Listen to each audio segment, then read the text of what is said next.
Welcome, everybody. This is a huge honor for me to drive up this conference for all of you behind your screens, all of you, especially here at MEDEF Center in Paris. We know that many of you are coming from abroad, so a big thank you for being here for these 2 sunshiny days, for tremendous talks about how to foster all these innovative and promising startups, which can become easily unicorns and scale-ups. For these who are here with us, we would kindly ask not to use your cell phones. You sit comfortably. For those who are behind their screens, please be kind not to interfere. But of course, you all have the opportunity to ask questions during our talks, during the panels, to our guests. At first, and because we are here at MEDEF Center, I will ask Patrick Martin, MEDEF's Vice President, to welcome you here. Monsieur Patrick Martin, merci de venir nous dire un mot de bienvenue pour cette conférence des Business Angels.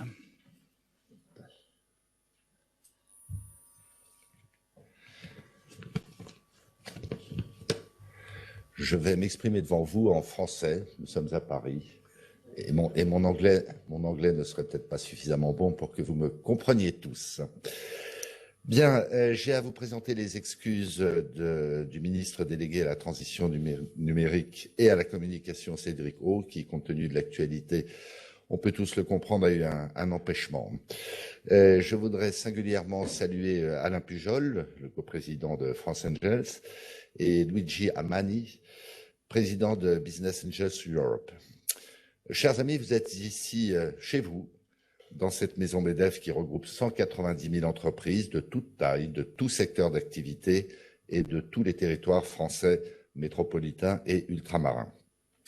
Une maison dont cela figure sur les murs, la raison d'être est d'agir ensemble pour une croissance responsable. Cette raison d'être dit tout, nous sommes au service de l'entrepreneuriat responsable. Et nous sommes convaincus que notre tissu industriel, entrepreneurial, si divers, doit se régénérer en permanence, que ce soit dans ses stratégies et ses pratiques, que ce soit en suscitant et en accompagnant de nouvelles aventures entrepreneuriales. Le partenariat étroit et fructueux entre France Angels et le MEDEF est une composante essentielle de cette dynamique. Nous y sommes viscéralement attachés. Je m'exprime devant vous, bien sûr, en tant que président délégué du MEDEF, aux côtés de mon ami Geoffroy Roux de Bézieux, mais aussi en tant qu'entrepreneur à la tête d'une ETI, d'une entreprise de taille intermédiaire, qui, bien que bientôt bicentenaire, s'emploie à entretenir une culture de start-up.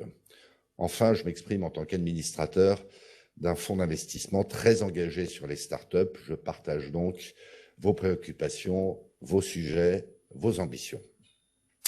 La crise sanitaire a mis en exergue les faiblesses de l'économie française en termes d'innovation et les dangers pour sa souveraineté et son développement économique d'années d'érosion de son industrie au sens le plus large du terme. Relever les défis sociétaux du vieillissement de la population, de la santé, de la transition écologique, de la digitalisation ou du partage de la valeur dépend pourtant de notre capacité à innover. Enfin, la guerre en Europe, qui nous frappe si cruellement, qui frappe évidemment au premier chef nos amis ukrainiens, à qui j'adresse un amical et fort message. Cette guerre en Europe nous montre la dangerosité de notre monde et l'impérieuse nécessité de renforcer le poids de la France sur le continent, de renforcer le poids de l'Union européenne dans son ensemble face au monde. C'est pourquoi la France, terre d'inventeurs, terre d'entrepreneurs, doit renouer avec son génie créateur, reprendre confiance en elle, afficher et concrétiser avec détermination ses ambitions. Retrouver cette capacité à créer et produire en France ne pourra se faire que par l'innovation, en faisant les bons choix technologiques, en acceptant d'assumer certains surcoûts initiaux dans les prix à la consommation et en laissant émerger des champions nationaux ou européens sans avoir une vision étriquée de la politique de la concurrence. Il s'agit donc de donner aux entreprises innovantes les moyens de croître. L'innovation n'est utile que si elle crée réellement de la valeur. La capacité à faire croître jusqu'à la taille critique des entreprises innovantes permet un ruissellement vertueux. Une entreprise qui croît et dégage des bénéfices permet d'attirer dans l'écosystème des investisseurs en capital développement, permettant aux business angels, aux capital risqueurs de maximiser leur mise initiale, incitant ainsi à plus de capital risque et facilitant l'innovation. L'investissement en aval incite ainsi l'investissement en amont. La France a réussi à développer le venture capital, le capital risque, qui permet de montrer la viabilité d'un business model. Les chiffres en témoignent. Il s'agit désormais de doper le growth equity, le capital développement, le capital qui finance le late stage, la croissance des entreprises. Ce segment de financement est particulièrement sensible pour l'industrie, qui nécessite généralement des investissements plus élevés, plus patients sur le long et moyen terme que ceux des startups du numérique, de l'ordre en moyenne de 20 à 150 millions d'euros. En ce sens, le MEDEF soutient les mesures suivantes. Donner aux entreprises innovantes davantage les moyens de croître.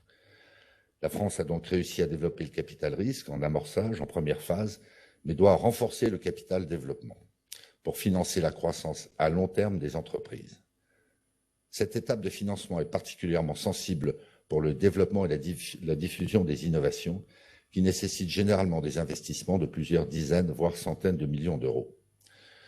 Mais ce sont surtout les entreprises existantes qui, dès lors qu'elles innovent, peinent à trouver ces financements. Il faut donc promouvoir les initiatives européennes de financement en reproduisant par exemple la réussite des fonds TIBI lancés en juin 2021 en France et qui ont permis d'ores et déjà d'engager 3,5 milliards d'euros, ce à travers le Fonds européen d'investissement. Il faut aussi exonérer les dépenses de R&D des contraintes de Maastricht à travers une taxonomie des dépenses publiques. Il faut raccourcir la trajectoire financière de la loi de programmation pluriannuelle de la recherche. Il faut simplifier les procédures contractuelles et de gestion de la propriété intellectuelle des partenariats publics-privés dans la recherche. Il faut également stabiliser et sanctuariser sur toute la durée du futur quinquennat. Je déplore l'absence de notre ministre. Il faut donc stabiliser et sanctuariser le crédit d'impôt recherche et le crédit d'impôt innovation, l'assiette de ce dernier devant être également élargie. Ce sont des facteurs de compétitivité et d'attractivité essentiels, aujourd'hui soumis aux aléas de l'annuité budgétaire. Tout autant, il faut permettre aux entreprises de trouver les compétences humaines nécessaires à leur croissance en augmentant le nombre de visas French Tech et en facilitant l'octroi des titres de séjour pour les étudiants très qualifiés d'une part, puis en continuant à soutenir l'emploi scientifique en entreprise grâce aux mesures de la loi de programmation pluriannuelle de la recherche et de France Relance. Il s'agit aussi de clarifier et de stabiliser le cadre fiscal de votre industrie, qui est également un enjeu central. Je fais notamment et bien sûr référence au régime des management packages qui a été indûment déstabilisé récemment et qui se doit d'être restauré, moyennant probablement quelques ajustements. Enfin, il faudra réviser, en les allégeant, les charges sociales sur les rémunérations jusqu'à 4,5 fois le SMIC, de sorte que notre pays se redote d'une puissante capacité, d'une attractivité sur les niveaux d'emploi qui sont, me semble-t-il, au cœur de votre réussite, de notre réussite collective en termes de croissance, d'innovation, d'équilibre de notre balance commerciale et de souveraineté, y compris, bien sûr, de souveraineté technologique. Sur ces bonnes paroles, je vous souhaite à tous un excellent et fructueux colloque. Vous incarnez notre avenir. Merci de votre attention. Merci. Merci beaucoup, Monsieur le Vice-président du MEDEF. Patrick Martin, thank you, Patrick, for this word. I'm not dying right now because it will be a problem, but yeah, the public measures that were said by Patrick are very important. The reason we are here, the man who settled this up is the co-president of France Angel, Mr. Alain Pujol. Please applaud him. Alain, you came along with Luigi Amati, president of Business Angels Europe. Dove Luigi? Vieni qua, Luigi, per favore. And both of you will talk about the long and strong program we have for today. Yes? Yes. Maybe you want to sit, maybe you want to stand, I don't know. You want a coffee maybe or a... Okay. Luigi. Yes, I can take this out, right? It will be better, if you don't mind. Bonjour à tout le monde. Moi, je vais m'exprimer en anglais, si ça vous dérange pas, parce qu'on a beaucoup de gens qui viennent de toute l'Europe et j'aimerais bien qu'ils nous entendent bien. Good morning, everyone, and thank you very much to the président délégué Patrick Martin de MEDEF. Et merci beaucoup à Alain pour être le co-host de cet événement. It is a great pleasure for us to be here as Business Angels Europe. And I have to thank also Philippe Bluns, which I believe it's here in the audience, that has been helping in also developing this Congress together with Alain and myself. I'm very pleased to be here after such a long time. It's a little bit difficult to speak in front of people, but it's a great thing to be back almost to normal.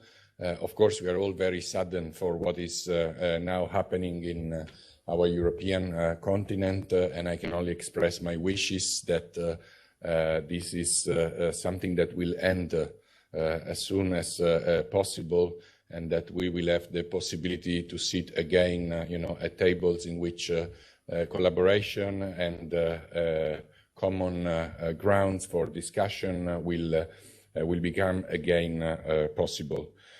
As the topic of today is startup to scale up and the role of business angels, I just would like to take very few minutes to present you, voila, just a few things about, first of all, about the topic, and then about Business Angels Europe and what we are doing to make angel investing always stronger and better across Europe, and not only. The first element is that in the last 2 or 3 years, the public attention and the public policy, and I would say also the public budget, but also private budget, has been stressing a lot the role of scale-ups and unicorns. So the narrative has been all about scale-ups and unicorn. I think it was about time, because we had spoken about startup for maybe 10 years. But I think now it is also time that we refocus again also on the topic of startups and very early stage investments, because this is a whole chain. And without a strong flow of startups, and without the strong support of angel investors to these startups, there won't be so many scale-ups and there won't be so many unicorns. So we would like to have the connection as much as possible between these two words. We think it's not startup or scale-up, it's startup and scale-up. And it's very important, I think, to stress the role that angel investors have in both. And today, with our REACH program, we will have some very good examples of this. Business Angels Europe has been created 10 years ago. It is an association which counts all the full members that you see in this first table. It is mostly national associations from Western Europe, like France Angels or Italian Business Angels, or the UK, Germany, and so on and so forth. And we do have a very strong emphasis on policy matters about angel investing.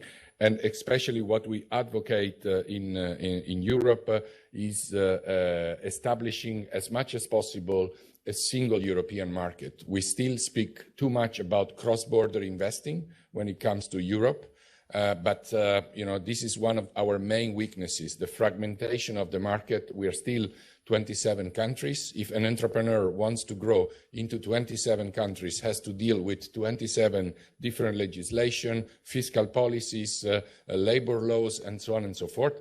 And of course, when someone wants to grow fast, and as startup want to do, the easiest choice is to go to markets which are larger, or at least as large as the whole of Europe, but are much more, let's say, homogeneous.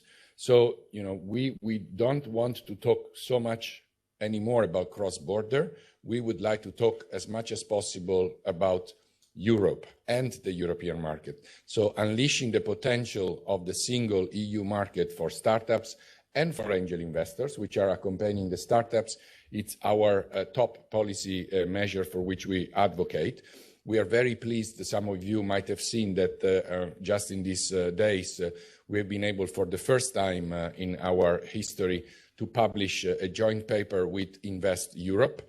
Maybe for some of you this doesn't mean so much, but Invest Europe is the European Venture Capital and Private Equity Association, an organization which is probably 1,000 times bigger than Business Angels Europe. And the fact that they also now recognize that having a single market, an homogeneous market, having angel investors which are able to invest across, across Europe without any bias, it's very, very important. So these barriers have to be torn down as soon as possible.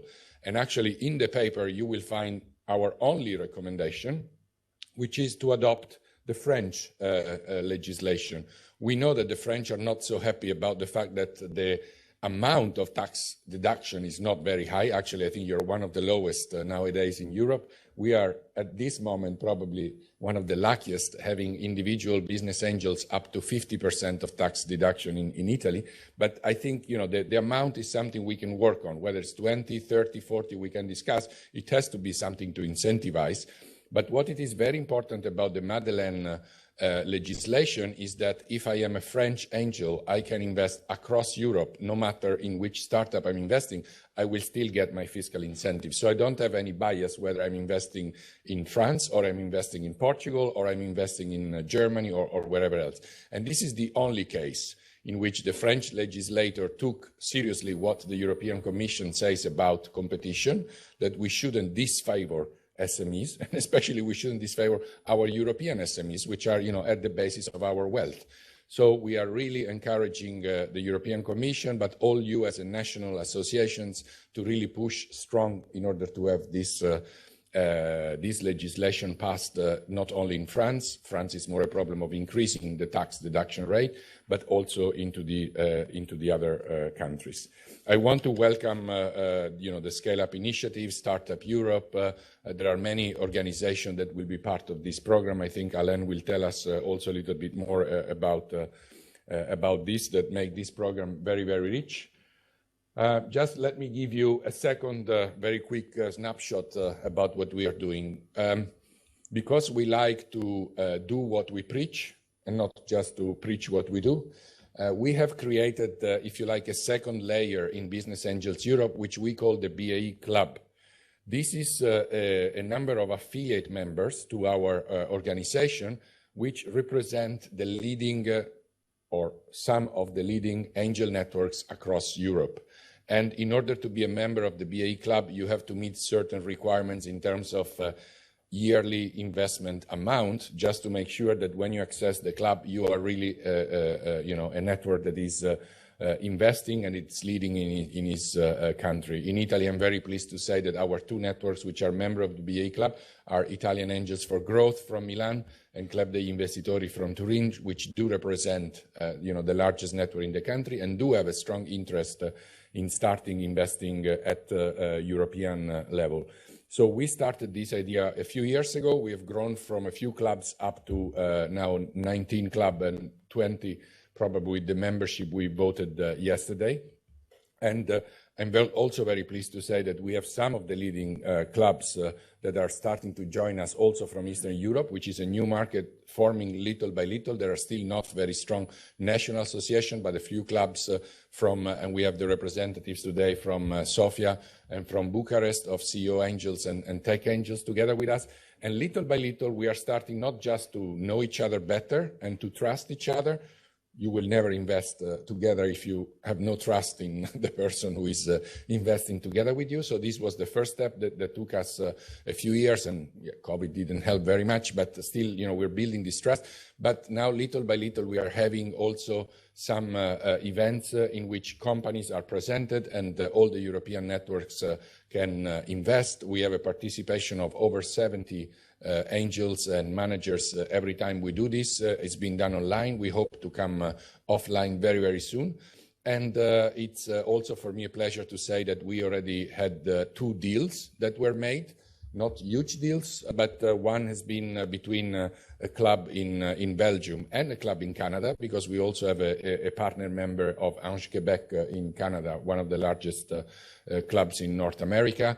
And another one was between Le Club de Grandes Écoles et Italian Angels for Growth. So, you know, it takes time. It's little by little, step by step, but I just wanted to let you know that we are working on this.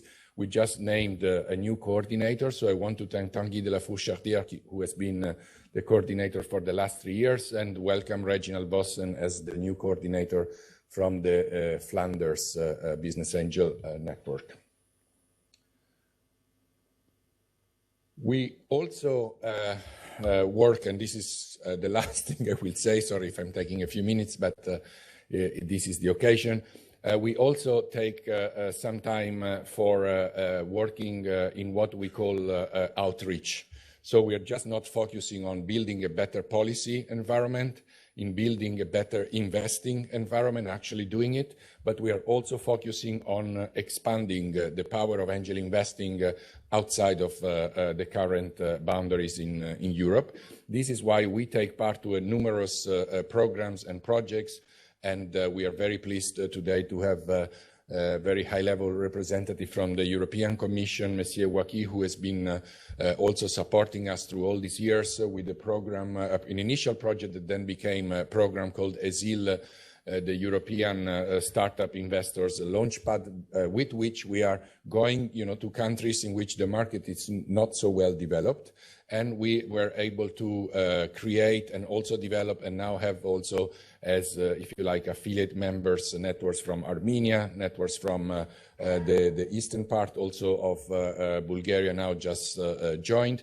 And we've also been, as you have seen, training, and I have to thank actually some of the French organizations like France Expertise, who has been very helpful with us in developing training courses and modules for angels in Morocco, which Alain knows very well, but also, and this is something that should make us think that, you know, we all should do our little for what it is possible to create this kind of liaisons and network.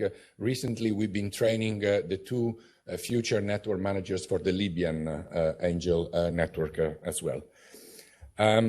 Sorry if I took a little bit of time. I just would like to conclude by saying that I wish all of you a nice Congress. I hope there will be time, I'm sure there is time for a meeting, for having some relaxed talks. And I now leave the floor to Alain. Thank you very much. Thank you.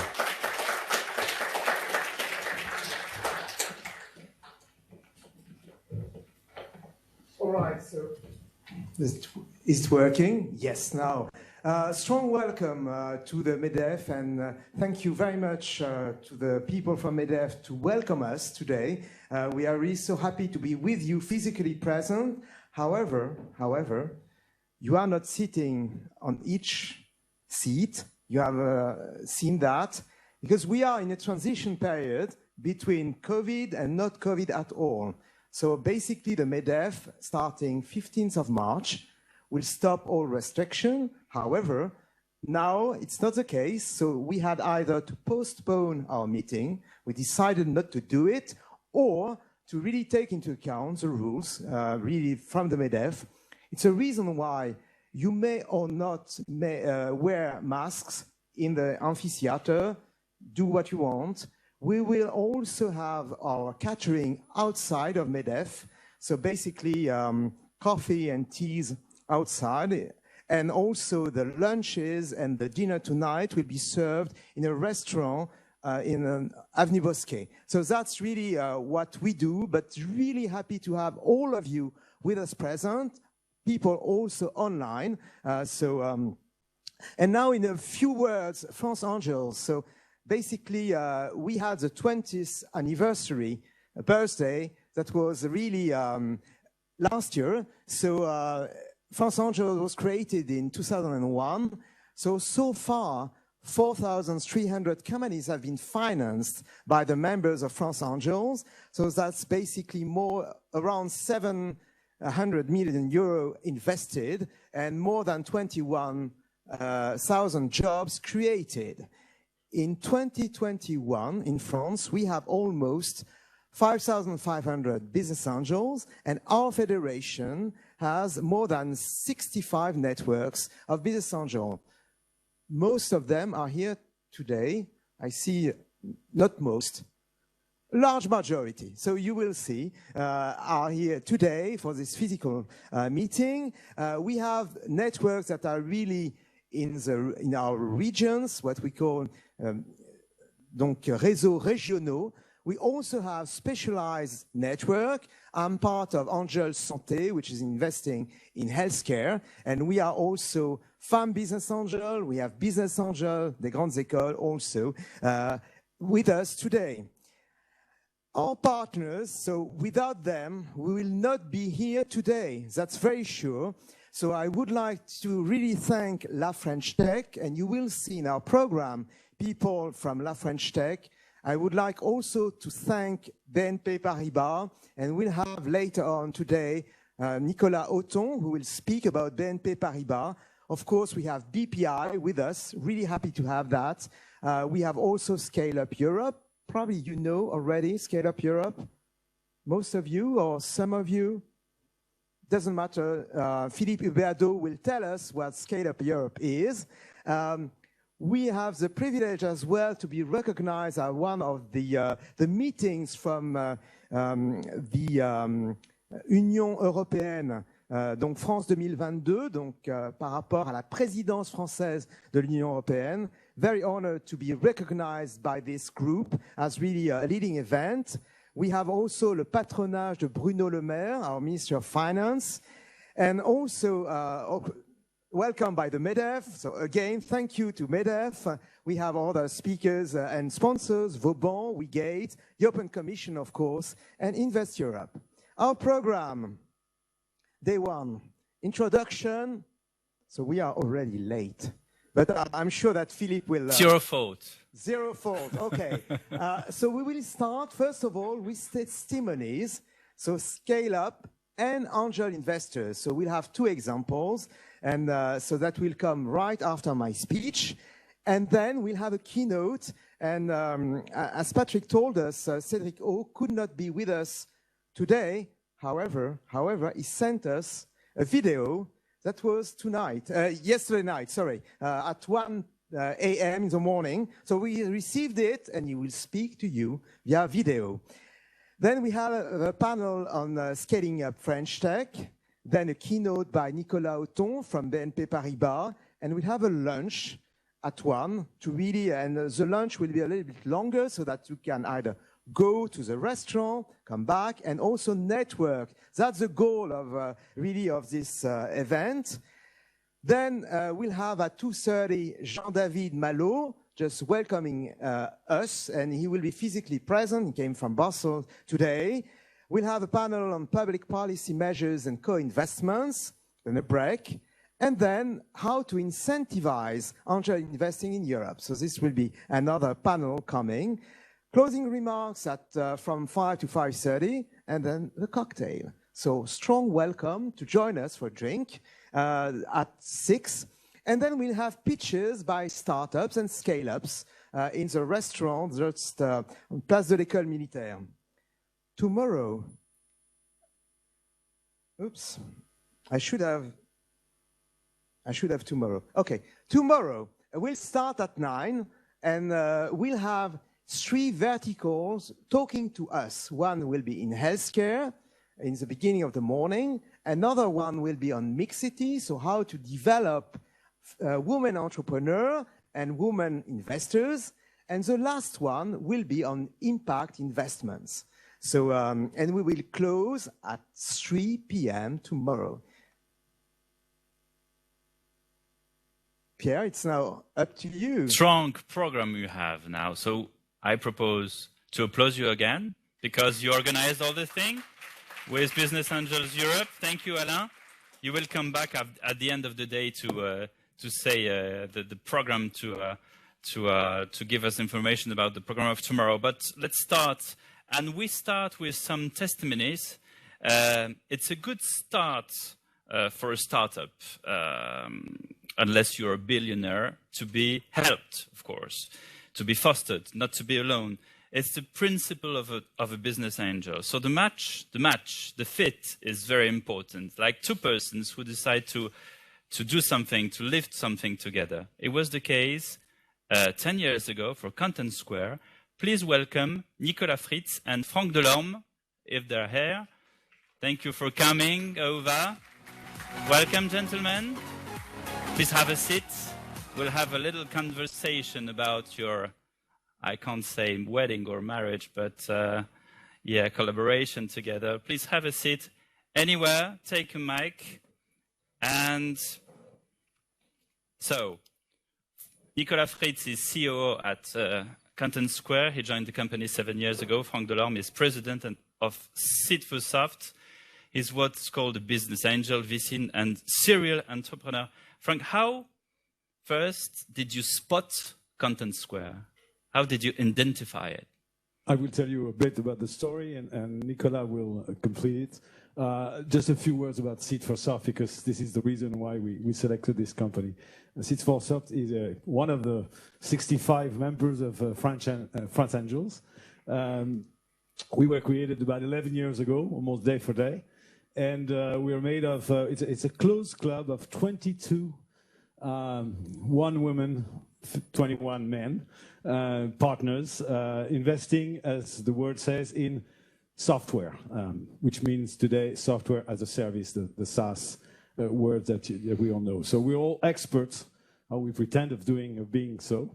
A few members are in the room. So we invested in about almost 20 companies, startup companies.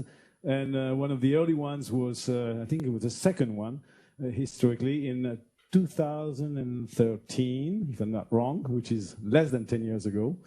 But we will talk about the topic. The thing is, at that time, there were very little, it was almost 10 years ago, the business angel and the software was really emerging as the cloud was getting in.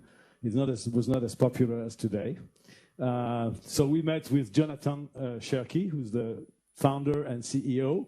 It was way before Nicolas joined the company. So we were really convinced by two things: the personality of Jonathan. Nicolas will talk about him. I'll let him do that. And the vision. So it was really at that time very far from where it is today. Again, I'll let now Nicolas complete the story. Okay, Nicolas, you joined the company, but it was already founded by this Jonathan. Who's this?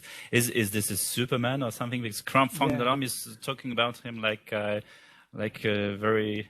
Yeah, so Jonathan Cherki created Content Square 10 years ago. As he was a student in ESSEC Business School, so he has never worked in any place except Content Square. And actually, I've been myself following Content Square Adventure since the beginning because I was one of the very first clients. Philippe Gluns, who is in the audience and who is part of the Business Angel Group. Everything links to Philippe Gluns. You have to you know. It's the center of all this. Philippe called me and told me, Nico, you are running an internet company, and I just invested in a company called Content Square, and I would like you to meet John. So I became a client, actually. That's how I started working with him. And also I was amazed by the personality of the founder, and also the value proposition of Content Square that I tasted myself, but as a client. And when I decided to join Content Square and to join John and to become associate in this company, John told me, we are a pure service company. And it was the case. When I was a client, it was not a SaaS company at all, but pure service. And I just raised funds with business angels that are specialized in the SaaS industry. And they will help us to move this company from a pure service company to a SaaS company. And actually, the money that was raised was never used by the company. We didn't have to. How come? Yeah, but what we call the smart money was super important to us. And one of the reasons, I think, of the success of Content Square becoming, again, a pure SaaS company with a SaaS business model. And this change of business model was, of course, a big challenge for us. And the big help and support that we had from our business angels on so many places was super important to us. So Frank, you invested in that company because you knew that the money would never be spent, right? No, not really. But as Nicolas said, our investment thesis or our value proposition for Seed4Soft, like the company we invest, we ask, what is your value proposition? Our value proposition is smart money. And without any arrogance, really the value of the 21 partners, I'm excluding myself because I'm too modest, is really very high in terms of starting, scaling. So each company we invest in, it was the case with Content Square, we have 1 or 2 members that are in the board, and the CEO has access to all the network, but he's really helped by this member. In the case of Content Square, it's Olivier Novasque, who's the CEO and founder of SideTrade, a very highly successful SaaS company. I don't know the numbers, but quoted company that market cap is about 200 million, I think. He started 20 years ago. So really he knew what to do.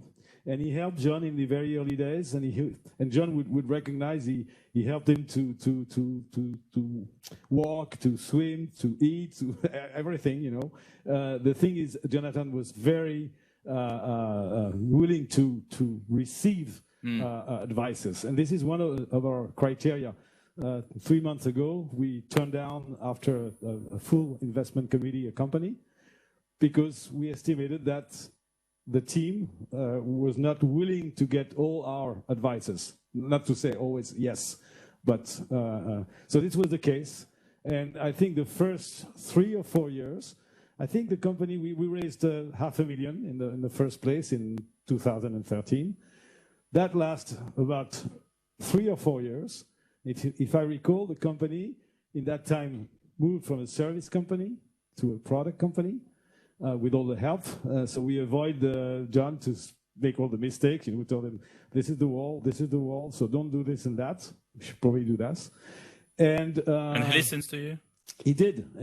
And actually, amazingly, the company skipped the Series A, as we say. Typically, a company does a seed, and 2 years later, Series A, and maybe 2 years later, things go well, a Series B. Series A being a couple of million, Series B being almost 15, 20 million or more. And the company did straight 4 years later a Series B. I think it was like 15 or 20 million with a UK VC, Highland Capital. Again, this time period, so we were very cash efficient because only raising $500,000 to go from 0 to Series B. So what's the future now, Nicolas, at Content Square? So today we are, when I joined the company, we were 30 people in Paris and half students and interns. Now we have 1,500 people after 10 years of existence. We keep on developing our business in Europe, in the US, and now in Asia. We have something like 300 open positions just for this year. And so what we expect is to be a 1 billion annual recurring revenue business in the next 3 to 5 years. We have raised 800 million in the last 5 years through 5 different series.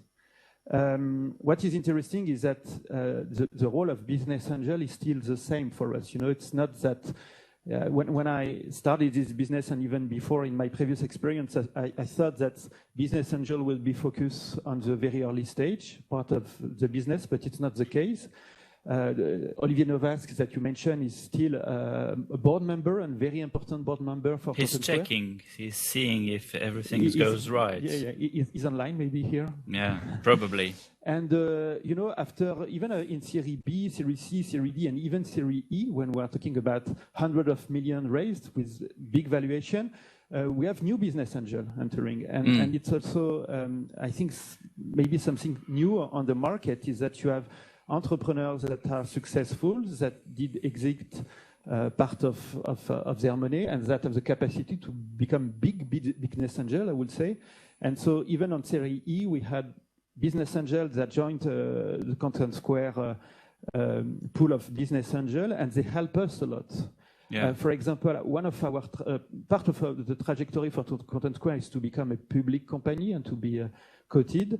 And we have some business angels that did that have this experience and can share this experience of being IPO ready, and it's super valuable for us. Yeah, I was making fun of you, but this is a real partnership. This is a real relationship. You were talking that you were speaking about the early years, the early emergence of the startup with the business angel. What is so important to have the business angel all along and till today and in the future? According to me, it's for all the reasons that Frank mentioned. So it's mentoring, it's sharing experience and avoiding us to make mistakes. Yeah, but it means that he will be always more intelligent. Is that true? Or one day you can fly with your proper wings? I think that one of what is, I think, exciting in this adventure is that most of us, I mean, John and the leadership of Content Square, is that, for example, we didn't have so much experience of the SaaS industry. And everything that we do to develop this business is learning. We just learn. And I think it's a big part of also for the skills of John, just like you mentioned. Yeah. This guy loves the learning.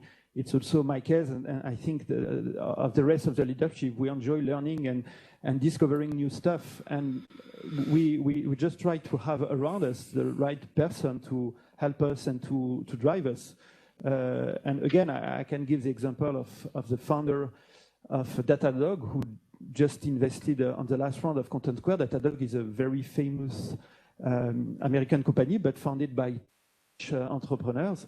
And we can just call them. I had Olivier Pommel on the phone, I think 1 or 2 months ago, just to ask him, okay, I have this problem, I'm facing this issue, what is your experience? And the value of sharing this experience to us is just huge. Yeah, do you mean that it's a family? You can all call each other to have, and that was mentioned by Luigi Amati, that the fact that they're making a club. And this is a force today. It wasn't the force before, because how did you spot? You didn't say how did you spot Jonathan. You just called him on the phone. You saw him. How did you meet him that the first time? Even though we were not well known as a club or as an investment network at that time, it was an incoming call, and so he spotted us on, I guess, internet at that time. So he spotted you. Yes, he spotted us, and we had a meeting. I remember very well. It was early July in 2012 or whatever, and again, same thing. He was alone. He had not finished his studies. He was 23-year-old at the time. 4 interns. But a vision, no product, nothing. So it was really what we call slideware, which is no product, nothing. It was 2020. But the vision, and he was eager to learn. And I think that's, as I said earlier, we turned down a deal lately because we felt the guys were. We had a big discussion after this. I'm talking the latest one, but it's a good lesson after this presentation about, okay, you raised 500. What will you do with it? And the guys, the team, they wanted to invest heavily on R&D. And we said, no, you should do like the US. We have the US culture, the Silicon Valley. You start selling early on. They wanted to have a perfect product. So in other words, within a year, they would start raising a sales team. Jonathan is the opposite. He's the best salesman we've ever seen. And that's a good lesson. So he was, ESSEC is not an engineering school, so there was no CTO. So we built a team with him, but he had the vision of Content Square, which is, this mass customization, but let's not talk about it. Thank you, gentlemen. Thank you, Frank Delorme. We can applaud them for this perfect match, we would say. Thank you. I remain seated because we have 2 guests online, I guess. We'll welcome Sergio Vieira and Hugo Gonçalves Pereira. I guess we will have them online. They are both. Hello. Do you hear us? Yes. Yeah, Sergio, you are CEO of Bizet. We will join, I guess, Hugo Gonçalves. No, he's here. Oh, Hugo, do you hear us? Yeah, great. Maybe we can have both screens, one on each screen. Is it possible to have both of you? Okay. Sergio, you are CEO of Bizet. Maybe you can explain us what is Bizet and how it grew in a small amount of time, Sergio. Yeah. Thank you. It's a pleasure to be here.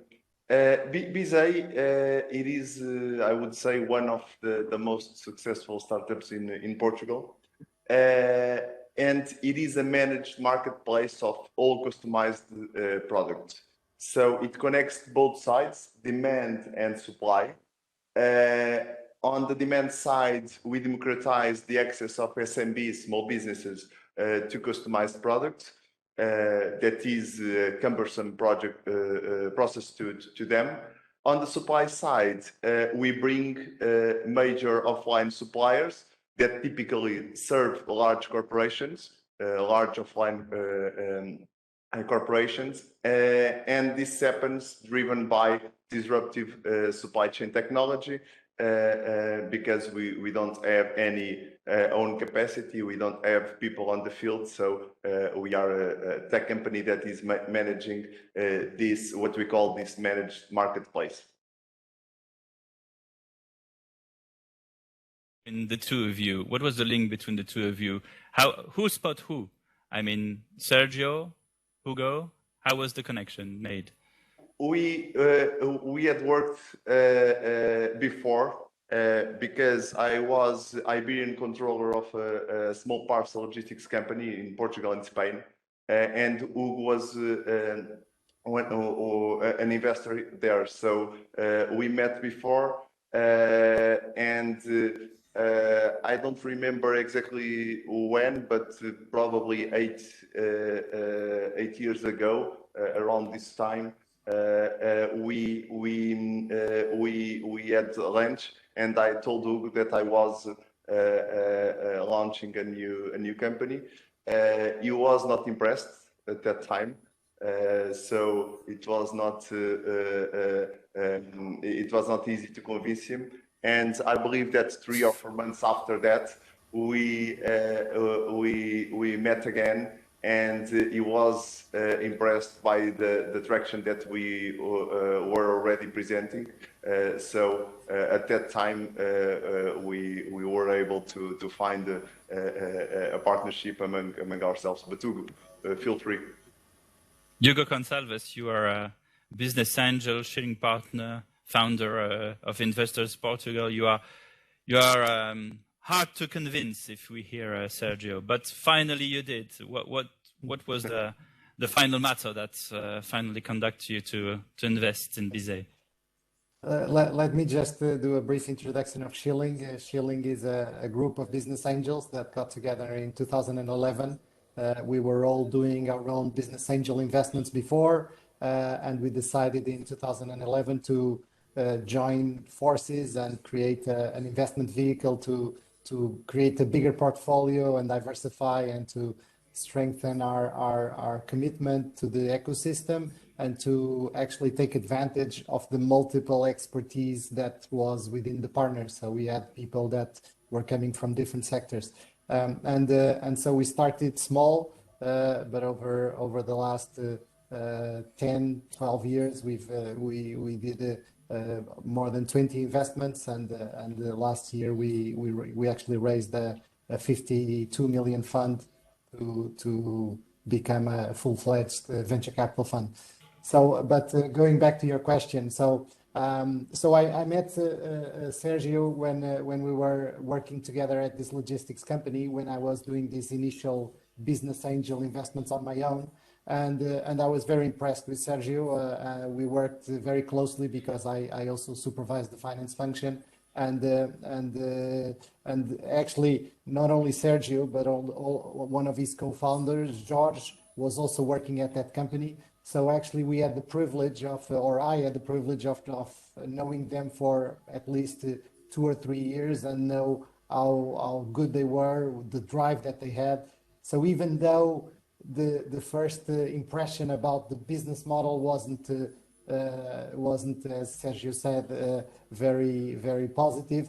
At the end of the day, business angels invest in people. And I knew that these entrepreneurs, Sergio and his two co-founders, had the drive and the smartness and the abilities to take this to the next level. So I think at the end of the day, what convinced me was the team and obviously the traction, as Sergio was saying, because I think some of our best investments are the ones that we can follow for a period of time and we don't have to make a decision within a week or 2 weeks. I think today the market's very hot and we need to decide very quickly. But at that time in 2014, we had the privilege of actually, getting to know the entrepreneurs and the business and following them for a bit of time.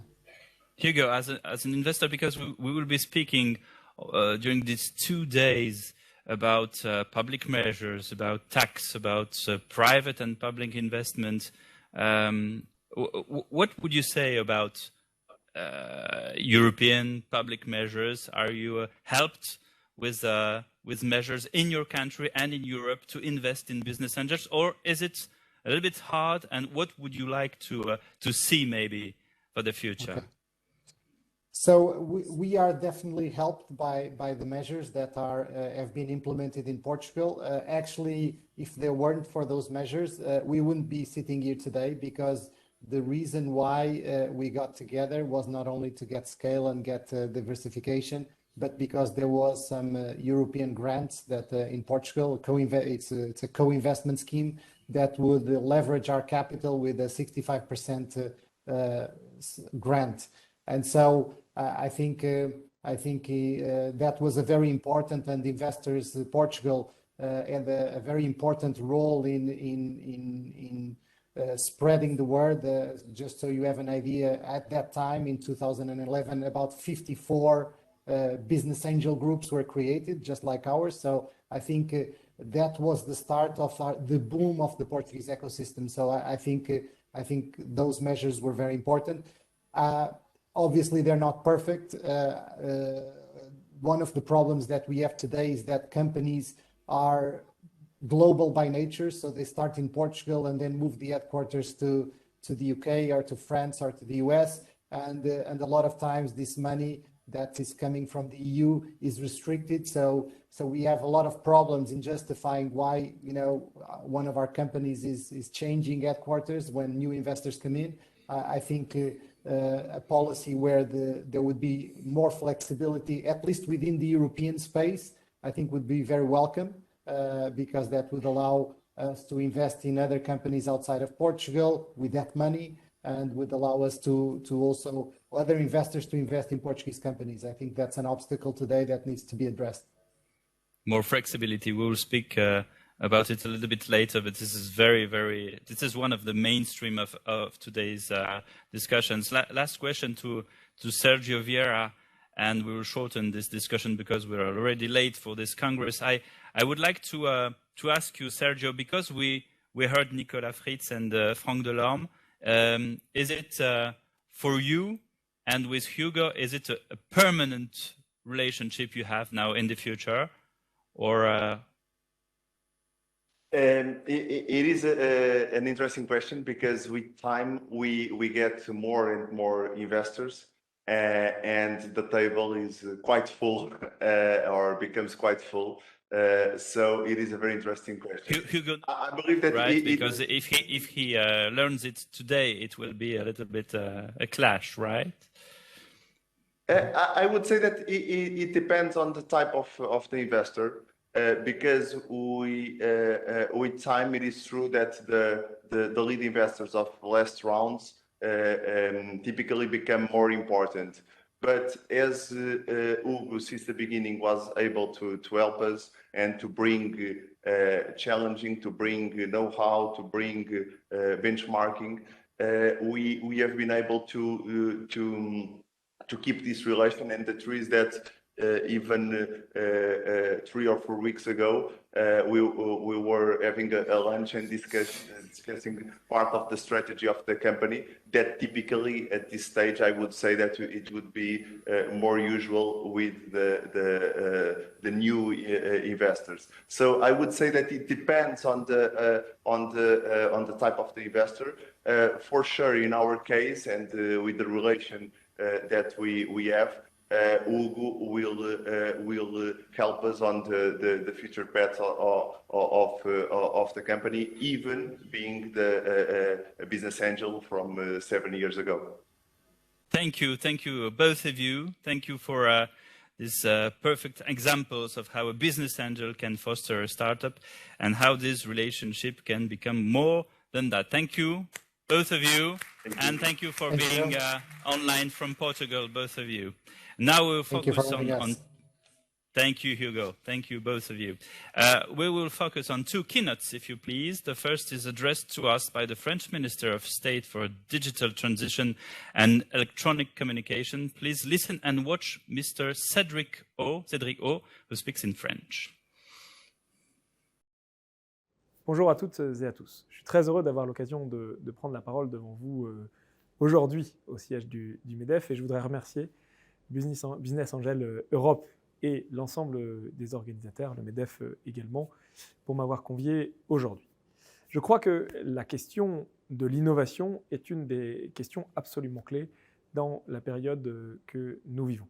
C'est une question clé pour des raisons économiques, et on a vu à cet égard-là à quel point l'Europe était en train de rattraper son retard, mais elle est encore en retard par rapport aux États-Unis et à la Chine. Mais c'est aussi une question de souveraineté et de maîtrise technologique, et on se rend compte dans la situation actuelle à quel point c'est important. Si nous voulons faire en sorte, en Europe, en France particulièrement, mais en Europe plus globalement, d'avoir les technologies qui nous permettent à la fois d'appuyer et d'accompagner notre prospérité, mais également d'avoir cette maîtrise technologique qui est au cœur de la prospérité économique et de la souveraineté politique, alors nous avons besoin de stimuler notre écosystème d'innovation. C'est ce que nous avons fait depuis 5 ans avec les équipes du président Emmanuel Macron. C'est ce que nous avons particulièrement fait en essayant de travailler sur les différents sujets qui sont au cœur d'un écosystème d'innovation. Et un écosystème d'innovation, c'est pour nous principalement 3 choses: du financement, des talents et un marché. Sur la question des talents et sur la question du marché, l'Europe a un avantage, même si elle doit encore approfondir son marché unique. Elle a toujours eu une formation des talents qui est parmi les meilleures du monde et qui a d'ailleurs servi la construction de la prospérité américaine, puisque nous exportions en partie ces talents. Si les choses ont changé ces dernières années en Europe, si la dynamique est en train de s'inverser, c'est parce que nous avons agi sur la question du financement, à tous les niveaux d'ailleurs. C'est vrai du financement early stage, c'est vrai des business angels, notamment grâce à la reconversion, on va dire, de l'ISF et le recentrage de l'ISF, c'est vrai grâce à la flat tax, c'est vrai sur les étapes successives, puisque nous avons travaillé notamment avec les fonds TBI, dernièrement avec l'annonce Scale-up Europe pour réussir à structurer un écosystème du capital risque entier en Europe. En tout cas, nous avons essayé d'accompagner les écosystèmes de financement. C'est ce qui a permis de faire en sorte qu'ont émergé toutes les licornes qu'on connaît. C'est ce qui a permis de faire en sorte que les créateurs, les fondateurs, les salariés ont trouvé ici les financements qui ont permis de faire grandir les entreprises et de garder nos talents en Europe. Alors la question va se poser dans les semaines et les mois qui viennent de savoir jusqu'où nous allons et comment nous faisons pour à la fois maintenir et accélérer cette dynamique. Il est vrai que jusqu'ici, un des focus particuliers, et qui continuera d'ailleurs à être un focus, ça a été la question de la croissance. Ça a été la question de la capacité à apporter du capital à nos entreprises afin qu'elles deviennent non plus des TPE mais des PME, non plus des PME mais des ETI et demain des grands groupes. Il reste encore d'ailleurs à cet égard un sujet sur lequel nous devons concentrer notre attention, qui est la question de l'émergence à terme d'un Nasdaq européen. Et je crois que nous devons parallèlement mener une réflexion avec les business angels, mener une réflexion avec l'ensemble de notre tissu économique, car ce que nous devons réussir à faire aujourd'hui, c'est créer et financer beaucoup plus de startups early stage. Et je crois à cet égard-là que nous devrons avoir une réflexion commune, continuer les discussions que nous avons, car aujourd'hui, nous avons beaucoup concentré nos efforts sur la taille et la hauteur de la pyramide. Nous avons besoin, pour avoir un effet d'entraînement encore plus grand, d'élargir la base de cette pyramide. Je ne doute pas que cela fera partie des débats que vous aurez aujourd'hui, des débats que nous aurons bientôt. Comment faire en sorte que nous ayons à la fois beaucoup plus de personnes qui créent des startups et beaucoup plus de personnes de startups financées. Merci en tout cas de vos débats. Très bonne conférence et c'est un sujet et une conversation que j'en suis certain nous continuerons à avoir. So here is the keynote of Minister Cédric O. So you see, Alain, the door is open to discussions. So we have to make discussions. Second keynote is provided by our friends from Portugal, and I'm very happy to welcome Arthur Jordão. We can applause him, please. Arthur Jordão is advisor for the Secretary of State for the Digital Transition in Portugal, André de Aragão Azevedo. I guess I pronounce well. And you're also a well contributor to the European Startup Nation Alliance, the ESNA. Please, we just hear you. Can I have the clicker device so I can... Oh, yeah. Who took the remote control of the TV? Okay. Yeah. Thank you very much. Please. Thank you. So, thank you very much. It's a pleasure to be here, and a special thank to the hosts of this amazing event. Also to congratulate Business Angels Europe for being a living proof that to have a European scope can truly be a success. So somehow an inspiration for this European structure that I'm about to present.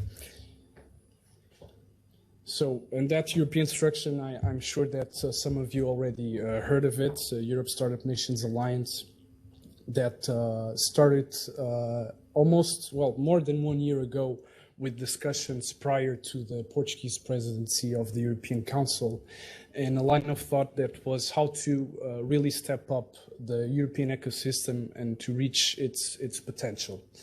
And I will go quickly through all the stages that ESNA has been going through since its inception moment, with all the discussions with all member states and the European Commission, then through its foundation on how to build this European structure, to its operation that started this year, and some details that I would like to share with you regarding its operations. So one very important statement that somehow coined this whole challenge and how to prosper and to really live up to the potential of the startup ecosystem is a very known famous statement from Ursula von der Leyen, the President of the European Commission, that do we want Europe to be a global player or a playground for others? I know that this statement, you can relate to it. Partially was mentioned on the interventions this morning that we're seeing an exodus of startups at some point that go to the US due to the fact that we have 27 different legal frameworks and the difficulty that it is to really have your business in a single market that we wish for Europe. So the challenge there is to increase the competitiveness of the European startup ecosystem. That was based on an exhaustive and somehow exhaustive diagnosis that was done.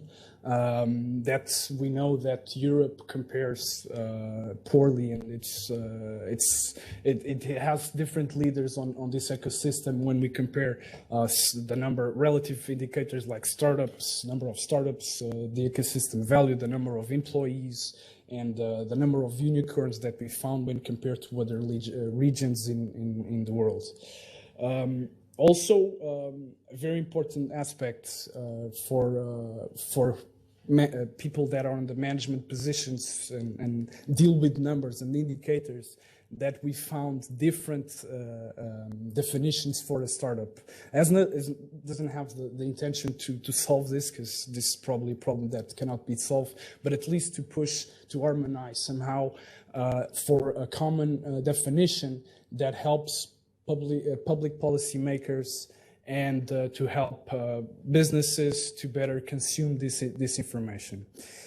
Then the well-known fragmentation that was already mentioned, that we exist. We want to come closer to what happens in the other regions that have a pivotal player for their ecosystem that truly can become an umbrella and embrace all the other initiatives and become a strong brand for the European ecosystem.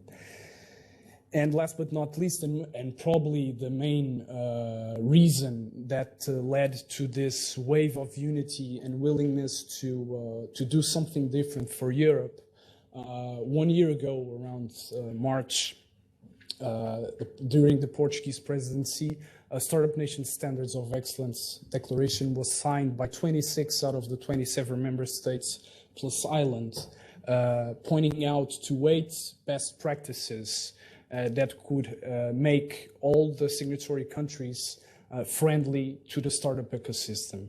And that goes through public policy regarding the fast startup creation, to the attraction of talent, a very hot topic nowadays, the well-known stock option schemes that countries need to include in their framework, tax framework, and many others. Regarding its foundation, so since the legal signatory countries of that declaration, the discussions started on the how are we going to do this? And we're talking about 37 different countries. So like any other corporation or entity or association, ESNA needed to stabilize its vision. And its vision is to bring Europe then to lead the global startup ecosystem. And its mission statement is exactly to accelerate the growth of the European entrepreneurship by improving national policy frameworks on the ESNA member countries, on the common standards agreed on the mentioned declaration that I told you, and to continuously identify and gather information from the members on a digital platform, providing up-to-date information of the ecosystem. And this line of thought combines these strategic guidelines. It is to have this leading entity as a sort of an umbrella that combines the data platform to be provided to the whole ecosystem, to become a single point of contact of all this network, to create and build a strong and distinctive brand, a European brand for the startup ecosystem and the growth and internationalization of the ecosystem as well. And then the challenge was how to put up a governance model where for us it was not negotiable the following criteria. First is to have all the layers and representations of all the stakeholders in this ecosystem. So from the political part to all other founders, investors, associations. And with that, another criteria came along is that in order for this to be successful, this association, this European structure cannot depend on political cycles. So the representation of the 27 member states must come from associations and entities that somehow lead their country's startup agenda, help on the policy development or implementation. So each country has 1 seat at the General Assembly. Then to have a close relationship with the executive team, it's not possible, not very agile to have 27 members talking at the same time with this team. So we made it coined to the actual rotation of the EU Presidency Council. So there will be 4 rotational seats plus the hosting country with 2-year tenure to work directly and oversee and support this executive team that will work on a day-by-day basis. The political level comes with the focal points. So governmental side will be represented by the focal points that will work closely with ESNA on the startups nation standards and other policies that will come along. And last but not least, and very importantly, the advisory board. So this will be some kind of the voice of the market of the ecosystem inside ESNA.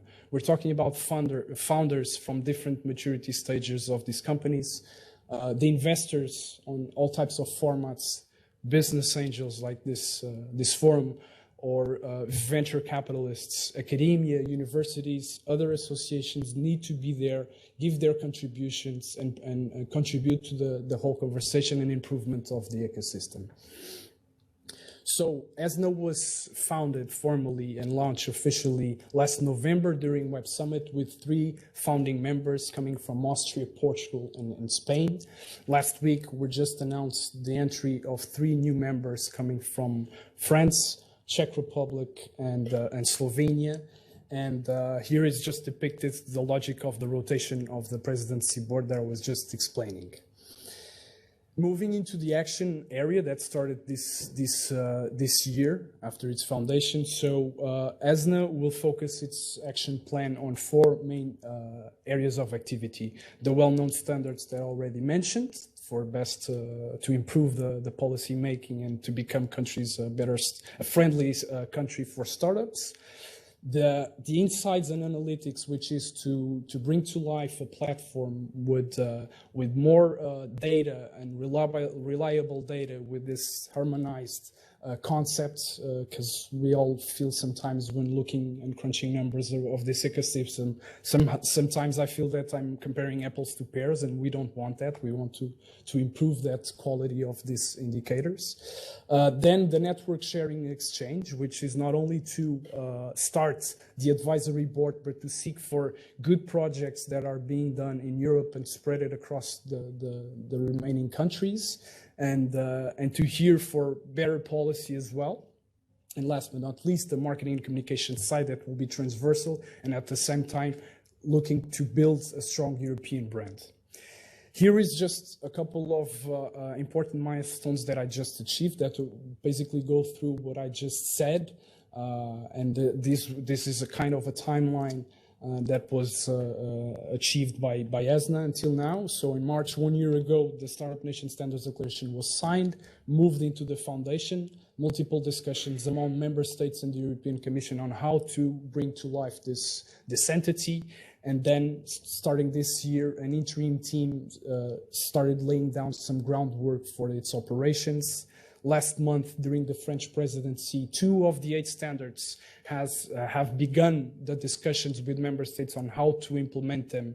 And I'm talking about the attraction of talent and the access to finance, which is the creation of a fund of funds. And lastly, last week in Barcelona, the announcement of the action plan and the entry of 3 new members that we hope that is going to push for the entry of others that will come along. Last, just to share with you a couple of details of this operation of ESNA. You're looking at the backgrounds of the headquarters of ESNA in an iconic building in Portugal, which is the Portuguese Pavilion, right next to the Web Summit venue. So it's open door policy for all the stakeholders to come along and jump in with more contributions. In terms of funding, ESNA until 2025 will have 8.5 million divided by 2 streams of finance coming from the Commission and the Portuguese Recovery and Resilience Facility. Its setup phase, just to point out a very important action to be deployed, which is an international executive search for the new CEO of ESNA, and we want to spread the word that that's going to happen really soon. And just to share with you the chronogram that is going to occur until the end of this year with the setup phase and the list of all the activities that will run until the end of 2022.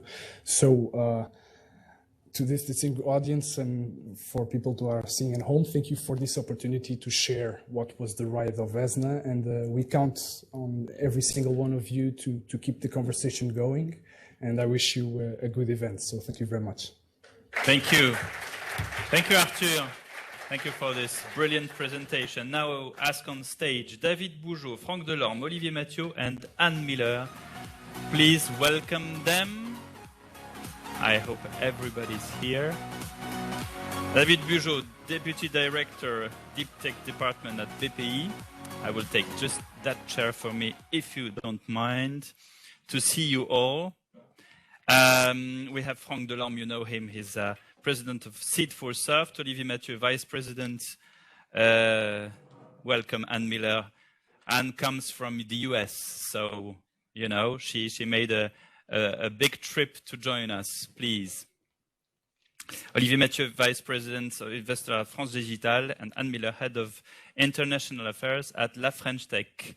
Anne, maybe we'll start with you because we need to know, particularly because this panel is called Scaling Up French Tech. So what is French Tech? What is its goal? What is its result? And particularly, how it grew along the years? Take a mic, please, sorry. Does it work? Yes. So when we were asked what La French Tech is, we usually answer it's France's startup ecosystem.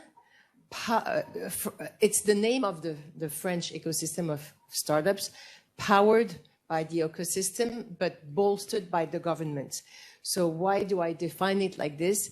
La French Tech is a name that was given to the ecosystem by the government. And it was created, this concept was created at the end of 2013, at a time where the relationship between the government and the entrepreneurs in general was not at its best. I think you remember, you know, this little bird that you find in streets in Paris, the pigeon movement.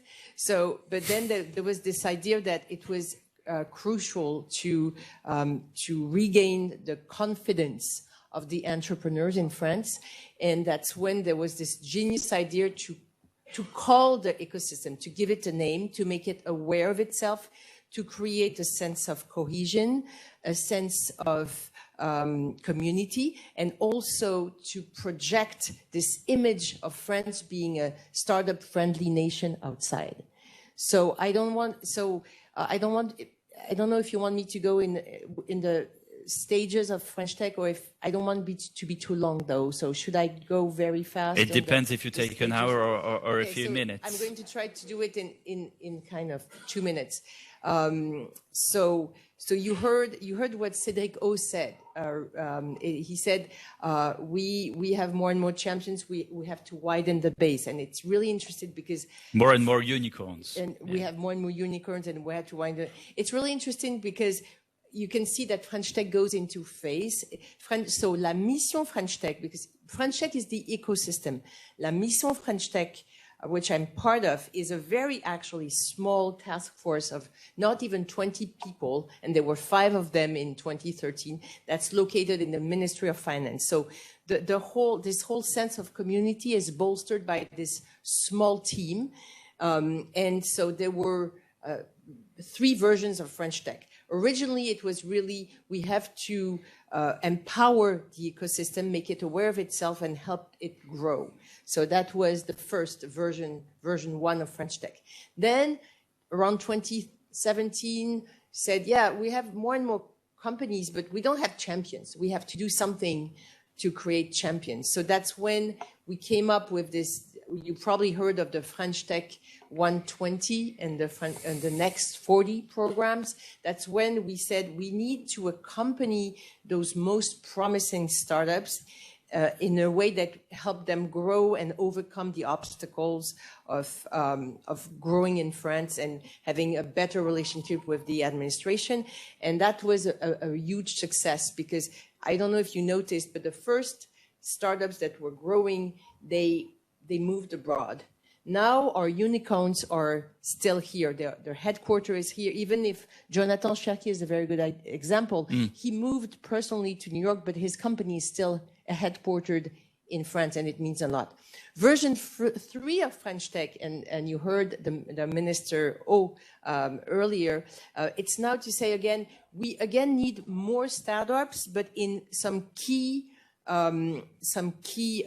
industrial sectors especially, and that's all the purpose of the France 2030, France 2030 program that was launched a few months ago, where half of the 30 billion that dedicated to France 2030 is for startups, and part of it, it's even to fund startup with equity. There is 3 billion among the 15 billion that are dedicated to equity to help startups emerge. So again, so you have this kind of wave, focus on emergence, then champions, and then again, emergence, but in key sectors that are essential to industrialization and sovereignty.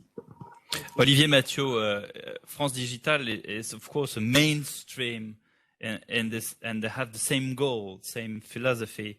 How do you bring up new talents to be big? So yes, I used to be one of the co-founders of France Digital, and back in early 2013, I was one of the spokespersons of this movement of the hashtag Jean-Pi, the pigeon. Jean-Pi, the pigeon, right? The pigeon, and that was the origin of France Digital. just before French Tech, and of course, France Digital is a private part of a French organization that gathers investors, private investors, VCs and startups. So your question was more about how we recruit talents? Yes, how we make them grow, in fact. Yes, but basically that was very well highlighted by Cédric.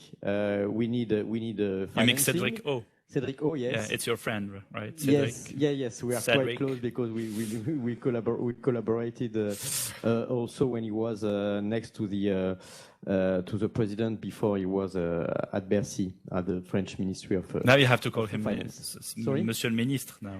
Of course, but yes. Of course, yes. I owe him some respect, of course. Please. So yes, we are now. I think we have this much more business-friendly image as a France, as a country. So the brand image of France is much better now, thanks to French Tech, thanks to France Digital, thanks to many initiatives that took place during this last decade. So the French Secretary of State explained that we need both talents and finance. That's really the two key aspects. So with France Digital, we are working on both sides, and also we try to have an impact on the presidential political campaign that takes place now to really have a positive influence on those two aspects. So how we recruit talents is, of course, key, because we know that we have a lot of very good school of engineers, business schools. Still, this is still the case, right? It's still the case, yes. even if the French education system is at stake. Usually it's before the baccalaureate, before the A level, but after the A level, I think our level is quite matching the standards and at the highest level on the international scale. But still, we of course we need to educate and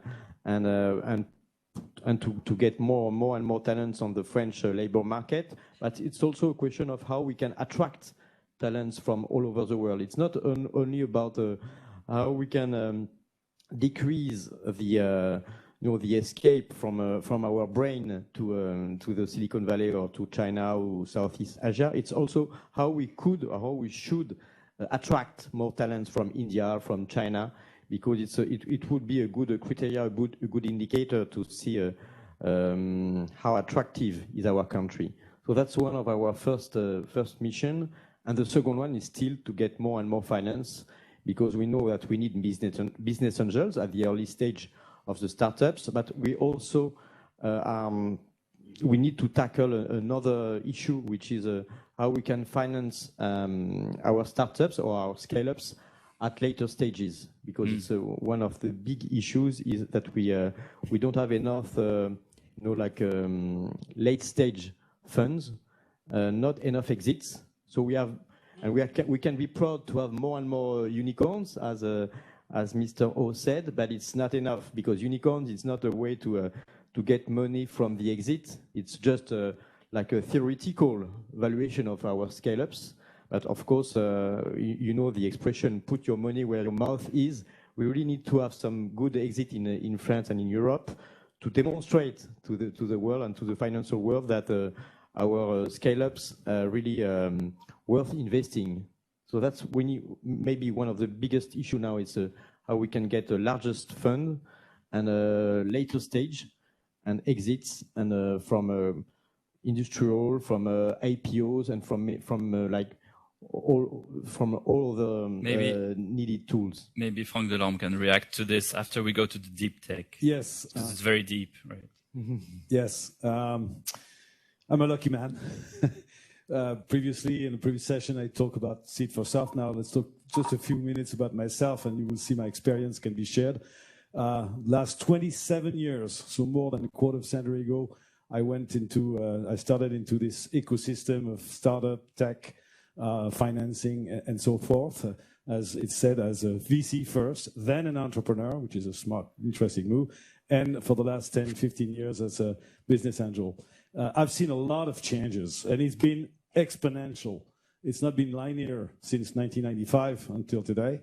And the last 3-4 years were huge, thanks to the ministry, BPI, I'm giving French Tech, France Digital, also a member of this great organization, France Angels. So I see these changes, and I can share one of many experience, which is the fact that the last 3-4 years have been an acceleration, like almost vertical, is the fact that not only the number of unicorn have been multiplied by whatever, you know the numbers better than me, but also the fact that leading UK and US, which are the two leading market for venture capital, investors started investing in Series B or C, or even sometimes even in Series A, so where the company is still in early stage in France. And the second thing, of course, there is a lot of money. The bad thing is the valuation gets higher, but the good thing is the business angel, which, by the way, didn't exist in 1995, or you have less than 5 business angels in France at that time. Now there are big numbers, Alain shared with us. But still, the exit of the business angels was an issue. And I remember when we met, VCs didn't like the business angel. When they got into Series A, they were washed out. And now with this lot of money, the good thing, and especially we had two examples at Seed for Software. We made very nice secondary exits because they are getting us with recognizing the work we have done. And so I think this is one of because we're among a lot of business angels here, the good thing is I hope this trend will continue, that French, they follow the rule, but the initial were, again, UK and US investors cashed out with high capital gain, the original business angels. So French Tech is also Deep Tech, and David Bougeot is here. He's Deputy Director Deep Tech at BPI France. What is Deep Tech, and why does it matter? Yes, that's a good question. You ask yourself. Yes, every day. I ask myself every day. Yeah, you wake up and you ask yourself. So yes, I think first the important thing is to define what is deep tech, and so there's a lot of definition, but the one we use in BPI France is a startup. Deep tech is startups with 4 main criteria. The first one is that it comes from research labs or has a strong link with research labs. The second one is that it's based on breakthrough technology that has a lot of IP, intellectual property, which protects the technology. It's also, this technology that is developed by deep tech startup also brings them a competitive advantage on new market or on existing market, but new market is quite important because you have to create everything. And the last criteria, which also depends from the 3 first, is that it's very market intensive, capital intensive, and have a very long time to market. So it makes it a more risky asset. So you see that business angels are very implied in the deep tech? I mean, historically, the business angel, I've always been present in deep tech, especially in health or with the engineers. But what we see is that business angel represents around 12 to 30% of investors in deep tech today. But so it's going better and better. And as what we do in BPI France is that we try to reduce the risk for the investors, the financial risk for the investors, by creating a higher investment market with more opportunities for the startup and more possibilities to exit. What are these opportunities? We try to enlarge the size of the funds. So that's a kind of exit for business angel who come in the beginning. So we invested more than 1.5 billion euros in the market in the deep tech sector, directly or through funds in the last 3 years. So that's what we do first to reduce the risk, but we see that on top of the financial risk that we try to reduce, there's always a big risk in deep tech that is technological risk. And because deep tech is quite complicated, of course, and we have 2 points concerning how deep tech is complicated. It's that it's most of the time the deep tech startup are funded by researchers who don't always have this culture of this market-oriented culture, and are not really used to explain where the startup is going, more used to explain the technology. And on the other hand, there has not been so many exits in deep tech, and so many deep tech entrepreneurs became business angels. So we don't have this generation of deep tech former entrepreneurs that can be business angels. So there are still very specialized business angels, but we wish there will be enough in the following years. And the last thing, which makes deep tech still a bit complicated for a business angel, is that the deep tech ecosystem is itself complicated because, as I said, there is intellectual property on deep tech startups, and the deep tech, it's a large negotiation between the labs, the entrepreneur, and the labs sometimes come to the capital. So it can be sometimes hard to understand and can afraid early stage investors. So you have a role of promoting it and yes, to explain to the others that it's not so complicated, but in fact you know by yourself that it is. So yeah, it's complicated. Frank, you wanted to react? Yes, I would like to relate on what David said. We see in our deal flow quite a number, given our specialization, of deep tech startups. And really the issue, fortunately, we have 2 members out of our 22 members who have a lot of knowledge. They can be even challenge an AI, especially researchers. So that's on the due diligence side. But the issue is how typically there is a gap, as David said, with the marketing and the sales. And so this is why I think we don't see enough of them. And until our entrepreneur will have done the success in deep tech startups, then I think I will see an acceleration. But today it is a big challenge. Yes. And when I look into that 10 years ago, I saw that many of the startups founded in the Silicon Valley were initiated by CTOs, where in France it started more, the founders were more coming from business school like HEC or ESSEC. So really the DNA was quite different from when you compare the US with France. And I think now this is changing, and we saw that one of the priorities of the government is really about deep tech. So we need to work out about this and find solution about how we can facilitate the relationship between business schools and engineering schools, because both are very good, but they are not enough related. You know about they're in competition. Saclay, for example, you know about Saclay, where there are a lot of schools, or in the southwest of Paris and in many areas. And if you try to compare with Israel or with the Silicon Valley, it's really about how you can foster an ecosystem where people can meet and work all together with a different kind of complementary skills.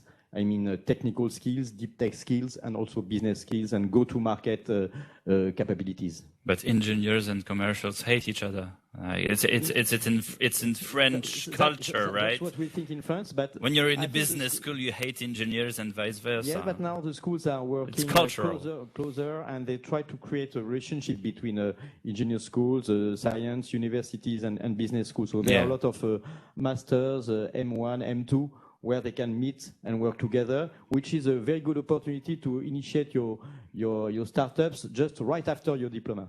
Anne Miller, you wanted to react also to all of that's been said. No, I just wanted to say that just to locate what Mission French Tech does compared to the other actors, just to understand, we're not focused on funding. So we are more focused. Funding is really the realm of BPI France, which was created. Yes, right. It was created in 2012 to federate, even before that, to federate all the support to all SMEs and ETIs. So basically, and so that's when there is money to be given to the ecosystem coming from the deep pocket of the state. It goes through BPI France, who also has the expertise to analyze the business plans and so on, and to distribute that money. So when we support the ecosystem, it's not through money; it's more through targeted programs. And so coming into those priorities in deep tech, so we started with this very emblematic program, which was a French Tech 120 and Next 40. And now, because we realize we need to go more into strategic sectors and deep tech, so we've created last year the Green 20 program that accompanies some startups that foster environmental transition, and some of them are in deep tech. We just announced a new program the beginning of this week at Salon de l'Agriculture, or last week, called Agri 20. So now we are going to support some Agri-Tech 20 to support companies that are also impact through breakthrough technology in agriculture. And and soon to come will come a program about health. So it's really focused, as you can see, in deep tech. So, and this is not about funding, it's really about facilitating the relationship of those in those programs with the government, and especially with social, fiscal, intellectual property, and all issues that can arise when you're a company and need to grow. David Bougeot, we heard, I think it's Olivier that said that in that year it changed. I think that Franck Delorme, when you said to your parents what you wanted to do in 1995, they looked at you and they didn't believe it. So it's always changing. You're the one today with the deep tech, but you'll be a dinosaur in a few years when somebody, invents something else. What do you think about it? That's a good question. It's always a good question. Yeah. Sorry about that. Yeah. I think deep tech is an international wave today of innovation that's coming from the US, Israel, Singapore, and coming to France today. And the strength of the deep tech wave is very impressive, because it's based also on all the progress in digital and data that happened in the previous years, that made innovation even more fast to accelerate. So that's something that had to happen in the last years. So what will happen next is that deep tech will be the basis for the following revolution that will happen. And I'm sorry, I cannot define which one it will be, but nobody here, I guess.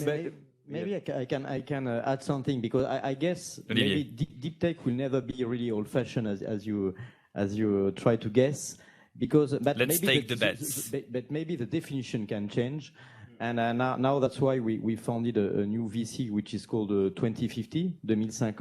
It's also because we don't think that the future will be only about digital, but you can consider deep tech from other perspectives, for example, biotech, carbon economy, and many other things about around the this field. Climate change, for example, climate change issues and global warming, many things around the biodiversity. It means that we can keep the same ingredients, the same recipe, but not with the same exactly skills, because we need also to combine digital with biotechnology with health skills and many other things. And this is really about innovation. Innovation happens when you connect the dots between all the universities, all the researchers. Again, more flexibility. So it's always about deep tech, but the deep tech will change. It's a center, its scope. Yes. And I would just add something about deep tech, because why governments today are so interested in deep tech. We talked about the global issues that technology brought by deep tech could partly resolve, but also deep tech is a great way to restore our competitiveness, because most of the deep tech can have industrial application, and I would say a cutting-edge application that can make our territory have new factories, but also be more competitive. Thank you all. Thank you for sharing. You wanted to say a last word? Just to say that deep tech is also a sector where you need public support because you need some trigger to encourage private investor to chip in because it's extremely risky. It's long-term investment too. You don't get your money back in a very short period of time. And the other thing I wanted to add is that there is a very also interesting initiative at the European level, and I know. So we heard about ESNA earlier, and there is another. This time, European institution, because ESNA is a Portuguese non-profit, but called EIC. We will have speakers of EIC this afternoon. EIC is also launching an initiative to identify 100 champions of deep tech across Europe. We will have because. Jean-David Malo and Stéphane Ouaki. About scaling out French tech, what we realized with ESNA and with Scale Up Europe is we cannot scale up French tech outside of Europe. And that's why we also, French tech, wanted to support this event today, that we really appreciate that the business angel want to federate at the European level because we think it's the way to go in general if we want to scale up our ecosystem. Thank you all. Thank you for participating in this panel. Thank you. And before you go to lunch, all of you, because I know you are very hungry, I will ask Nicolas Otton to come and join. Please. Thank you. We can applause him. You can go that way and take a microphone. Nicolas Otton, head of BNP Paribas Private Banking France. Please have a seat. And we are very pleased to welcome you, Nicolas, because you're, of course, willing to invest in that new as a business angel. We are delighted to. You are director of BNP Paribas Banque Privée, and it's very focused on it. Yes, and I would like to say that I am very interested with the subject to scale up French tech. It's a very interesting subject, and as a banker, I would like to support the French tech. And for example, we support less or more 80% of Next 40 and 70% of the next 120. Okay, so BNP Paribas Banque Privée, France and BNP Paribas have worked in partnership with French Angels for many years now. Could you give us a brief reminder of why you choose to make this commitment? Because it's a real commitment. Yes, I think, Pierre, there is three main reasons of this partnership. First of all, we would like to sensibilize our customers and to introduce business angel with our clients. It's very different bank or business angel, and most of our clients would like to invest, for example, in venture capital, in SMIs, and I discussed with an entrepreneur in the tech, and after he's successful, he would like to invest, to be a business angel, and it's important so for us to introduce and to be in this ecosystem, and is the great network like France Angel. Yes, VC is translated as capital risk, which is not so many risks in it. So it's kind of funny. So this was the first reason, right? Yeah. What are the two others? I think most of our clients would like to know better this ecosystem. It's we discussed last session in the French tech, and most of our clients would like to know how to invest, how to meet clients, and it's important for us to present this ecosystem, this entrepreneurial ecosystem, to our private clients. And the third reason?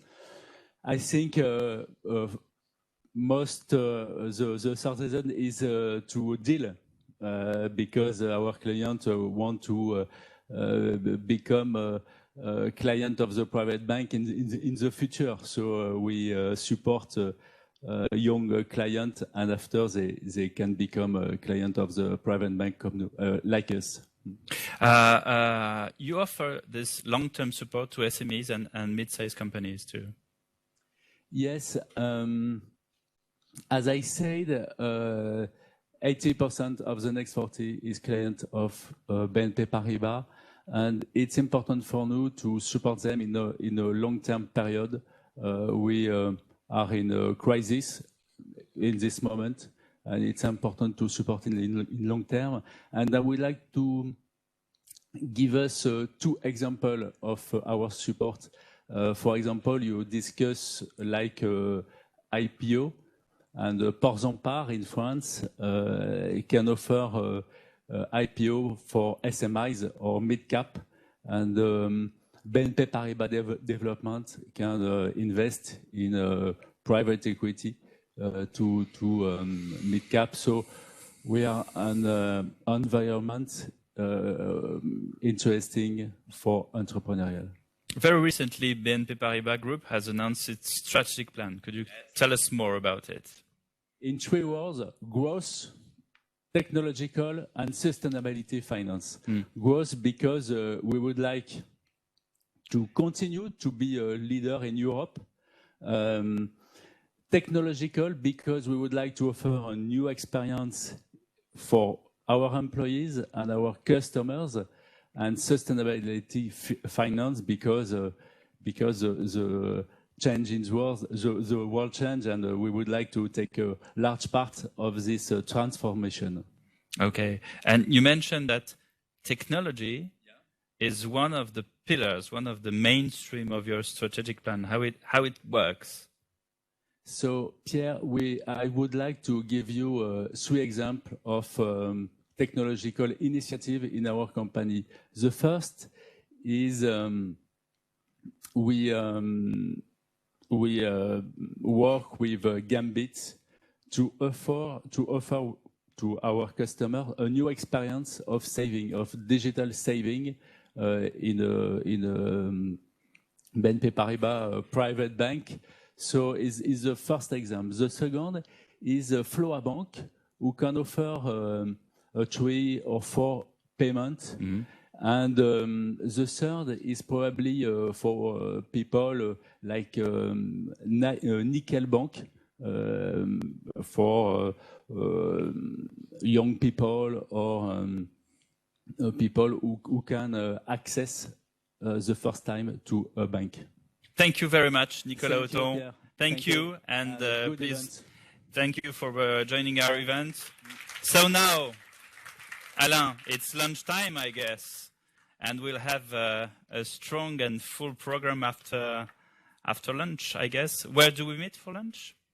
I take a microphone. Yeah, you can take this one. It's a big one. You have 2 of them even, you know? Okay, I take the big one. Yeah. Okay, so we'll have now lunch in advance. Thank you, Pierre. Well done, because we started with a little bit of delay. Now we are on time. So we leave for restaurant with Place de l'École Militaire. So you just go outside the MEDEF on your left. Go to the Place de l'École Militaire. It's a restaurant called La Terrasse. So it's a red window, and so really easy to find. And you can also follow people who have this sort of badge. So that's easy as well. You will have lunch served at table. So we have chosen the menu. If you do not want that, I'm sure you will.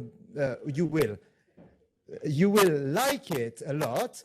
But in case there is some tension, then you say, okay, I want other things. This is feasible. However, this is really a fixed menu. So we restart at 2:30. So basically, we ask you to leave at 2:15 after the coffee. So go out, left, and then you have more. Take a left. And again, you have 1 hour and 15 minutes. So enjoy your lunch, and we'll see you with the head of EIC at 2:30. Thank you. So we're not opening anything. We're just resuming this fabulous congress about startup to scale up in Europe and the role of business angels. Of course, in a few minutes, we'll have a new panel. But first of all, please welcome Mr. Stéphane Ouaki. He was in charge of the EIC, and he presenting to us backing visionary entrepreneur. It's yours. Ok, merci. Donc j'ai quelques slides. So I have a few slides. So sorry for switching back to French. Unfortunately, it's a reflex when I'm in Paris. I prepared a few slides to tell you where we are with this initiative called the European Innovation Council, which has been launched by the European Council in June 2019 when we were requested to actually implement a pilot. We basically put back a number of resources under Horizon 2020 at the time, something close to 3.5 billion, and we launched a pilot, which is basically finishing right now, that we implemented in the years 19 to 20. And of course, we implemented the fully fledged, what we call the fully fledged GIC, at the beginning of Horizon Europe, which started in 2021 last year. So despite, I would say, the vicissitudes of the pandemic and the consequences of it, we have managed to implement this pilot quite successfully. And we are in a very good situation now to implement the fully fledged GIC under Horizon Europe, which is aiming with 10 billion euros over the period 21-27 to support visionary entrepreneurs across all Europe, mainly in the deep tech area, which was defined earlier. So thankfully, I don't have to go through this very difficult exercise to define what deep tech is. But that's basically what the European Innovation Council is trying to do. And we do that by having an approach that is aiming, first of all, at finance. So first strategy here is to make sure that we provide finance, and we do that through three funding instruments. The Pathfinder, which is a kind of a research for disruptive innovation, deep tech disruptive innovation support. We provide here mostly grants up to 3 to 4 million, mostly in the form of collaborative research that brings together a lot of labs, corporates, startups sometimes, but universities mostly. And we believe that those innovations that are emerging from the lab are good candidates to then pursue their trip to move to the second funding instrument, which is transition, where we are trying to pick those very successful ideas that are emerging from the Pathfinder and support them. And the idea here is, of course, to try to make them jump to the transition from the lab to the company level when they can then implement their ideas as a company. And then finally, we have the accelerator. So here it's only for companies. The accelerator has been quite successful already in the previous financing period. And here is to start the process of scale up for these deep tech companies. The idea is that we absorb the risk level that is perceived, in particular in the deep tech area, as being quite difficult to absorb. And we do that by providing these companies a grant, residual grant, for to absorb the R&D cost of what they are actually prototyping and still testing, and also equity in the form of what we call blended finance. And of course, this equity is implemented by a fund that the European Commission created in 2020, which is called the European Investment Fund, Innovation Fund. And I will say a couple of words about that quickly. Of course, the two other elements here is that we are trying to be open to all innovations across Europe. So there are no topics. We are a bottom-up exercise because we believe in this particular area of innovation on deep tech that a lot of the innovations are coming at the intersection of different domains. Often you're bringing digital into transport or energy, and this is where the innovation is taking place. And we are trying really to target the needs of the innovator and be agile as much as possible with the funding and with the support we provide. And we have a whole menu of business acceleration services that we offer to our companies. And then finally, we are trying also to boost the ecosystem across Europe. So the idea that we are trying to implement at the level of the EIC is not to replace from Brussels the ecosystem, but on the contrary, to provide a means for the ecosystem to amplify its impact. So whatever works at national, regional, municipal level, sectoral level, we are trying to provide additional resources in order to increase the impact of that. So the EIC fund, on which I will spend now a couple of minutes on speaking about it, managing, of course, the equity investment of the EIC accelerator, so of those companies that have passed this very difficult selection process that we have established at the level of the EIC. And basically, we're trying to bridge the equity funding gap that appears in particular at early stage, even if the definition of that early stage is rather expensive. So here we are also operating from C to Series A, B, sometimes also Series C or D, if there is an added value, of course, for us to be present. But we are, of course, very much concentrating in between the seed and Series A and Series B stages. The DNA of the intervention of the fund is to crowd in private investors. So we are not here in an initiative that aims to replace private investment, even if companies pressure us very much to provide the money only from public sources, but we don't think it's a very good idea. I think it's doing a disservice to the companies to do it that way. So we are providing, on the contrary, very strong incentive for them to look for private investors of all sorts. And we condition basically the release of that equity based on their ability for them to do their homework and prep themselves in order to attract private investors. And we believe that the value proposition, of course, of what we provide, the grant up to 2.5 million, the equity up to 15 million coming from the EIC is a very strong de-risking element for companies to then be in a position to sell themselves better to private investors. And here, of course, when I mean private investors, I mean business angels, obviously, but of course the VC community across Europe, family offices, also corporate VCs that are becoming more and more present. But of course, what we are trying to look at here, and I think this will be probably music to your ears, is to find those that can actually mentor, coach the companies in the proper way, and bring them the necessary of soft skill, expertise, networking that usually they lack at that level of development of their journey. And of course, we are very happy with the contribution that the network of business angels can actually make there. One of our particularities, of course, we provide patient capital. The main problem of deep tech, as it was mentioned in a panel this morning, is that usually these companies require, I would say, more patient capital. So the VC model of 3 to 5 years before an exit and a turnaround is relatively ill-suited for this type of companies.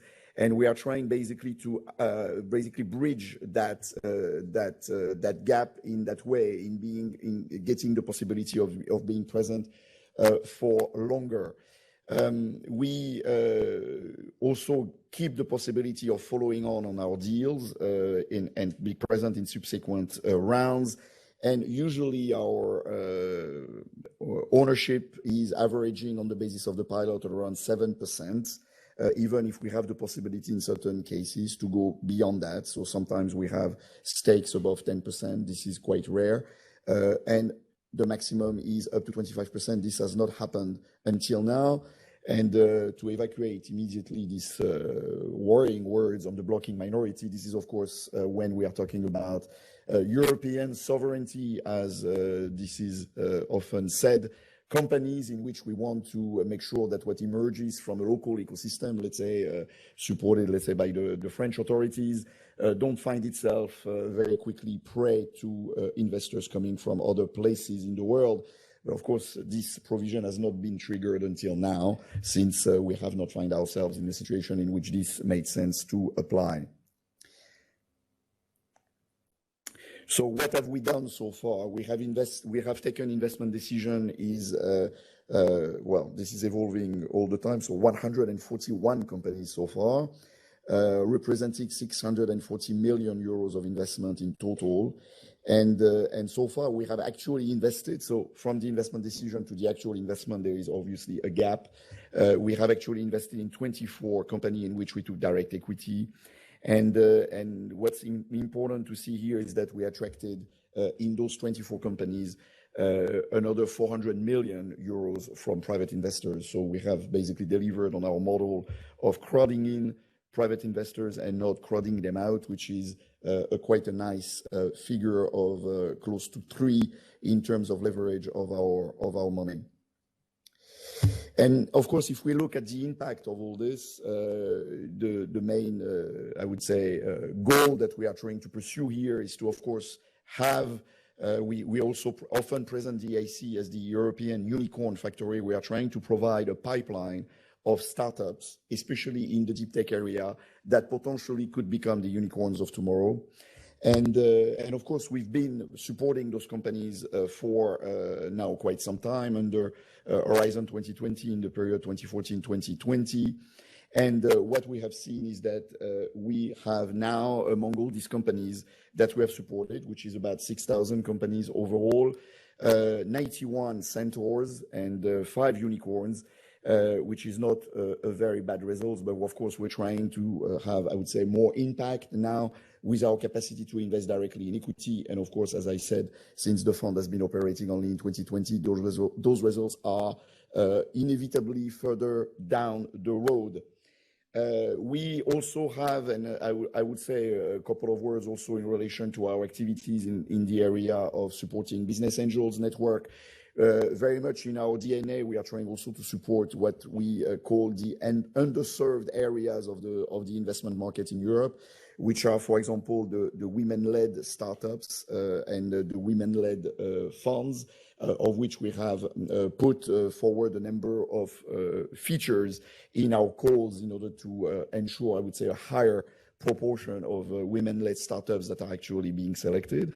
And this has actually worked without sacrificing the principle of excellence, which is always our guiding principle in selecting companies.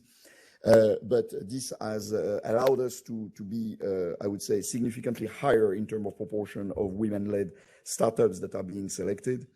And of course, we are all the time ratcheting it up a bit, that goal, in order to develop that. What our goal is also, of course, to try to have, I would say, more dedicated support towards the ecosystems towards the east or the southeast of the European continent, where, of course, the ecosystem there is much weaker in supporting emerging startups in countries of the eastern side of the European Union. Last thing I wanted to say is that we have crowded in 9.6 billion euros in investment that come in the companies in which we have supported. Out of this 9.6 billion, 1.1 billion came from business angels, which is a remarkable result, and give you also an idea of the presence of the business angels network in supporting the companies that are coming, that are being selected by the EIC. The idea here is, of course, that we will continue now our engagement to support those business angels network in the future. We have been through the ASIL project supporter over the previous financial period with activities in supporting those networks. And we are about to launch a successor project to that initiative in order to continue to reinforce those networks with a particular emphasis on the 2 underserved markets that I have mentioned, which are the women-led, I would say, women investors, women business angels, and also, of course, the capacity that we have to boost the networks in the eastern side of the continent. And of course, we stand ready to look at other initiatives that could potentially come maybe from you to see how the capacity of the business angels network to connect across national environments and to become truly European in terms of business opportunities could also be, I would say, empowered by the role of the EIC, because we are, of course, a truly European instrument, and we are trying to find partners across the entire EU in order to do what we are supposed to do in our DNA, if you wish. Voilà, so that's what I wanted to say in a nutshell. I hope that I respected the time allocated. Thank you, Stéphane, and of course. And then we can move to the panel. Thank you. You remain here. You take place, please, Stéphane Ouaki. And we wanted to say with Alain Pujol, because you were speaking about women investors that today is the Day of Women, so it's very important to us. So thank you for being here. Our next panel, Public Policy Measures and Co-Investment. Please welcome Rudy Ernaud, Martin Bresson, Julia Fénard, Philippe Huberdeau, and Stéphane Ouaki. Please have all the seats and the microphone which are selected for you in front of you. Bonjour. Please welcome. Thank you. So, yes, Julia, you're right to be in the center. It's your day. It's only one day. Okay, I don't know. Okay, so what is at stake? As Stéphane just told us a few minutes ago, money investing. We were this morning speaking about flexibility. One of the goals for everybody is more flexibility, more in investments, and also to prevent, and it was said a couple of minutes before, to prevent all these unicorns, startups, scale-ups, whatever, to go abroad, to go to Asia and to go to the US. Julia Fénard, how do you explain this? You said to me on the phone a couple of days ago that you weren't quite on that position. Maybe you have you don't see all these scale-ups taking the money and flying away a couple of or 10 years after. Thank you. I'm really excited to be here today in such a good company. No, actually, what we've been observing, and I think it's quite an obvious observation, is that the French tech has become a hunting territory for Anglo-Saxon venture capitalists. It has become a hunting ground for them. So a quick figure to demonstrate that is that the number of fundraising rounds involving at least one foreign VC peaks at 234 last year, which is the equivalent of 7 billion being invested by foreign VCs last year in France. This is a spectacular growth in comparison to the previous years. And they're investing earlier and earlier because 60% of this was invested in seed and Series A. So that's interesting. And that's actually great news because it shows that our ecosystem has credibility. It shows that our ecosystem gained in maturity. And what I've told you on the phone is that a few years ago, when VC invests... Everything we spoke on the phone, please. What I've mentioned is that in the past few years, American investors would ask startups to delegate their offices to the US, and that's no longer the case. Startup offices remain in France, research and development remain in France. So I think that's really good news. We have, in France in particular, a lot of SaaS and fintech companies that demonstrated scaling up, recruiting hundreds and hundreds of talents, going international successfully. So it really demonstrated to the world what we can do. So I have to say that my fear is no longer having startups leaving, but it's really the fact that we have a very, very strong competition in terms of investments, of foreign investments also here in France. Don't get me wrong, it's not a bad news. It's really good news. And I'm coming to the co-investment part, because I think the part of this success of being so attractive is also having international funds, knowing that they can eventually bring in local partners beyond Series A, so that they can rely on strong investors here in France, locally, to co-invest also with them. So that's really great news. And here I couldn't stress out more the role of BPI France on this. At France Digital, we often receive questions about other startup associations asking us how does BPI France work, how they could reproduce that model in their member states. So I think we have a good example of co-investment policy here in France that could inspire a little bit also other member states. And then I'll get to my message, because once we've said that we have strong international competition, what I want to highlight here is that we need more pan-European investments. A few weeks ago, the Ministry of Economy, the Mission French Tech, published the long-awaited list of the 120 most promising startups here in France. And what we did at France Digital is that we looked at all the investors that backed these companies that were behind them. And first, we found more than 440 investors without even counting individual business angels. And when we looked at the nationalities behind these VC funds, we were a bit sad, actually, to see that only 9% of them were from the European Union. So we found 9 German VCs, 6 Swedish, 5 Dutch, and in comparison, we found 30% of Americans with more than 140 VCs investing in French tech ensemble.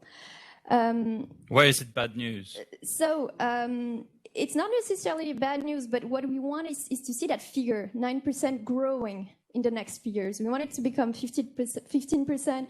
We want it to become 20%. And we want to have more French investors investing in Swedish startups, investing in German startups, and the other way around. Because for us at France Digital, we believe that's the only way we can catch up with the US, that we can have an actual single market, is that if we have this pan-European investment flowing more naturally. So what we observed also is that we have recent and concrete measures going towards that direction, and that decision makers also realize this, and everyone is working towards this. So I have to highlight the fact that we really welcome positively the European Tech Champions Initiative, so the 10 billion fund that I think, Philippe, you might mention it, but 10 billion investment made at the European level for late-stage companies. Also, we are looking really closely at what the European Innovation Council is doing, which also goes in the right direction in terms of investment in deep tech, in biotechnologies, and these specific sectors.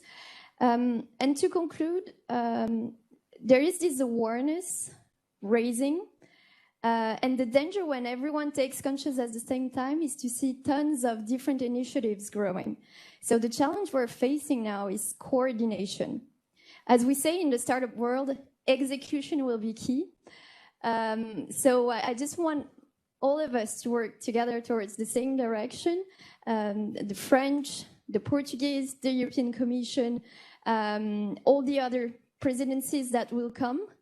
I think we have to coordinate all efforts, and I'm really excited. I really want to finish on a positive note because we're seeing really good public initiatives growing, and we want to support that. And I think the challenge will be, sitting at the same table, working together, and making that work. So we don't have a table, but you're all in a row, and I guess that maybe Martin Bresson wants to comment this. If you have a microphone somewhere, yeah, great. So well, for Invest Europe. Well, thank you. I'm from Invest Europe. We represent venture capital, private equity, large buyouts, and their investors, including the pension funds. So, but maybe let's hone in on the focus on the venture capital, and just mentioning that 25% of my venture capital membership is probably the vultures from the Anglo-Saxon world that hunts through the grounds here, and whether or not you consider that as bad news or good news is I think a differentiation of taste. They do bring money and they do bring expertise. So in effect, it could also be seen as a good thing. I think, Julia's intervention here is that we are actually looking at a number of issues where all of the news are good news. It's moving in the right direction. Whether or not we will catch up with the US is dependent, I think, both on the pace that we move on, but also evidently all the efforts made to make that catch up relevant. And I think to your question originally about why once we've done the scale up, the startup and the scale up phase, when we get to that end phase where we're going public, why do they primarily go public in NASDAQ or Wall Street rather than the Bourse here, or indeed, my favorite place, the Fundbörsen in Copenhagen? Why do they all go to the US? First of all, I think let's stay with the good news. They don't all go. Actually, we are seeing also increased second trade sales, and we are seeing an increase in IPOs of tech companies in Europe as well. But there is a long way to go on some of the issues around infrastructure, which I know Philippe, we had a discussion and the startup initiatives, right? A lot of the competence, a lot of the lawyers, a lot of, particularly bringing in US investors, their primary sort of thinking is if we ever go public, it has to be in the US. And they bring in money, they bring in expertise. The expertise is there. We will get there, but it's a long growing. It's a but how long? Growing. How long? Because every year we say it's long, so we have the time to die. Well, personally. But personally, I think, no, I don't think we'll ever catch up, but we will close the gap sufficiently for it to be so small that it's no longer a relevant factor in itself. And I think that will take 5 to 8 years. 5 to 20 years. 5 to 8. 5 to 8. Yeah. If we move fast and the Americans stop moving fast, but there are indications, I think, on that actually being done. Some of the initiatives already taken. I think the EIC laying the groundwork of getting all of those, the 1,000 flowers that needs to bloom for those 2 to actually be part of a bouquet. God, that's a horrible metaphor. I need to work on that. Rudy, you wanted to comment, I guess. Well, I would like to agree with Julia because it's Women's Day, but I don't fully agree with her. I don't see the thing so positive.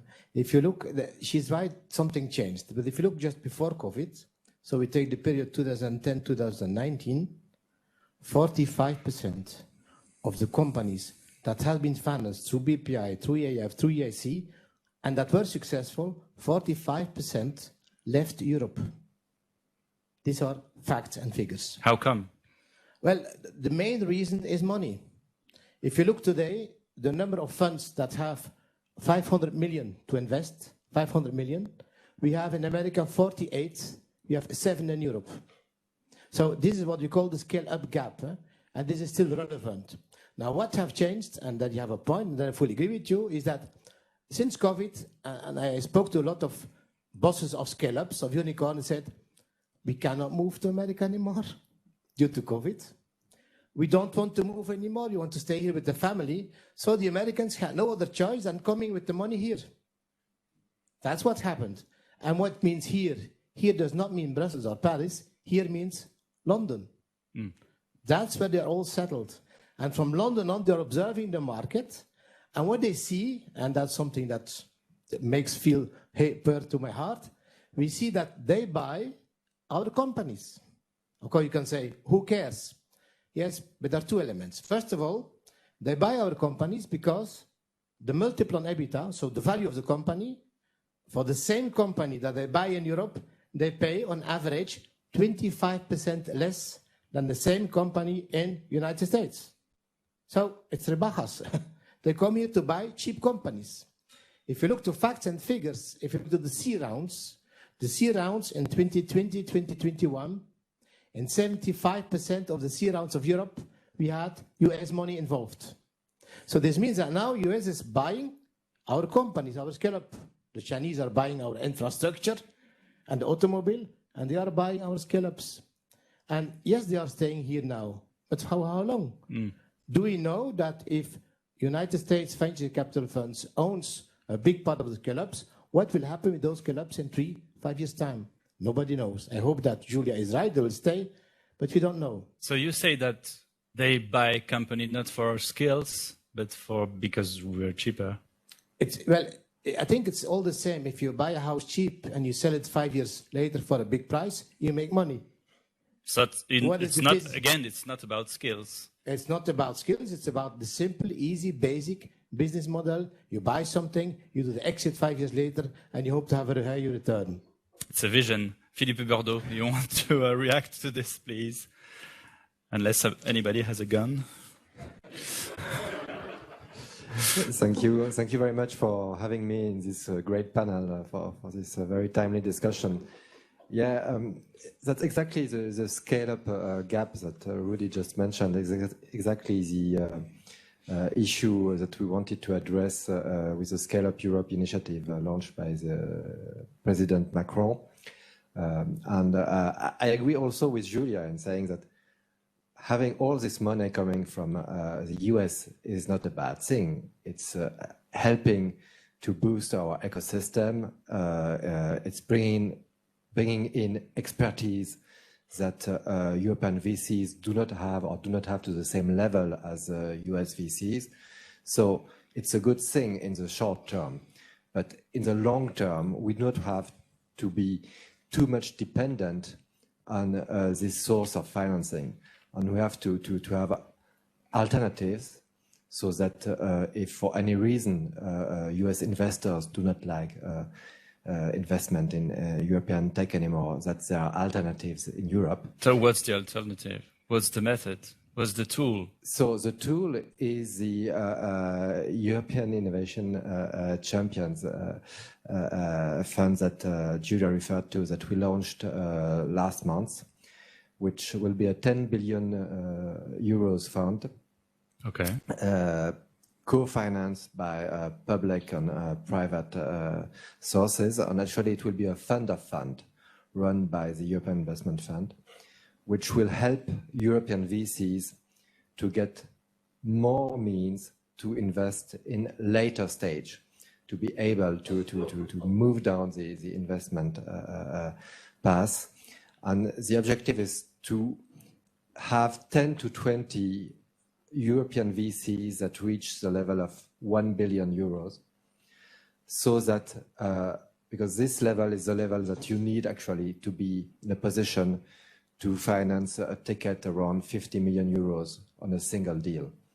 And so that's what we want them to be able to do, and that most of them are not in a position to do right now. So we want to have 10 to 20 players, VCs in Europe, that are in a position to speak on a par, so to speak, with big VCs from US or Asia. That's your answer to US competition, in a few words. Yes, the answer is to build financial means and also to build expertise in Europe, because it's not only a question of financing of money, but it's also a question of expertise. You need to have then really the knowledge. Financiers that have the knowledge and the expertise to intervene in such.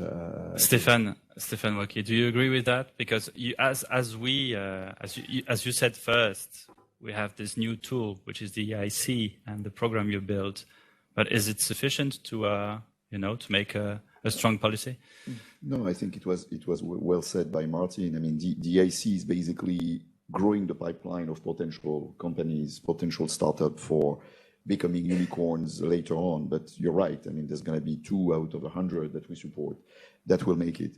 I think critically, what has been said is correct. I mean, critically, where we see a real gap, and now that we are a direct investor in the companies, we can see it. We can see the pool from the US investors. It's very difficult to resist for the companies. I mean, we see it now. I mean, it's not just simply reading reports. Now we see it by managing the fund. We see literally the companies coming to us and telling us, I mean, you cannot tell us to stay in Europe. This is basically going to kill us. We need to go to the next round. And at that level of those rounds, at the level of the tickets that we are talking about, indeed, US investors have a decisive competitive advantage. They can garner bigger tickets and therefore participate in bigger rounds. It's true what you said, Julia, that many of them now are hunting in Europe. But I think that at the same time, we still observe today many of them telling the European companies, okay, look, we create a Delaware structure, a holding structure, and we invest there. We know the rules. It's very easy. It's tax optimized. And this is the first, basically, step towards a move across the Atlantic. It's true what also Julia said, that we also observe that many of these American funds now are quite relaxed about keeping the teams, basically the operational side of the company in Europe, because of course it's a demand, I mean, propelled by COVID, but not only. I think many Europeans now want to keep operations and develop the research and development of their operations in Europe. And I think American investors have become accommodating for that. At the same time, the creation of holding companies on the other side of the Atlantic captures the IP, captures the added value, and eventually, is the first step towards there. There is another angle to it. I mean, Rudy, you didn't say, but maybe you can expand on that, is the regulatory aspect of it, which is a real nightmare for us in the Commission. It's really the thing that makes us particularly angry, because that's the thing that normally at European level we should be able to tackle. But again, anecdotal evidence coming from the companies themselves in which we have invested is that why they jump and go across the Atlantic is because, for example, if you're in the biotech area or in the medical devices area, for example, it makes complete sense to get the regulatory approval in the US first, and from there come back to Europe and enter the different regulatory environments in Europe. And that obstacle, that regulatory obstacle, explains why you have the figures that you gave, which is that you have, I would say, a situation in which the investment is not really between the different European funds, but it is between the companies and European investors, I mean, national investors, and then American investors that are taking the next ticket, the next round, and bringing eventually over the company there.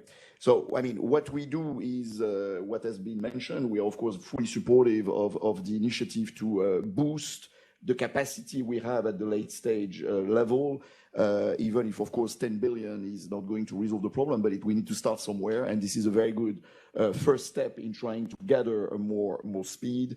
I didn't mention it, but we have, of course, InvestEU, not Invest Europe, InvestEU, which is the new regulation that has just been signed yesterday with the European Investment Bank group, which will have a very strong equity product that will be 2.4 billion of guarantee and 2 billion from the EIF.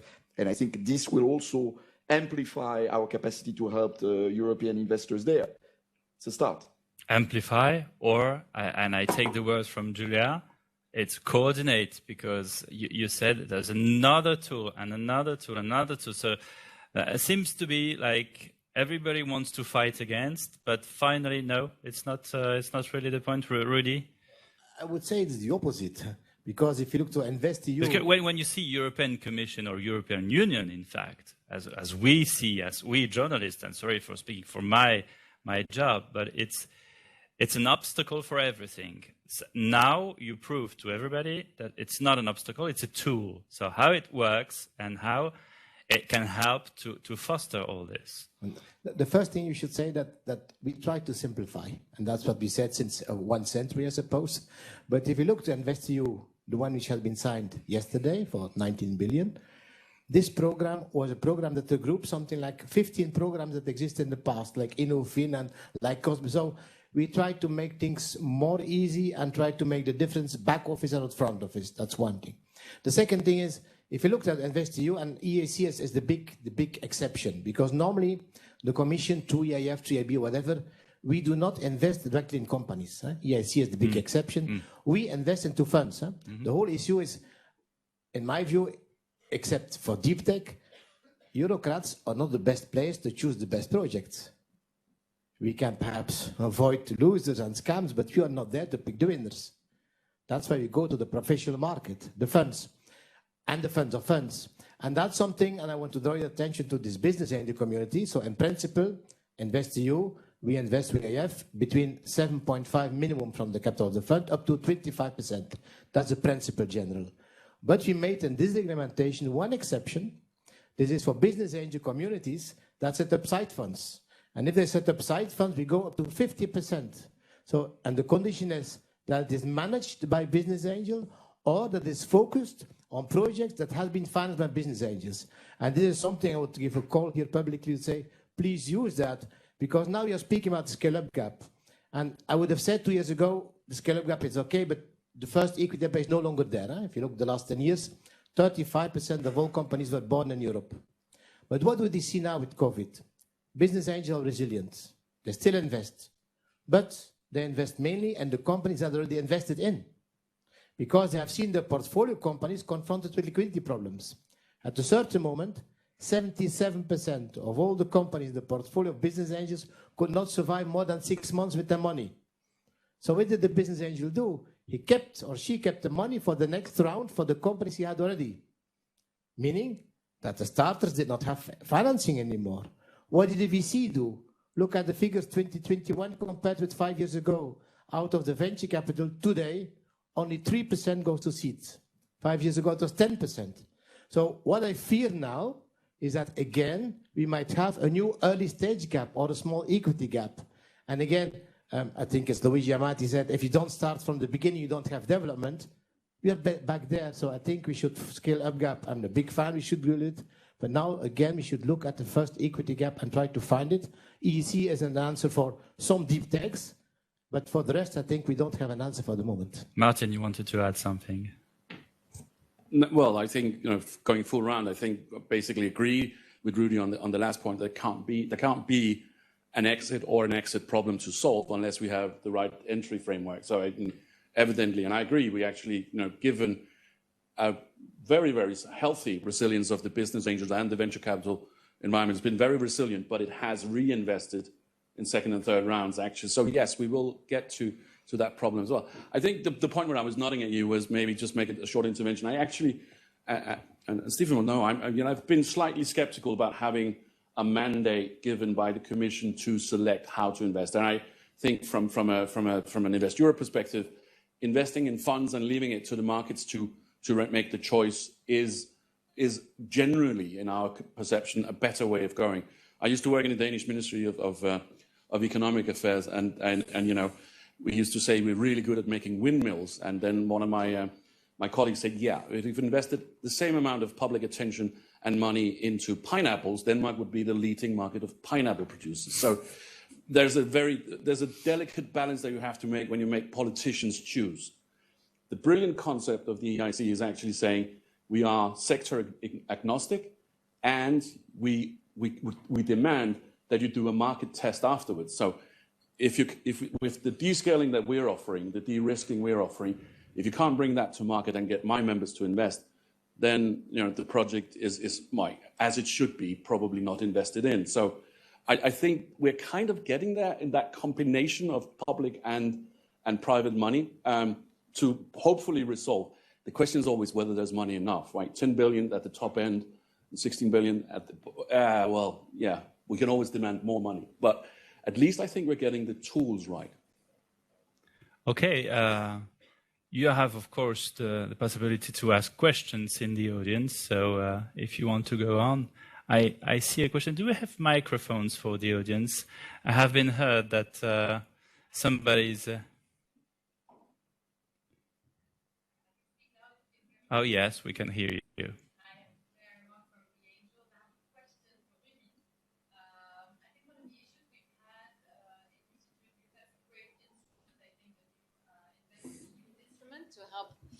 To help business angel sidecar funds.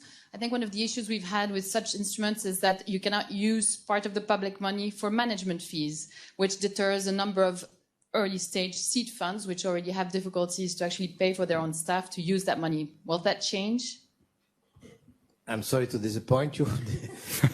This will not change because, in fact, in the Commission, you have a quite bad experience with paying management fees. We had some program, I think, in the year 2000, which was called CREA, seed. Some of you might still remember that.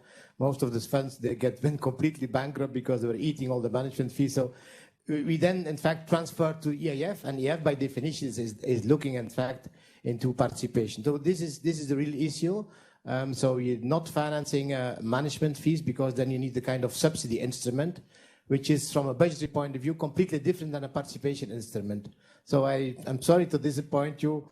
We will not have, but at the same time, if, of course, as a side fund, you could obtain up to 50% of the money of your capital, then I think internally you can structure to do, because if the fund is bigger, the percentage has to go to management fees is smaller. So then you can, of course, allocate it to your part, to the 50% part. So even if you have to pay 3% on the capital, you can still try to use it only on this part. So that's, in fact, the internal allocation which we allow. But we ourselves from Commission, we were not going to finance the thing because indeed, we had some bad experience. And if I just may come back on your last comment, I think EIC did something very clever.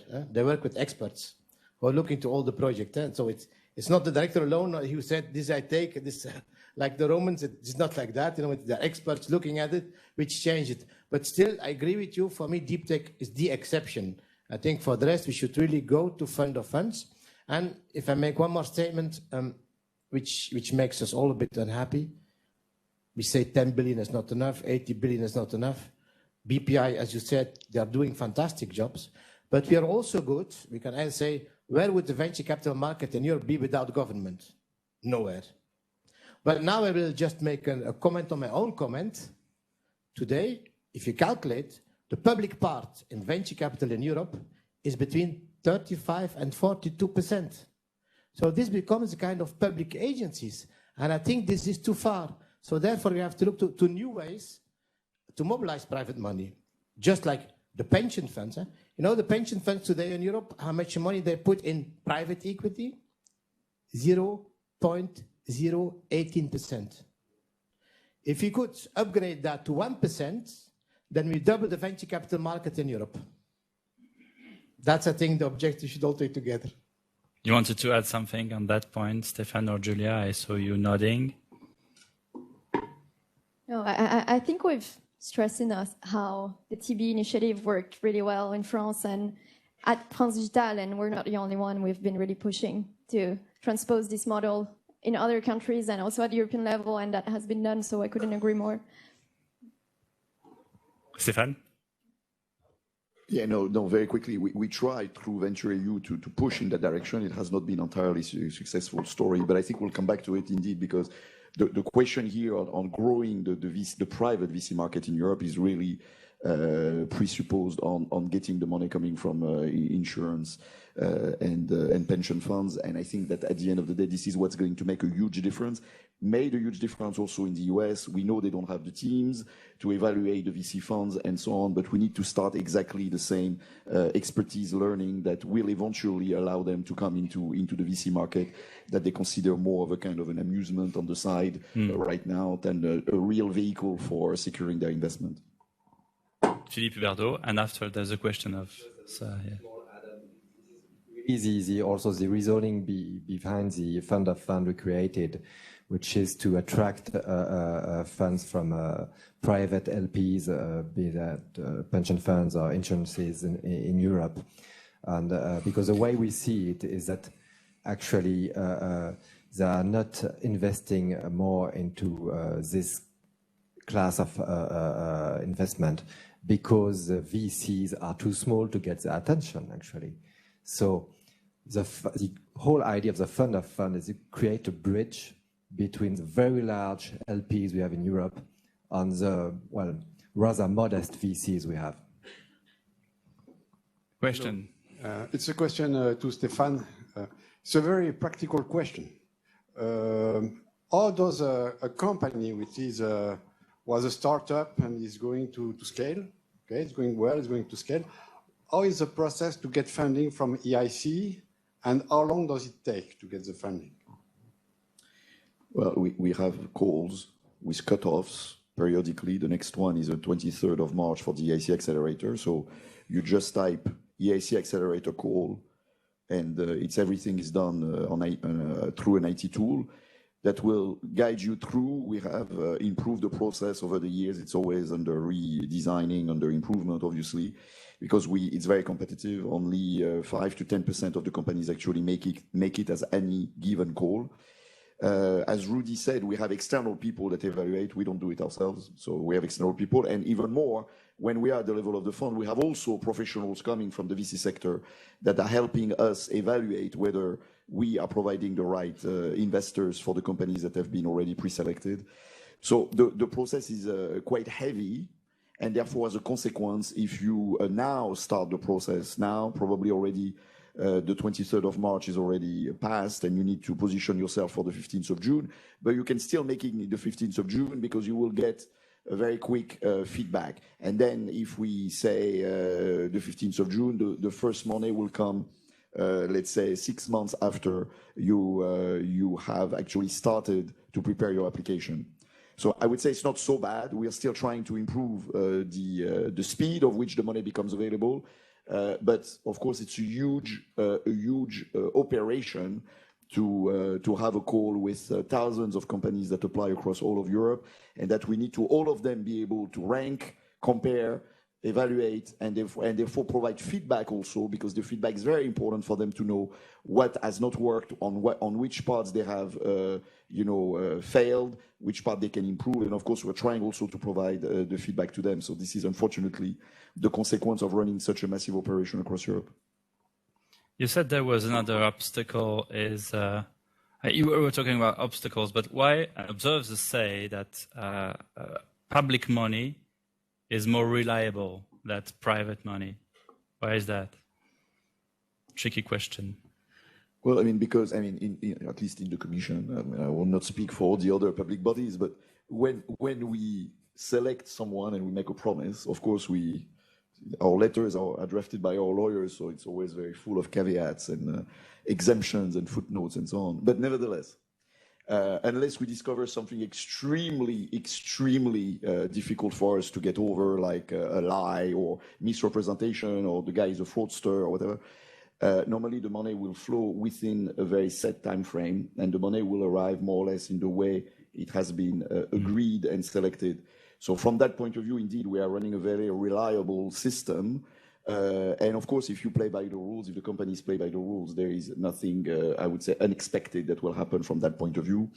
The private market, as we know, is much more based on, the contact you establish with a VC. You send your request, you have an interview, you do your pitch, and then the VC can say, okay, I don't have the money anymore, it changes his mind. It's much more, I would say, uncertain as a process. And it's better than a robot. Yeah, of course. But at the same time, we provide, I would say, a much more predictable system. But of course, the flip side of it is that our reactivity to request, to application is, of course, much longer. And we are trying, of course, to squeeze the timing as much as possible. But it's very difficult for us to compress it and mimic what a private VC can do with a team of 4 or 5 people, by definition. Thank you for this answer. Yes, of course. Sir, go on. Yes. So maybe you can present yourself. Yes, Alessandro Ruffo from Eagle and Chevalier. It's a venture studio, European venture studio. I have a couple of questions related to the European Investment Council. We noticed that there is a policy trying to attract probably US startups in Europe or startups from outside Europe, but it's not clear what is the policy. So we noticed that the possibility for single persons to start new companies in Europe if they come from abroad. But for example, as a venture studio, we are creating a startup in Europe with a technology developed in the United States. And it's not clear to us if that would be accepted from EIC. And the second question is related to how do you see venture studios as a new, let's say, form of collaboration in Pathfinder, Transition, and also Accelerator? Thank you very much. It's a question for you. Yeah, very good questions. So indeed, we are trying to attract very good US companies that are investing in strategy, that are developing innovation in strategic sectors. It's clear. We are trying to do the same they're doing to us, obviously. And actually, not only from the US, but from innovators all over the world. And we have, contrary to, I know you're all smiling, but contrary to what you think, we have a number of innovators that are looking very, very closely at the opportunities we offer in Europe to relocate. Now, how does it work in practice? We have made possible in the EIC that you don't need to have a company to apply, but of course you need to have a company in the meantime to receive the funds. So at the level of the application, so I said the next deadline, 23rd of March, the next one, 15th of June. To apply, you can be a private person applying, or actually you can be an investor applying on behalf of a company or of a private person in terms of an innovation. But by the time you are there to receive the funds, of course, the company needs to be incorporated. So all this in order to try to be more welcoming for those that are willing to come, that are just settling in Europe in order to benefit from the application process, and therefore not to force them to wait until they have incorporated their company. Now, on the issue of the partners at the level of the ecosystems and the venture studios, as an example, and so on, like I said, our intervention on the ecosystem is to try to amplify what works. So we are open to all sorts of partnership with all the actors that are operating in the ecosystem in order, if they are doing something that brings value, and we are happy to cooperate with you, with venture studios in general, in order to see, on the basis of bringing value to the companies, whether we can indeed cooperate, win-win, two-way street approach, in order to see when we can amplify the impact that you have, and therefore you can bring your company to apply to our instrument, and therefore we can amplify the result of what you're trying to do. So this is basically the approach, but it's not only for venture studios. Sir, maybe a microphone here. Thank you. Thank you. I also have a question for Stéphane. So he's the main guest. Yes. So please, after he disappears. So. Also a very practical question. So my name is Simon. I'm a CEO and co-founder of a deep tech hardware medical device company called Genser. So my question is, so as a startup, of course, we're a very early stage. How do we know, like, when is the right time that we can think about, reaching out to EIC, maybe start with some programs? My understanding so far is that, for example, the calls you mentioned is more for kind of the later stage companies that already in the program that are successful, or what's the first step? Like, is it emailing you, or, like, who should I reach out to? Thank you. The way we have set up now since last year, the process is that, again, you type EIC call and EIC accelerator call. You will be put on a platform, and that platform will take you by the hand through the different steps and will assess your level of development, whether you're a right fit for what the accelerator proposes. And if you're not a right fit, it will propose a number of solutions, either other initiatives that are more relevant given your level of development, or a number of improvements you can make and then come back and reapply a bit later when you have made those improvements. So we have made the system more intelligent, that can actually learn from what you have entered as information, and then can feed this back to you to tell you exactly whether this is the right instrument at this particular moment, or what you need to do in order to become, I would say, to ensure, make sure that you have the right chances of success if you apply. Here in the third row. Hello, my name is Samuel Francis, and I'm an analyst at Venture Capital from Vienna. And I have a question for Rudy. You've mentioned that the proportion of investments in terms of volume is actually going slimmer in early stage. And I also was confused with that recently, and I wanted to also bring a different perspective and to ask you what you think about it. Because I think that the venture capital market in Europe underwent a very drastic change in recent years. And that's a rather global change. It's not local only for Europe. And we see many institutional and rather conservative investors joining the risk capital markets. And of course, they're not going to join in the early stages. They're rather going to join in the later stages, where the market resembles more private equity markets and less venture capital markets. So I see this as something rather good for the ecosystems and something good overall for the economics of the whole world, because this way we give more room for small companies to grow. If we actually look at the total number of deals and the volume of early stage deals, it is growing, and it is growing quite well.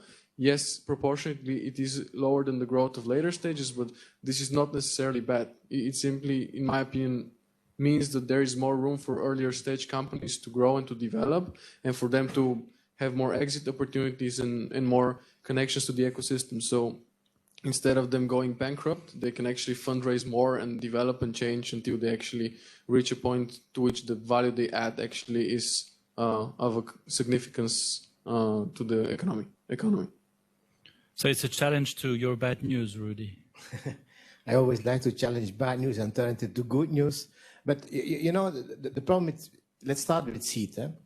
As I said, when you invited me 2 years ago, I would say we are almost done with the first equity gap, with the small equity gap. It's almost over. You see 35% of the companies born in Europe, we are there. Now what we see, in fact, is this double shift. The venture capital, they say, where can we make money? And this is, I always explain this to my students as the perfect example of a market failure. In the seed phase, you have higher risk, and lower return. In the later phase, you have lower risk and higher return. This is exactly the opposite of how a market would function. And therefore, you see indeed that, first of all, you have less patient investors investing, and the actual, whether the investors say to the LP, they say, we have to move to the right. You have to move to B, C, D. And so again, I think we are opening again the market from the seed phase. The second point is the business angel. I explained the business angel are looking to their portfolio, and therefore they are, first of all, giving privilege to the companies in which they are already. And this double movement makes that now we don't have research on that, but we have research on the fact that the business angels are moving already. There was a paper published by Colin Mason 1 month ago on a Scottish sample, and they say, in fact, that business angels are no longer investing in the very first one. They're investing in existing companies. So those two makes that, in fact, now we have the gap. And you're right, it's very good that it might be easier now for Series B and C, but as Martin says as well, if you neglect A, in 2 years' time, we will not discuss scale-up because we will not have scale-ups.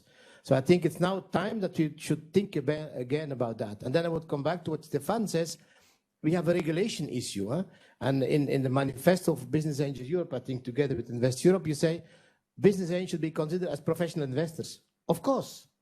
This is the only way to make them invest. They are not retail investors. They have to go through the procedure. So that's something we should do, I think, because we should now work on this regulation. And as Stéphane said, sometimes it's there, it's the regulation, it's the Solvency II that we have, which is in review now. Let's hope that it goes through the council. And if we work on this regulation, then we can change the thing. A last comment from my side, if I may, is we always thinking, and I think, Philippe, you're doing a great job, and EC is doing a great job, but we are still a victim of what they call the pari passu. For those, I think you're all a technical community.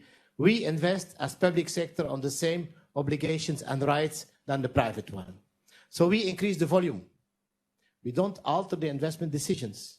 What we should do, we should try to invest as public sector, having less risk, lower return, like the new program Escalar, which is now part of InvestEU, where a fund can say, I have equity financing, but on top of that, I want quasi-equity. And this might be a way, together with the regulation change, that we attack the pension funds, because you block the risk, you block the return as part of it, and that could be something for them to go into VCs. And if we can all do that, and I think at the same time we can work on the small equity gap and we can do something on the scale-up gap. So that's the positive news that I think on the table we almost all agree, but of course between reality and dreams, there's always a long way to go. Last couple of questions maybe in the audience. Nobody? Well, I think everything has been said. Oh, okay. You're too far, but you're in pink, so I see you now. I'm standing up. How does that help? So I'm Jenny Tooth. I'm Executive Chair of UK Business Angels Association. And obviously I am talking about the UK market, which is very much part of Europe, and apologies for all that's occurred so far. I can't mend it right away myself. No, you can't. But I just wanted to make a comment, first of all, about angel investing. First of all, it is obviously thriving. And I think whilst under the pandemic, there was a strong concentration on backing portfolio businesses, that is absolutely not the case now. I mean, the angel community is growing and has a considerable appetite for making new investments. Certainly in the UK, we've had huge amount of new investment. It's overtaken crowdfunding in 2021, angel investing, which I think is a very encouraging sign. I think that one thing we do need to bear in mind is that in our figures we have in the UK, 60% of scale-ups had angel investing as the first part of their investment. So angels invest in scale-ups. Angels invest to scale businesses. We don't invest in startups. We invest in startups that will become scale-ups. And I think that's absolutely fundamental to the understanding of our market and the opportunity. And I think thirdly, there is an absolutely huge opportunity for us to build vertical marketplaces. The whole point about co-investment is to actually build supply chains and build marketplaces. And there is a huge opportunity to build verticals, and that's everything from AI to life sciences to clean tech to creative industries, where we can totally build both the angel appetite and potential, moving then also into venture, and then moving ultimately into series, C, D, and onwards. But we have to build it together. And so I think there are huge opportunities for us not to segment this market, but to build it and grow it together. Who wants to react on this? Maybe Rudy. Very shortly, the figure for Europe is that if you look to startups, 66% is business angel financing, 6% crowd, and the rest is seeds. And if you look to the scale-ups have got investment from business angels up to 72%. So, but that again, this is my thesis. If you don't have the business angels, you don't have the scale-ups. So you want to discuss about scale-up gap, you have to discuss about business angels. And they're all tools, I would say the tools which has been explained by Stéphane. InvestEU, don't forget, it has been signed yesterday, and there's still 25% has been signed with other people. So I think the instruments are there, please use them. Thank you. Thank you all for this panel. I guess there's the time for a coffee, right? It's a coffee break now. So we meet at the Bosquet in front of MEDEF, and we're coming here at 4:15 precisely, because otherwise we will be late. Thank you, and see you then. We'll terminate this Tuesday by this last panel before closing remarks and a cocktail with some pitches. This panel is moreover the continuity of the one we've finished, and as we saw how public policies can foster investment, we will go now to tax problems, tax incentives. You know that tax is the keyword for problems and also to discourage entrepreneurs, young people with ideas. So please welcome and applause Benedict Blomeyer, Pascal Chadnet, Philippe Gluntz, and Kitty van der Toren-Jakma. Kitty, your tax policy and financial service at PwC, it's PricewaterhouseCoopers.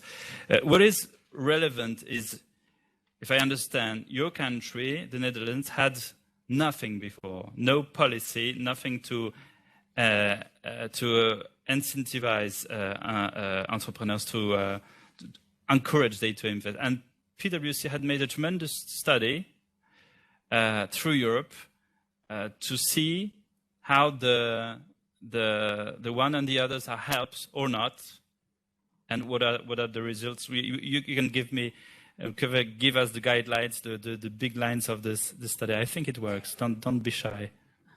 I'm going to try. Can everybody hear me? Yeah. Well, just to give a little bit of background of myself. I'm indeed working for the tax policy group of PwC, and I'm also working for the financial services business unit. Because I have a dual background, I used to work for the Ministry of Finance, and I also worked for ING, a large bank. So that's why it was quite interesting to perform this study for our clients. It is TechLeap. I spoke to a lot of people today, and there are a lot of people who know TechLeap. But for those who aren't aware of this association in the Netherlands, I will explain a little bit more of the TechLeap, so you can know the background of the study which PwC has performed. TechLeap is an association, and it's funded by the Ministry of Economic Affairs and Climate in the Netherlands. And they're more or less of a program, and they are stimulating the Dutch ecosystem. And TechLeap was very worried about the developments they saw in the Netherlands. I think it was quite interesting to hear the observations of Rudy, to see that there is a shift of investments from the pre-seed and seed phase into later stages. And that was also observed by TechLeap. And there was also a development in the Netherlands that there were no tax incentives for startups nor for angel investors to stimulate those investments. So the Dutch government had performed many studies just to improve existing measures and to improve existing programs. And they excluded the study of tax incentive because of the main argument that it was too complex to introduce tax incentives to stimulate those investments. Too complex. This was a good excuse. Tax authorities. Yes, it was. It's always an administrative burden and implementation costs. So they didn't want to know anything about new tax incentives. So TechLeap didn't agree, and they said we want to have the full picture of possibilities. So if the government is not going to apply this study, then we're going to ask PwC to perform this study. And it was quite interesting, so we accepted this engagement. And we had a lot of conversations with our client how to perform this study. Because in the beginning, they wanted to have a data analysis. And as you all are aware, angel investors have an informal network. So it's very hard to receive data and have public databases to receive those data and have an analysis. So which we offer was a comparative analysis amongst countries, selected countries by TechLeap. And we propose to have a survey because then you get really good qualitative information about the investment behavior of angel investors and can have useful data. But on the other hand, it takes time to perform a survey. So more or less we have a compromise. Also because from a practical aspect, because TechLeap had the informal network, so they really had the access to those angels. And we also had a GDPR aspect because that was the full responsibility for TechLeap and also for the representation of the target audience. So what we did was this comparative analysis for a few countries, not only within the EU, but also from the US and Israel. Because so how many countries are all? It were 8 countries, and we studied 27 measures. It was not only tax incentives, but also a couple of subsidies and grants. But basically, it was more or less the tax incentive what was definitely the scope of the study. And I think you all are really interesting in the conclusions of our study. So basically, and it was a little bit hard to say to our client that there is no one size fits all. And actually, they were a little bit disappointed because that's very easy to lobby for the Ministry of Finance or Economic Affairs that you have one solution for all these gap funding problems, but there isn't. And why this is a very big problem, because there is no one profile of a business angel investor. And I think we all agree here, especially today, we see a lot of different profiles of angel investors. So there are beginning angel investors, so they call it virgin angels. But there are also very experienced business angels who have a lot of portfolio investments. And you really have to stimulate it on different ways. So what we did was we divided the target audience for TechLeap. So what you really want to invest, is this had the initial investment, or is this a portfolio investment, reinvestment? You really have to choose what policy option you want to lobby. And then we also concluded that there was actually not really a big difference between a tax incentive or subsidy. It was basically more or less the problem for the angel investors, because they really had a negative attitude towards subsidies because of the application problems and the time it takes to apply for a subsidy or grant.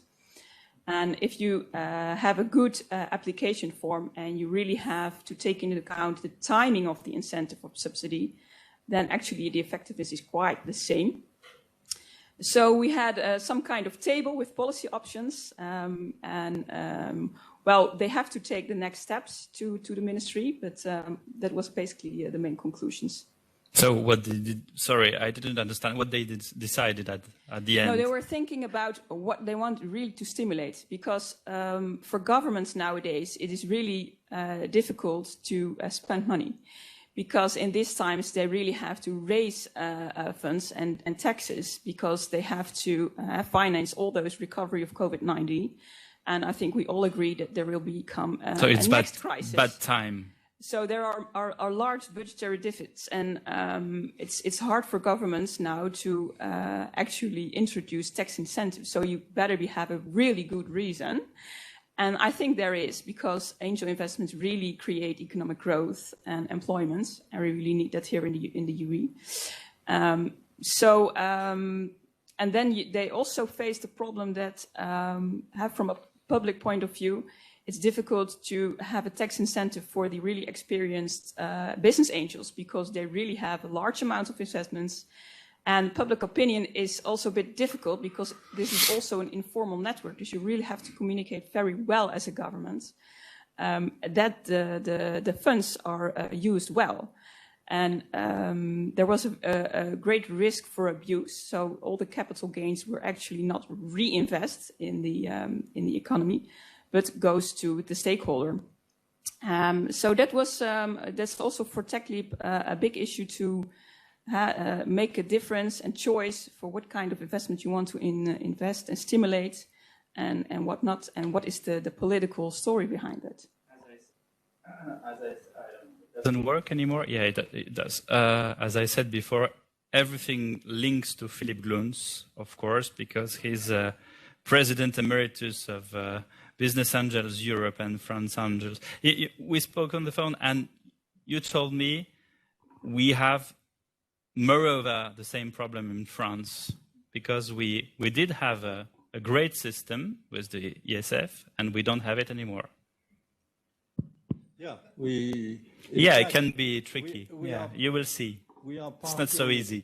Partly happy not to have it anymore, because that means that we don't have the wealth tax that we had before, and which was generating saving by investing in companies. So that has been disappearing probably 5 years ago, something. And now we have only the income tax deduction, which is very low. 10,000 euros. Very low in cap and very low in percentage. So 15. Which in our mind is not operating really anymore as a stimulation of investment. Because the basis of it is that we think that a lot of private investors are resenting investing because of the risk that is inherent in the investment in startups. And so we consider the role of the public government is to try to help by taking a part of the risk on their side and decreasing the risk for the investment. At the time after the COVID, where you had billions of francs, billions of euros, which were in fact in the pockets of a lot of people, and the government wanted to move that money back to industry or to at least companies, that was the right time to really tell them, if you invest in startups, you will get some tax incentive of one form or another. And unfortunately, they did not, for the time being, listen to us. So what do you recommend? They don't recommend anymore. What do you recommend? What we would recommend would be a kind of minimum 30% tax decrease, tax incentive, because below that, we don't feel that it's really very stimulating. And second, with a ceiling of or a cap of at least 100,000 per individual, which means 200,000 for a couple, which is basically what is now existing in Italy, even in Belgium, it's even more, and in most of the countries now. So the French were the best in 5 years ago, and now are the last of the class. So we hope that we will be listened to by the new government that will come after June this year. Pascal Chardonnay, what is your point of view of Dantons? Well, of course, we should reinstate the impôt sur la fortune, the net wealth tax, because, you know, sure, as soon as you cancel taxes, you Geoffroy Roux de Bézieux est là, incentives. Faut aller le chercher. If you want incentives, you must have taxes. Yes, it's true that BAs are not so much incentivized in France. Startups are, because we have the R&D tax credit system, which is quite a powerful leverage, and we have the status of jeune entreprise innovante. young, innovative enterprise, which is quite powerful too with tax reduction, social security contribution exemptions, and so forth. Now, this is the underlying assets, the startups. Where it comes to the BAs, of course, I would say it's tiny when I compare it to the seed enterprise investment scheme in the UK or the Invest in Germany. But also, who are we talking about? Because we are talking about business angels. In my view, there are two kinds of business angels now in France. 10 years ago, business angels were people who would invest moderate amount of money, 10, 50, 100 max, in a startup, and dedicate a lot of their time to advising the startups, be on the board. Now we have a new kind of business angels who are people who are investing 100, 300. I did 2 fundraising recently, and there are people who are called BAs who have invested 500K, but they don't even know what the company is about. They are just good friends of the founders, and they invested on the founders and on the company. So perhaps we should make a difference between these types of investors and devise incentives based on the amount of time that they can show they dedicate to the startup, because this is what gives value to their investment. Also, do we really need incentives? That's always the question. You know, in France, since we have so many taxes, we have also so many loopholes and tax schemes, 600 of them. I remember when I advised people on investments in the dom-tom, you know, the foreign territories of France, you have a lot of tax incentives there, and this definitely leads to people investing in very lousy projects. So one should always be very cautious about incentives. What need to be incentivized in France is what need to be changed and promoted is an attitude to risk, because the French, when actually you compare that to the US, and I work a lot with Americans, they are, as you know, a bit risk averse. It's not so easy, it's not so much in their culture to lose money. Actually, I have seen a few startups going down the drain and BAs threatening to sue the company. And I would tell them, but listen, you know, you should have known the rules of the game. You have 10 investments, 5 will go down the drain. On 3 of them, you will have your return, 1, maybe a multiple of 2 or 3, and of course, the 10th one is the unicorn that you want to brag about in dinner in Paris. But don't complain about losing on half of your investment. So that attitude must be changed. And if there were some incentives that should be set up, I would say the direction would be to better use the loss, the money people are taking the risk to lose, because of course you can offset your capital gains, but there are constraints of that. And I would be in favor of alleviating the structure of these deductions. Maybe because they live in the old business model. And in fact, there's a new world with the startups. How do you analyze the fact that this person or this company want to sue the startup? It's kind of these are old-fashioned. The people I'm telling you about, and I have very specific examples. No names, please. I would certainly not give these names. These are people who did a lot of money in LBOs, private equity LBO, and then became business angels and could invest 100 or 200. But it's a totally different model.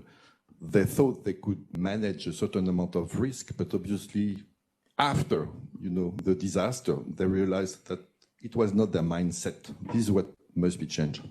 Yeah, and they don't do it again. Benedict, you wanted to talk, maybe? Because you have nice socks, but you want to say your point of view of all of that. I hope so. Director of Public Affairs, Allied for Startups. And it's good to be with you. And I just wanted to say I'm very impressed by your tour de force, moderating everything here. So hopefully we There's an ambulance waiting for me. live up to the expectation. No, just Thank you. For those who don't know us, Allied for Startups is an umbrella of startup organizations like Julia from France Digital a couple of minutes ago. And our network comprises around 8,000 startups or so. There's a saying in Germany, which is everything has been said, but not by everyone. So to save you the words, I think Kitty has shared some amazing insights on some of the specifics.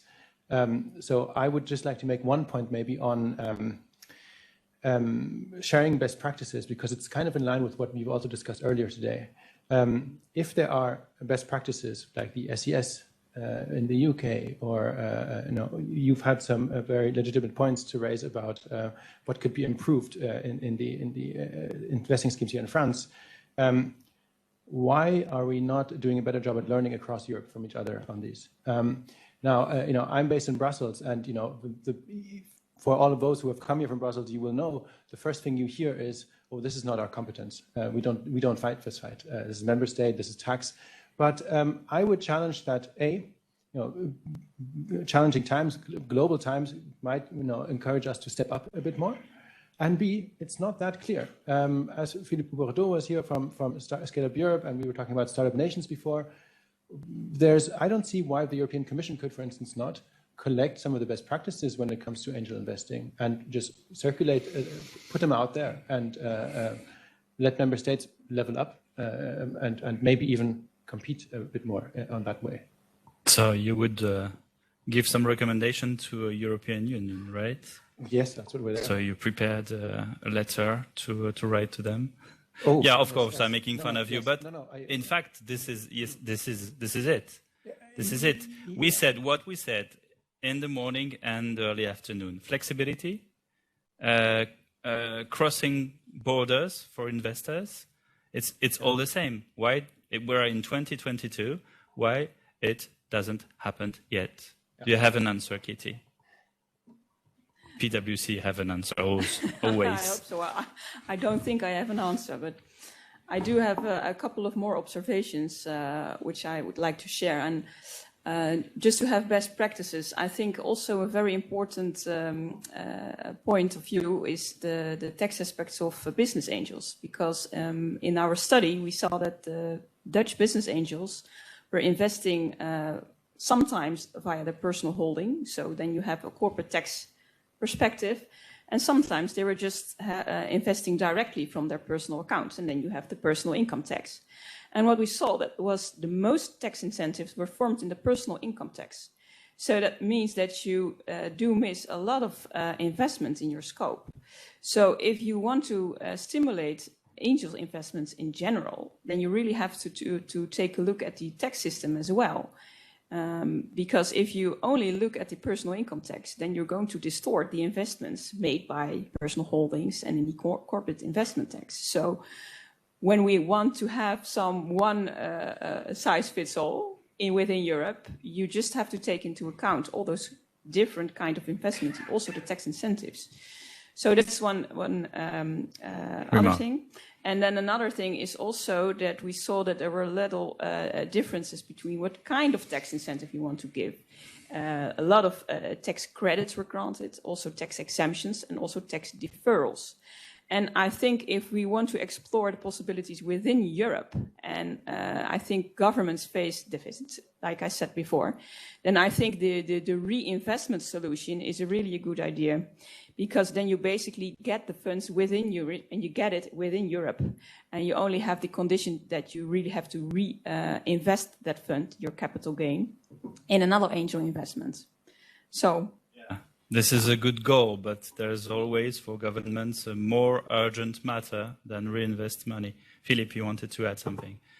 I think we have to have some decisions or orientation taken at the European level, and not. I know that the tax is normally something which is decided at the national level, but there can be some ways for the Europe to move to try to convince or to make some kind of directives in terms of type of incentives.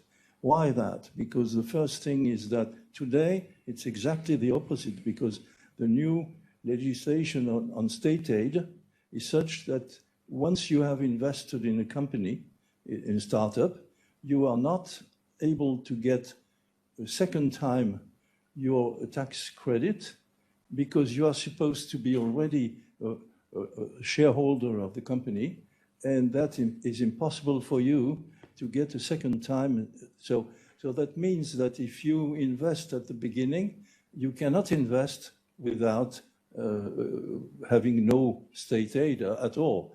So that's something should be done to change that, because otherwise people are, the business angels have a tendency to invest only once, and they have to invest twice or three times to help the company grow. The second thing is also that if we don't do something at the European level, the investment will be done only locally.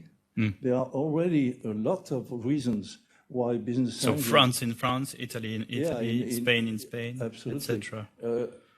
There is already a lot of reasons why people tend to invest only close to their home, because that's better to monitor and to help the company than if it's investing at the other side of Europe.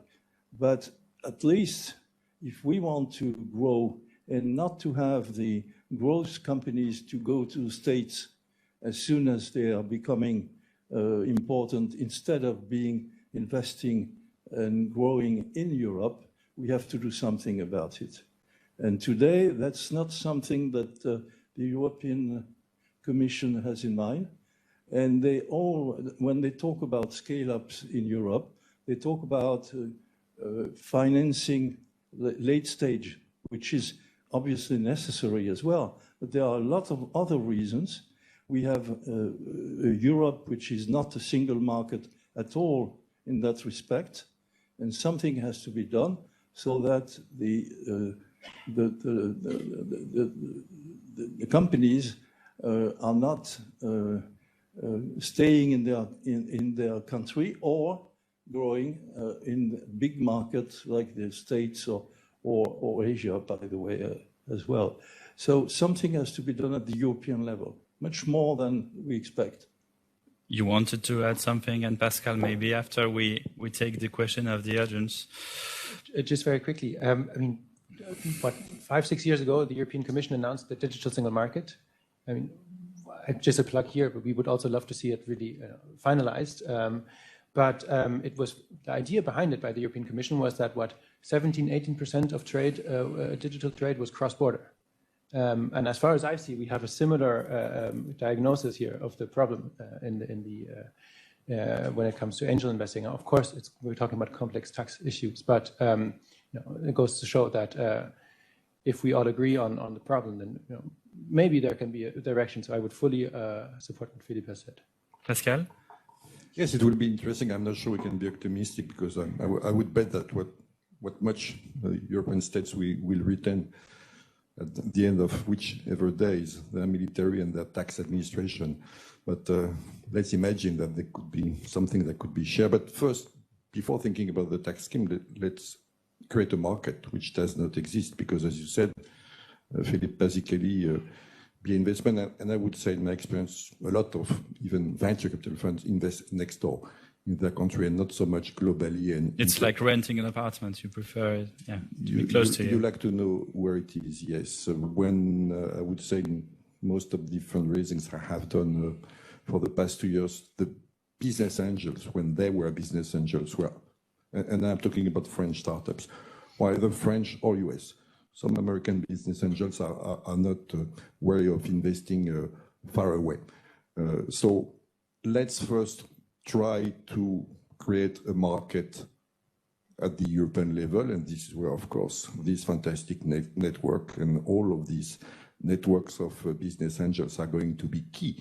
Because if you want to convince some, I don't know, a German tax resident to invest in France or French tax resident to invest in Italy, that person is only going to do it if he or she knows by a network of business angels that this is an investment that has been vetted.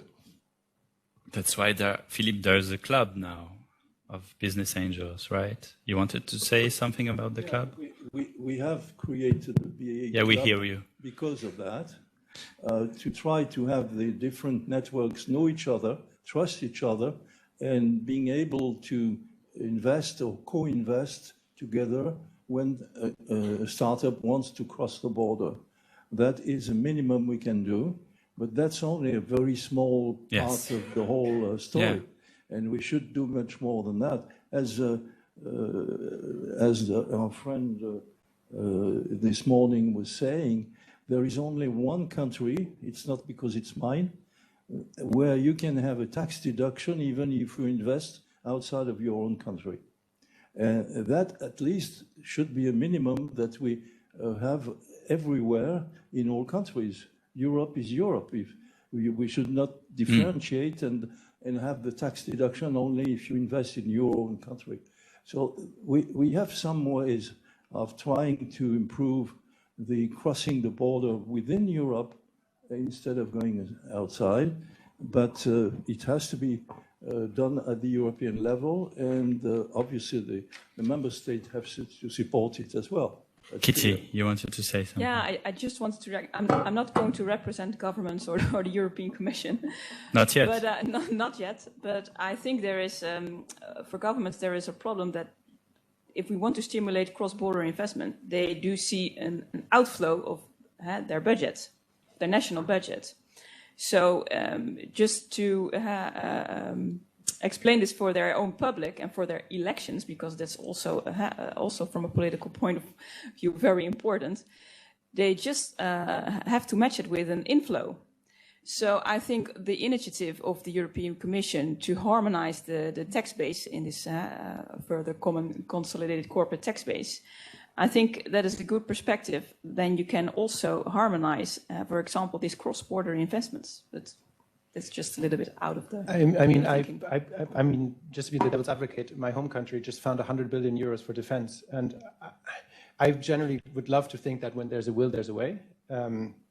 And secondly, kind of, if I'm thinking about what the European Commission could do, let's a regulation on a tax issue because it needs unanimity is not thinkable anytime soon. We're all on the same page there. But the point Philippe was making before, and me a bit also before, that what about just sharing some of the best practices? Okay, if Madeleine has some very good aspects, I know Pascal was also a bit more skeptical on some parts of it. But why don't we make a list of what the best practices are and specifically hone in on those which can incentivize cross-border investment, and then the European Commission can curate these, present these, get member states to sign up to these in a big signing ceremony, like we've done with the AI declaration, the blockchain declaration, all these big declarations where all the digital ministers come to Brussels and sign, and then make a step forward. We don't have to have harmonized regulation, but at least have the best practices identified and out there. Life is like that. We have optimists and pessimists. Audience, please, questions. Frank. Yeah, the title of the panel is Incentive Actually Listed in Europe. It's not necessarily a tax issue, it's also the company legal system, the status of the corporation. Me, looking at investment in Germany, for example, of course I'd like to have a local person, which facility. Also, I have to understand the legal statutes of the corporation. So if there would be a possibility to have a special status for startup, to a certain size or a certain age, like we have the SRS in France, with kind of a standard pattern where I can feel comfortable with, I know how governments and so on in this company, that would help me. A special tool. Exactly. Because really now I have to look at it's different. In France I know, outside France I don't. Okay, good. Good point. Somebody else? Monsieur.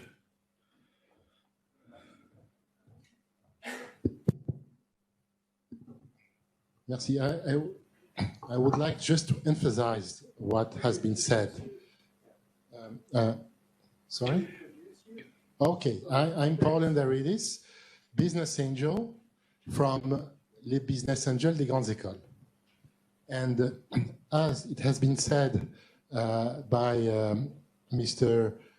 Chadney, the average business angel invests 10,000 euros, 20,000 euros, maybe 30 or 40,000 euros. And I would like very much to invest in a very promising startup in Sweden. But if I do so, I will be member with my 10,000 euro stake into a Swedish company that will respond to Swedish law. And if there is a shareholder meeting And if something goes wrong and we have a problem, and this happens very often with the startups, I don't think that by my investment of 10,000 euros, I can pay a flight to Stockholm just to hear my voice. So it is the main problem right now for making Europe. We all want to make a single Europe, but first, each country has its individual law. I have a hard time in learning the French law. Now, if I have to learn about the 27 laws of each country, this is a big barrier. That's what I want to say. Thank you. You can always ask the help of PwC in that case. Of course. But if I invest 10,000 and it costs half of it, maybe I will not do it. That's the problem. We can sometimes reduce our budget rate. Okay. We did it as well for Tech Leap. It was an investment of our side. Pascal. Or you can come to us and it will be twice, not half. No, but what we are saying is pretty much true. I do a lot of business cross-border within Europe, and all the company laws are so different, so vastly different. The legal landscapes really are an impediment to investing abroad, as you and the prior speaker said. I'm not sure what could be done at the European level, because there is a Société Européenne, but this is for very large, of course, companies, ventures. So we don't have guidelines, or at least a standard type of small-size company, like whatever, the SAS.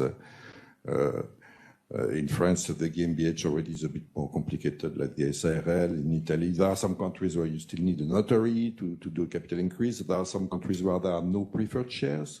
And even in France, where there are preferred shares, you can have convertible. And since now a ratchet in a venture capital investment would always be structured with warrants, whereas in the US it would be with convertible shares. And we have had that instrument for 15 years. So I would say the lawyers are not the ones who are pushing the machine to progress. It could be a project for you in Allied for Startups to make a tool for every country, naming the startup, and after, okay, if you invest in our startup, then the rules are that, and that, because we live in that country, and in that country, I don't know, they cut your head if you cross the line or something else. You could do that. No, it's a good project. We might need some more pro bono help from these guys here, but no, in all seriousness, I mean, it's your job. It's you. Yeah, if we're talking about financing, of course, we are a bit more agnostic than some of the angels here. That crowdfunding is something that many startups do. And basically, if you look at what a Funderbeam platform does, sharing startup investment opportunities and making it clear what the rules of the game are, what the country in question is, and then even, folks with 100 or 1,000 euros can invest. So at the crowdfunding level, we see some of this already. But of course, the smaller the investment, the less control and the less, and the higher the relative threshold for legal redress and all this. You really learned your lesson in Brussels. It's not of my competence, right? Okay. Other questions? You? President Pujol? Okay.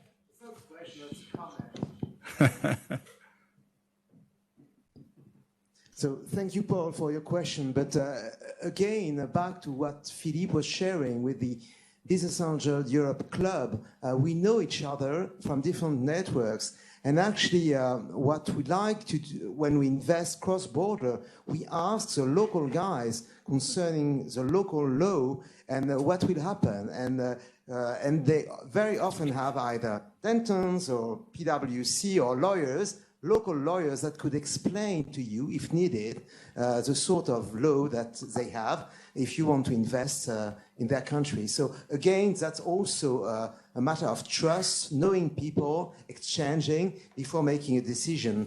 And business angel investment is always an individual decision.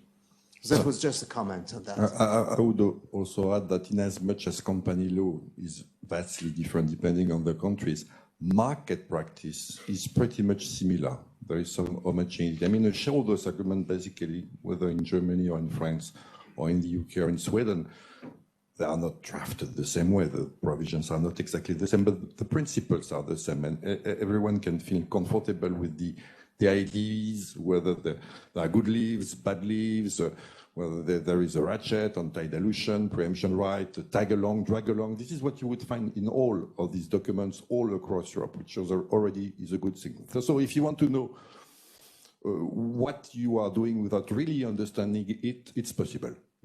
Philippe. Thanks.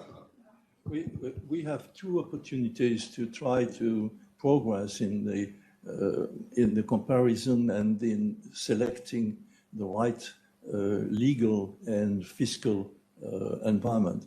The first one is the ESNA. The ESNA is based, the idea is to have best practice. And I was surprised this morning that they didn't talk about that aspect at all. But best practice in terms of incentives should be also part of ESNA. And we have to push on that. The second thing is the idea that we have today FISMA, DG FISMA, that has been doing in 2017, together with PwC, but not you, but your colleague in the UK, a nice analysis of best practice and of its impact. Not only the best practice, but the impact on the investment that is done and the development of startups. That should be done regularly. And on that basis, I think we can learn a lot from each other and hopefully improve. And the EU, once more, and you are the well-positioned for that, should be pushing for that. ESNA and DG FISMA study should be once more done. Yeah, I agree, because that study is already a little bit outdated, because we also has taken that into account in our study. And I also advise Tech Lead to contact ESNA as well, just to have this sharing of best practices. So I fully agree, yeah. Okay, more questions? More remarks from the panel? Just Benedict? as a public service notice, the first anniversary of ESNA is coming up on the 19th of March. We were, and we remain, big fans of what the Portuguese presidency together with the European Commission have put out. But of course, you know, in the startup world, 1 year is almost an eternity. And I think now we're getting to the moment where we were, you know, wanting to walk the walk and get it up and running. So, Pascal? Thank you. Yes, well, one last remark. I do a lot of pro bono for socially responsible enterprises. I'm a member of the EVPA, the European Venture Philanthropic Association, and Sophie was supposed to be here today, but I do not see her. So I work for these enterprises, which are sometimes associations, NGOs or whatever, but sometimes also SAS, subject to corporate income tax, and that are, I don't know, helping refugees or fighting climate change. And I find it flabbergasting to see that we have exactly the same tax system for those business angels who are investing in, I don't know, companies devising the new app for food delivery, as in socially responsible enterprises that are fighting climate change. I think something should be done. Okay. Thank you all. Thank you for this panel. Thank you, the four of you. And Alain, I will ask you to come once more to present us the planning of tonight and tomorrow, because it's not the end of this beautiful Congress of startup and scale up in Europe and the role of business angel. I guess there will be some cocktail and a dinner and pitches. Come on. Come on, we'll give you a microphone. Please.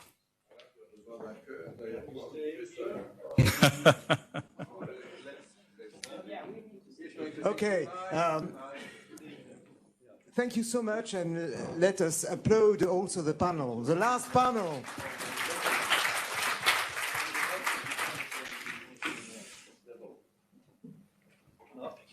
Thank you. Okay. So that was today. You remember introduction 11. You remember the strong welcome from the MEDEF, and then we had also Luigi presenting Business Angel Europe. I had the chance also to present France Angels, and we had also Testimonies Who is remembering the testimonies? Should do it? Should Frank come back and say it again? No. Again, thank you so much, Frank, and also for this testimony, because it was really very useful to see the role of business angel right from the beginning. And I remember the question you had, when did you meet and how was it? And then the long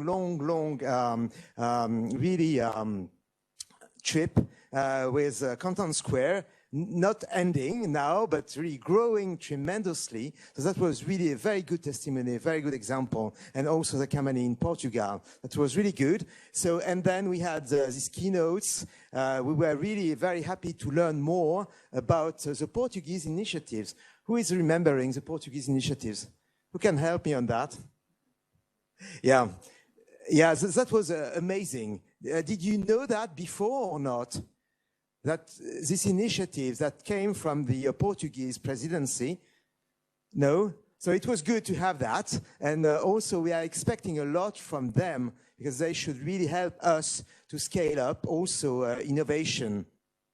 So then we had also the French Tech. That was really interesting and good examples. We had also Nicolas Otton presenting and also the initiatives from BNP Paribas. And they like the entrepreneurs, they like the business angels. And actually, they are not present only in France, to be fairly honest. So they are everywhere in Europe. So probably we should really build with them again. And then this afternoon, Jean-David could not be with us, but Stéphane was with us and just introduced what EIC is doing, their willingness also to fund also, and also the discussion concerning VCs and public policies, measures and co-investment.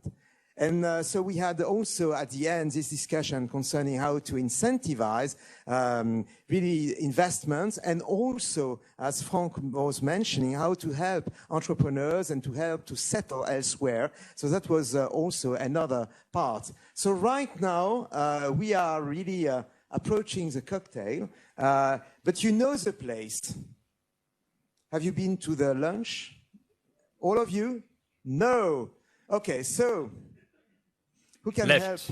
Left, left, and left. Left and left. Deux places de l'école militaire. So this time we will not be on the first floor. We have also the entire place on the when you enter. So we'll have a cocktail, and then we have pitches by startups and scale-ups. So we will start with a biotech company coming from Italy. So this will be at 6:30, so a little bit in advance. And then we'll have also a company coming from Estonia. And I saw you just, yeah. So we have Dilum, and Dilum is, I mean, we like Dilum for two reasons. First of all, it's a good example of a scale-up. Now you are present in CERN in how many countries? A lot, in all regions. So not only Europe, but also North America and Asia. So CERN will explain us what she did and what she is currently doing for Business Angels community, and also to develop our own portfolio and to help networks to grow. So that will be really interesting, and we will close with two French startups. So one will be in the medical device, so to help really rehabilitation, and you will see also someone who is really one of the champions in sport being with him. And the last one, called Champerché, will be in agri-tech. You remember we discussed agri-tech at certain stage. So this will be from 6:30 to 7:30, and then so we'll have the cocktail, and actually you can stay forever. No, you can stay till 10 or 11. Till tomorrow. Till tomorrow. Till tomorrow. So that's where we will be. You know already. Oops. And the event will restart tomorrow. Okay, I should have had the plan for tomorrow, but I know it. So at 9, we will start. We'll have tomorrow 3 verticals. So we'll discuss healthcare first. Then we will discuss Mixity. So we have really women entrepreneurs and women also investors. So we'll discuss that. And then in the afternoon, starting at 1:30, we'll have an impact roundtable. And we will close everything at 3 p.m. tomorrow. So that's the program, and we will see each other here at 9. But now it's time for drinks.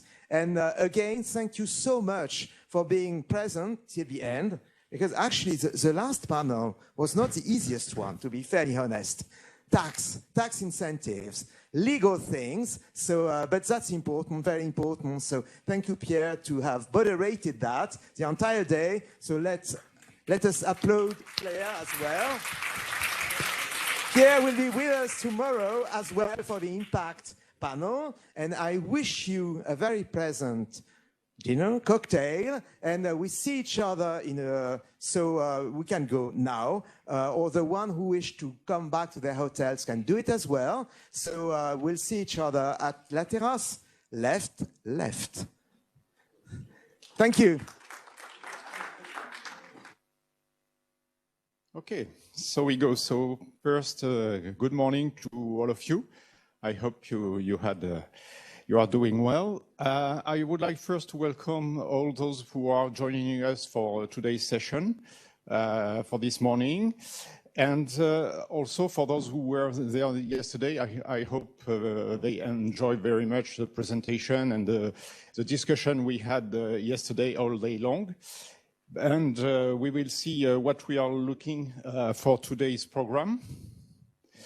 First, I introduce myself. I'm co-chairing the presidency of France Angel with Alain Pujol. We did a brilliant job yesterday in moderating the day session. So first, I would like to you to join me to congratulate and thank the team that organized all this today's session. Beginning with for BAE, Business Angel Europe, with the help of Philippe Gluns, Luigi Amati, and Jan Debetz, who did a great job in organizing the international part of the session. And for France Angel, Alain Pujol, of course, who spent much of his time and energy over the last 6 months on this event, helped with Sylvain Godard as well as Benjamin Bréa. So thanks to all of them, and this help making this event happen and be successful. I hope you will join me to thank them all.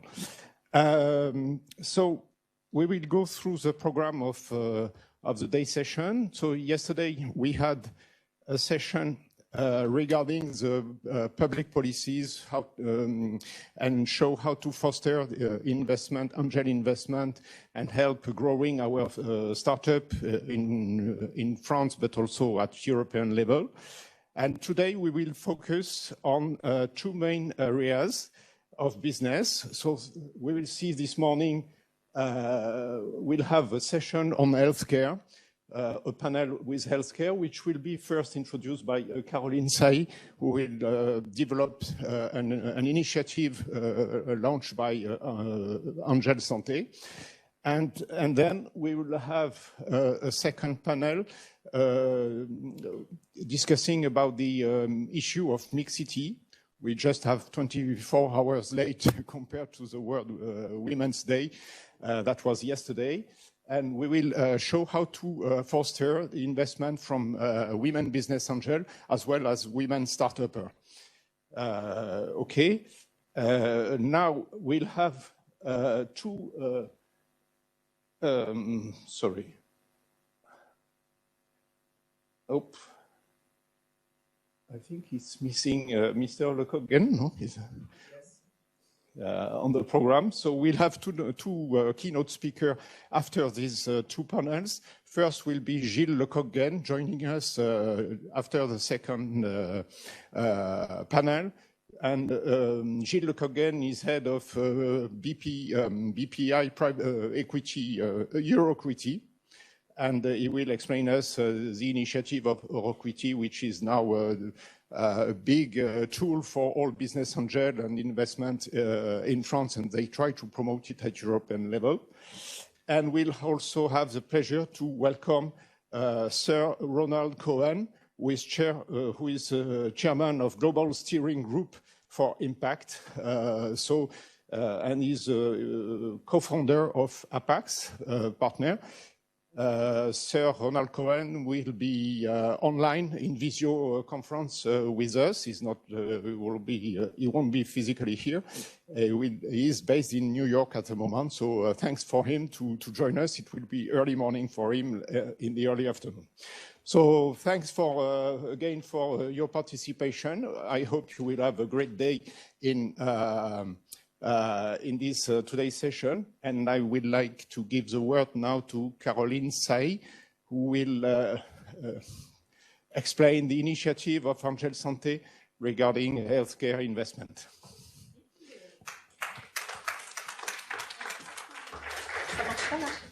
Ça marche. Voilà, super. Okay. There we go. I hope this works. Great. Thank you, and thank you to the organizers of this beautiful event. I'm really thrilled to be here today. And as well, I'd like to spend a few minutes with you, if you allow me, to talk about the challenges of early stage fundraising in Europe for healthcare startups. So my name is Caroline Say. I am head of operations of Angel Santé. Angel Santé is the leading European network in healthcare investment, early stage, of course. And we are about 140 members across 6 countries. And this year, we're very happy to have a US hub based in Boston. So our angels invest in biotech, medtech, and digital health. We are in essence what we call a French seed investor with a very strong European footprint. Indeed, we lead the EIT Health Investor Network, which is a European, pan-European network of investors in healthcare. We are proud members of France Angels, the French Angel Federation. We are also proud members of the 2 European angel federations in Europe, Business Angel Europe and IBAN, the European Business Angel Network. And of course, we are members of EIT Health and partners of EIT Health France, but I'll get back to that. So today and yesterday's session was about allowing startups to go from startup to scale up. And the issue about scaling up is, of course, getting access to various markets. So globalization has been a word that is currently accepted by most. Europe is one market, we know that. Goods and people can travel. Innovative projects are sprouting across Europe, and our public institutions are financing a lot of collaborative, innovative projects, so that's great. Startups are going global, especially in fintech, in e-commerce. It's a little bit more difficult in healthcare. And it's strange because healthcare is a major subject for everybody. We saw this during the COVID, how the world came together around the subject of healthcare. We all want better living, better aging, better solutions. And in Europe, we've got a common denominator, and that's an aging population. Aging population means more chronic diseases, heavier weight on our healthcare systems. And so we need to find innovative scaling up solutions that are, friendly to our systems and cost efficient. But from a startup's point of view in healthcare, Europe is not one market. That is a little bit untrue for them. Why? Because they have to go and get reimbursement in every single country. In certain countries like Sweden, it's even regional. and then they have to go with the clinical and regulatory hurdles, which are complicated. And of course, there's the final hurdle, which is in every startup's DNA, which is fundraising. And from their point of view, fundraising in Europe is not global. And I would say specifically at an early stage. You will tell me, and everybody says there's loads of capital on the market, and it's true. 2021 was a record year for health tech deals. More than $62 billion were spent across the world in health tech, and biotech was also very, very strong. But if we take a closer look at the deals, you'll see that 41% of those deals were mega deals, more than $100 million. And we, Angel Santé, and a lot of you here, we're in those little blue boxes. And look at them, they're shrinking. And that's an issue for our startups. In Europe, again, same thing, very healthy environment in terms of cash. And we're doing a little bit better compared to the global scene. Our blue boxes are a little bit better, but still, the mega deals, that's where the money is going to. So how do we solve that and make sure that more than 33% of startups will be able to go from the seed to the Series A stage? It's still a very dry land that they need to cross before they can access markets and have the money to develop their solutions in various markets. If last year, on average anyway, in healthcare, deals from 1 to 6, 7 million, there are about 450 deals a year. That's not a lot. And out of those deals, 35% of those investors were foreign. And in terms of angels, we all know that about less than 10% of angels invest cross-border. Now, you can ask me why. Well, we all know that there's a lack of cultural, legal, business knowledge. I've had VCs, big VCs, telling me, oh, I don't invest in this country because I don't know how they do business. Another one telling me I don't do deals in this country because their term sheets are in German. And I don't speak German, which is obviously not true. But so there's a lack of trust. And to get out of your comfort zone, which is your national borders, you need trust. And then, of course, for angels, there are fiscal issues. There's no interest in investing in certain countries, and we see that with the UK specifically. And then there are LP issues. Trust me, there are very, very few global early stage players in the VC world in healthcare in Europe. A lot of LPs are national players, and as such, they impose a national investment mandate. So we know two things. We know that as a startup, the further out you go to get that cash you need, if you can't find it on a national level, the more trust you're going to need to inspire. And we also know that 81% of deals worldwide are usually done through referrals. So if we know those two elements, we decided with EIT Health to invent a solution to take those two elements and make deals happen. I don't know if you are aware of EIT Health. It's called the European Institute of Innovation and Technology, and we are partners of EIT Health France. And as you see here, they intervene from research to scale-up solutions for startups. So they're really in the startup world. And even though they have a lot of solutions for boosting scaling up of startups, they knew a few years back that they were missing one essential element, which was the fundraising block. And so they asked Angel Santé, who was recognized by them as being an expert in early stage healthcare investment. They asked us to put together a program that would allow startups to get in touch with foreign investors to boost the deal making across Europe. And that's what we did. We started in 2019 with two partners, Business Angel Connect in the Bene area and Genesis Biomed in Spain. So we were covering Europe with the EIT health hubs.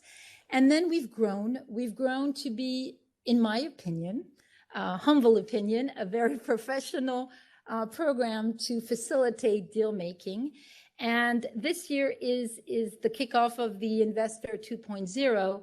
And we're thrilled to have the two federations of angels hopefully backing us up so that we can access thousands of angels and support their portfolio companies to reach the Series A level with our help. So in a sense, we're sort of like a matchmaking platform. We're the link between qualified startups in healthcare, raising anywhere between 1 to 6-7 million, and healthcare investors that are looking for qualified deals, but don't have necessarily the means to look at them everywhere in Europe. So everybody wants to find the great deal. So hopefully we'll be able to bring it to them. So we are there to really boost deal-making connections. Very quickly, our members, they span across 19 countries. We've recently included a VC from Bulgaria. So that's, we're increasing the number of countries. We've got about 80 investors, mainly VCs, and then we have corporate VCs, family offices, and angels. What is very special about our network is that we bring together all the players of the early stage equity scene, people who do not necessarily speak to each other. VCs speak to each other, corporate VCs speak to each other, but we don't all get together around deals. And as you can see, we also have 40 great healthcare investors who are evaluators and mentors for us across 6 countries, and a whole network of friends of the network, special investors who want very special deals. Very quickly, since our inception, we've done more than 500 deep dives with investors, organized 250 events to bring together startups and investors. We've done support for startups with mentoring and workshops, and we've raised within the network about 36 million euros, and we hope to continue. One of the type of deals we love is cross-border deals with a mix of investors. In this particular case, it was Italian, Israeli, Belgium, French investors. We had a family office, an Italian angel group, and 2 VCs. That's the kind of deals, the mix and match that we love to do. But we do national deals as well. In essence, for the investors, it's very clear. We do the scouting, we do the pre-qualification. They find the deals that are of interest to them, and we can support their portfolio company. They get to meet other investors from other walks of life that they might not meet, and we facilitate syndications. For the startups, obvious advantage, we do the work for them. Right? We open the windows and the doors of the investors. We go after the ones that could be potentially the right fit, and we keep on knocking until they take a look at that company. And they also get access to one-to-one support on fundraising. I know you all know how very often it's surprising to see that startups, even the ones who are raising Series A, are not well versed in the art of fundraising, and they need the help that we can bring them. And of course, valuable recommendations. So all in all, I believe, and Angel Santé really believes in the incredible power of networking, and that the fact that we bring people together will increase their trust level and hopefully bring them valuable, qualified recommendations so they feel comfortable investing in cross-border deals. And the more we invest in cross-border deals, the more we'll be able to allow our startups to really scale up in Europe. Thank you. Should I take any questions? We have time for questions. You have microphones. Do you want a microphone? I think that's a microphone available. There you go. Okay. Down here. Okay. Ladies first. Yes. Next second. Jenny. Hi, Caroline. That was absolutely fantastic presentation, and I'm very supportive of all you're doing. I know the UK definitely has problems with transnational investing, so perhaps I won't dwell too much on that. But I just had a particularly interesting question about angel investing in health, well, particularly in biotech. So we're finding that whilst the angel investment community is very happy to do diagnostics and devices, those kind of more simple end of healthcare, we've found a very difficulty in really mobilizing angel investors around biotech and what we call life sciences. Whilst we know, as you said, that link between angels and VCs is absolutely fundamental in terms of nurturing great startups. And I just wondered how far you're looking at the issue of education, because we've decided in the UK that we need to do a major program of investor education. We've just done one around creative industries, which worked extremely well, where we built a whole toolkit using peer-to-peer kind of, support, etc. And I just wondered how far this is a general problem that you're encountering, because we just feel it's fundamental unless we get that knowledge and understanding of how to effectively invest in early stage startups. Absolutely. To make sure you nurture them for VC, etc. Absolutely. Thank you for the question, Jenny. And indeed, this educational part in angel groups is major, especially in biotech. It is not a subject where you just fall into and invest. You need to be surrounded by experts and other people when you do your due diligence.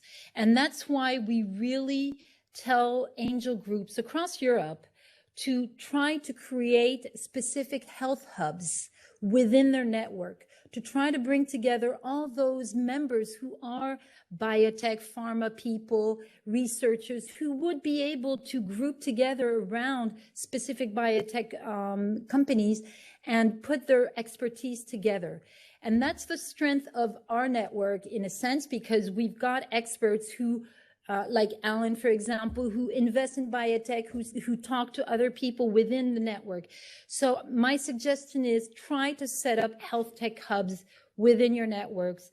Get all those people who have that background in biotech together and slowly but surely introduce biotech solutions. Yeah. Thanks for the presentation. My name is Simon. I'm CEO of an early stage medical device company called Gensur, and we do diagnostics for different pathogens. There's one case study, like one slide you mentioned, it was particularly interesting. It's talking about cross-border, with Israeli and Italian, French, investors. I think that's obviously fantastic because, you are able to get capital to, fill your rounds. However, on the flip side, I don't know on that case study, for example, how early, which round is it? Like it was a Series A. Series A, okay. And they did it in 2 tranches. Okay.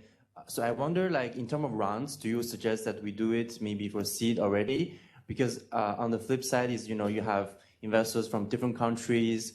How do you coordinate, different investors? Who is on the board? Just on the management side for the startup, will that, create some more complicity there? And if yes, how we handle that in a good way? Okay.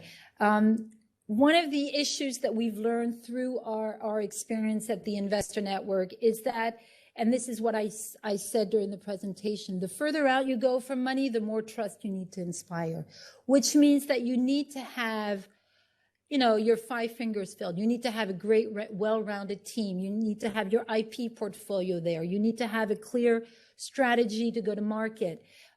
So I would say you cannot go out. One of the rules is you shouldn't go out and get European money outside of your country if you haven't been able to convince your national local investors at seed stage.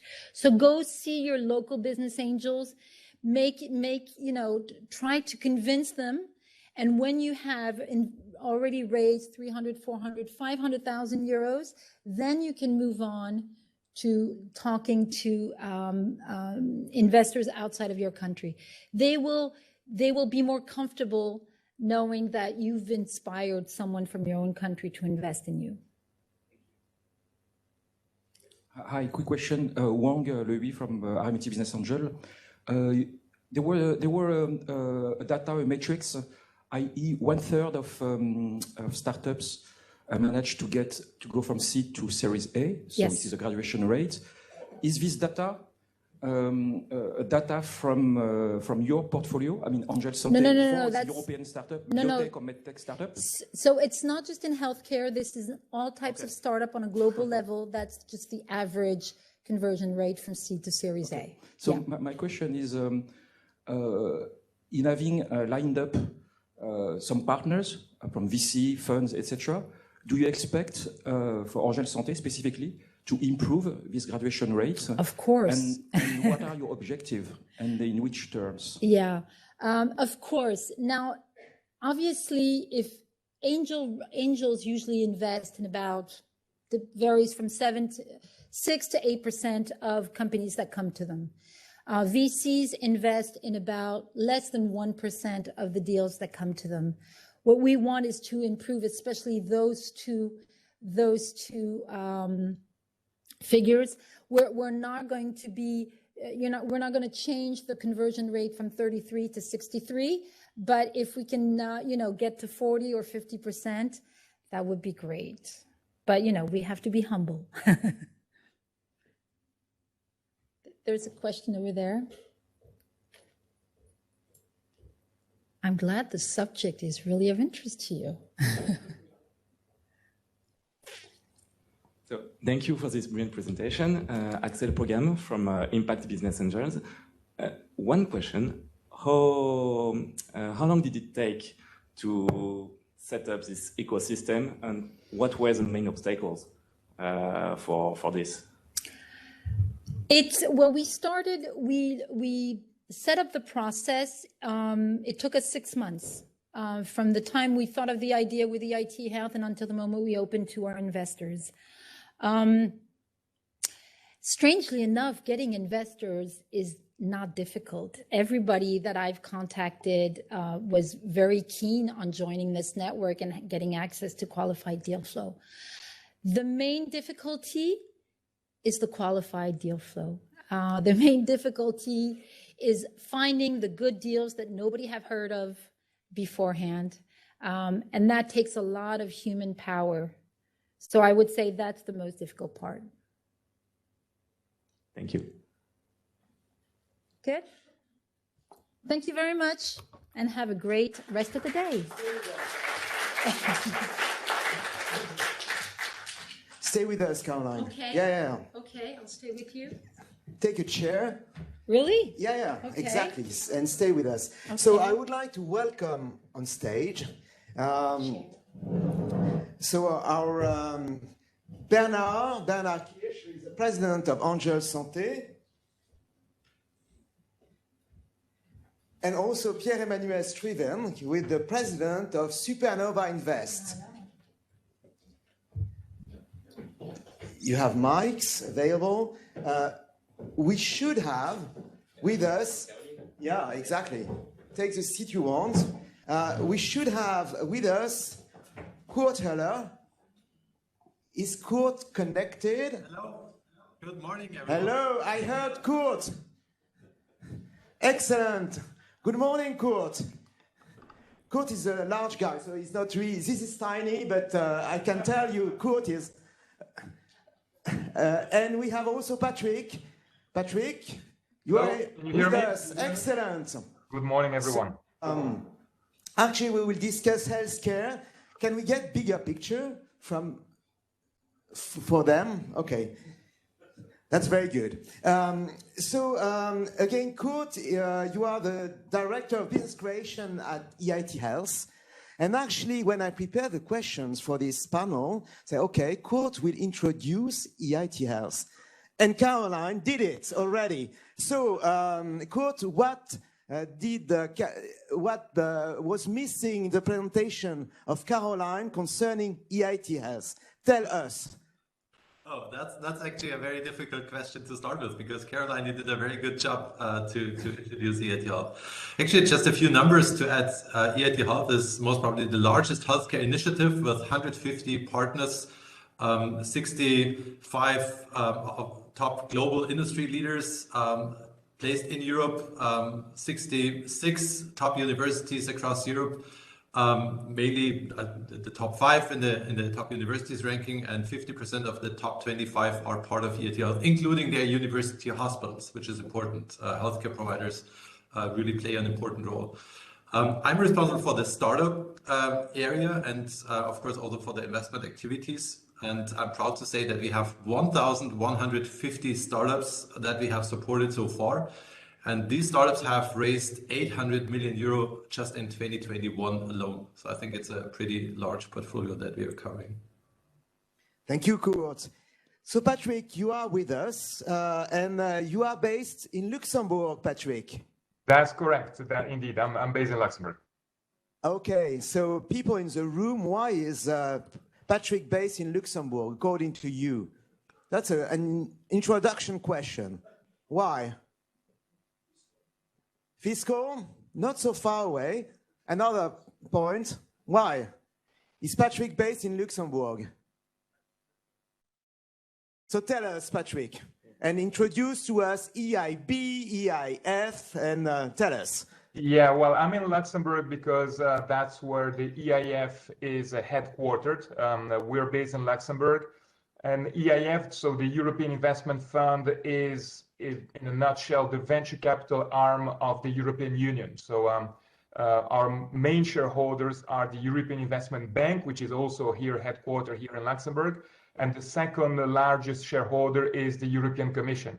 So that's the main shareholders. And then we have a number of minority shareholders, which are national public institutions and some private investors. And hence our mission is to support the venture capital ecosystem in Europe, and we do so through a fund-of-fund activity. So we invest in funds which invest in startup companies. And we've been active on the market for more than 20 years, almost 25 years now. And in particular in life sciences, we've been very active. Actually, the oldest fund that we have in our portfolio had a vintage of 97. It was a French fund, actually, it was Sofinova, number 2. So we've been active on the life sciences market since then. And of course, we have grown now, and we have committed close to 3 billion euros now for the life sciences market through mainly VC funds. And on average, we invest 300 to 500 million euros for supporting life sciences focused funds across Europe. And Patrick, you are the head of division Innovation and Technology Investments. That's right? That's correct, yes. Okay, and you have a focus on life sciences, climate and environmental impact as well. So I see the guys from the Impact Business Angel looking at you with envy. And so probably they will follow up with you, Patrick, on that. But now we discuss healthcare. So thank you, Patrick, for this nice introduction. We have on stage also Bernard. Bernard, you are the president of Angel Santé, and actually Caroline introduced a little bit Angel Santé as well. So what should you add, Bernard, that Caroline didn't present? Well, thank you, Alain, and very happy to be here with you all.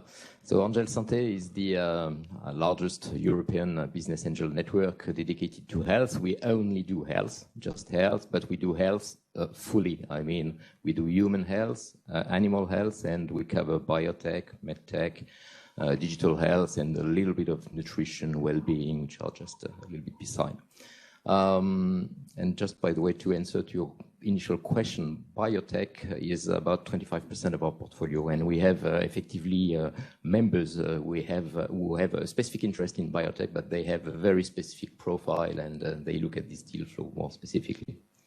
So I would just qualify Angel Santé as an expert network, and this is what we really want to do, to be an expert network with a European footprint.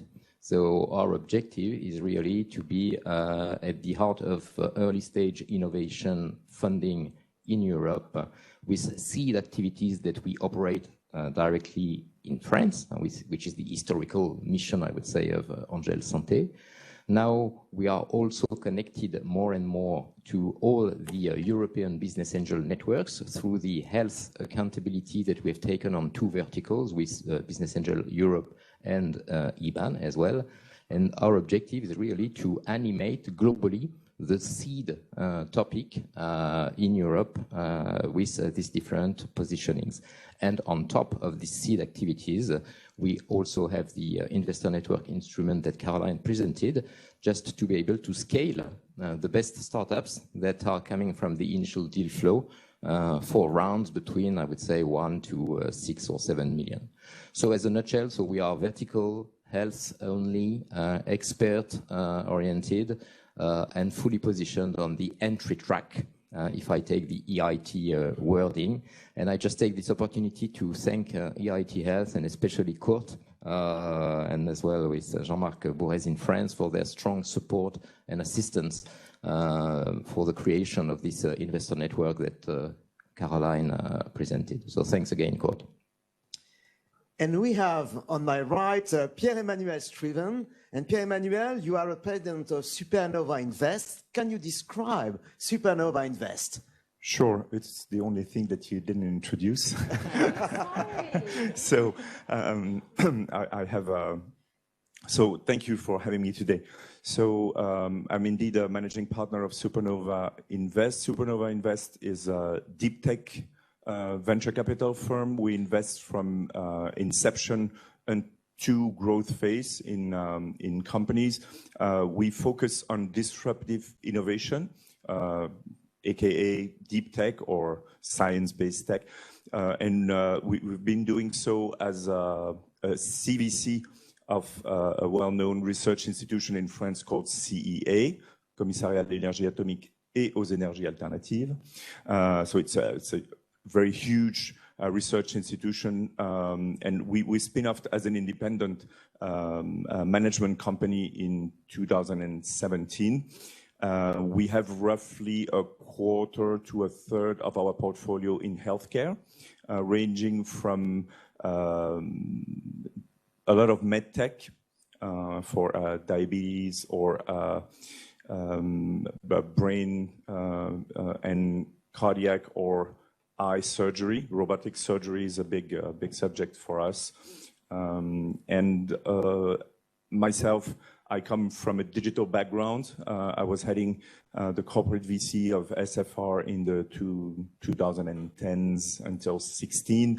And as such, we ventured as a business development effort into remote healthcare and elder care also, which are two very important parts of the healthcare sector, apart from biotech, which is always on top of the list. But digital care now is really developing. And back in 2010, we already had the vision that the digital infrastructure and the telcos could play a role in the development of such digital healthcare.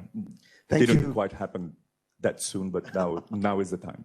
Okay, thank you, Pierre-Emmanuel. And I had a question for you because you mentioned that you were really part of the corporate venture of SFR, strong telecom player. And I was wondering if having in your cap table a corporate venture right at the beginning is a good news or bad news? Tell us, according to you. Well, according to me, I can speak about that with several hats. When I was a corporate VC, we had two types of goals. We wanted to find solutions for issues that we had with our industrial rollout of telecommunications. And also we wanted to find and have eyes in future markets. So that's why we were investing in healthcare. It's because we wanted to understand the market. And we thought that one of the very good way to understand the market is to be connected with people who are forward thinking, such as startups, and not talk to the big corporations who speak to the startups and then digest and tell you what they have understood. So we wanted to be connected with the innovators, with the entrepreneurs. I think what we brought to them was the ability to be connected to an ecosystem and to an industrial infrastructure. And what I see in many instances is that indeed a corporate venture, or for the case being a corporate collaboration or partnership, is that you can have access to different geographies that are very different from your home geography. You can have access to market access. So you can have market access through the corporate or through its geographical footprint. So I think it gives you the ability to tackle a lot of issues that are difficult to address for a startup when it's small and lonely. And so it's very much the way the corporate wants to have eyes in the market and interact with experts. I think the startup through the corporate can have access to a lot of industrial and worldwide and massive means and leverage. So it's important to define your goals and to have a good mutual understanding. So what's not good in having a CVC in your cap table is if actually the corporate investor has unusual rights, such as being the first one to make an offer for an exit and stuff like that. So I think that what the traditional financial investors try to do when there is a corporate is that it remains a financial investor and that it will not divest the company or change the company focus too much for its own interest, and that it won't be the only acquirer at the end of the day, because that would be against the financial goal that we have, is to have the highest exit possible. Does that make sense? Yeah. Thank you, Pierre-Emmanuel. Maybe let's turn to business angels, and either Caroline or you, Bernard, what would you say concerning the entry of corporate venture in the cap table of a startup? Well, in fact, I'm also involved in corporate venture activities myself, so I would say it's always a tough question, and I would tend to be in a position to avoid having corporate ventures in the cap tables, at least too early. I think it's much better, and it's easier step towards in the equity story to have open innovation agreements with upfront milestones, this kind of stuff, rather than having a CVC at the cap table, because it's very hard to avoid, in the shareholders agreements, typical clauses. It's always a fight. Exit opportunities evolve through times. So I would encourage more open innovation than direct equity, at least at our stage. Thank you. When we speak about corporate venture, I think that also, Patrick, you had with the EIF, funds of funds, really an approach towards corporate venture. And actually, you created with EIT Health a strange animal called Venture Center of Excellence. Are there people in the room or on stage who know that? This Venture Center of Excellence? No, not yet. Yeah. Okay, Caroline. But Caroline, you are not. You cannot say something. Please tell us, Patrick. Introduce us to this strange animal, strongly supported by EIF. Yeah, sure. Explain to us. With pleasure, Alain. I will do so of course, in collaboration with Kurt, being a representative of EIT Health. We've worked on that together.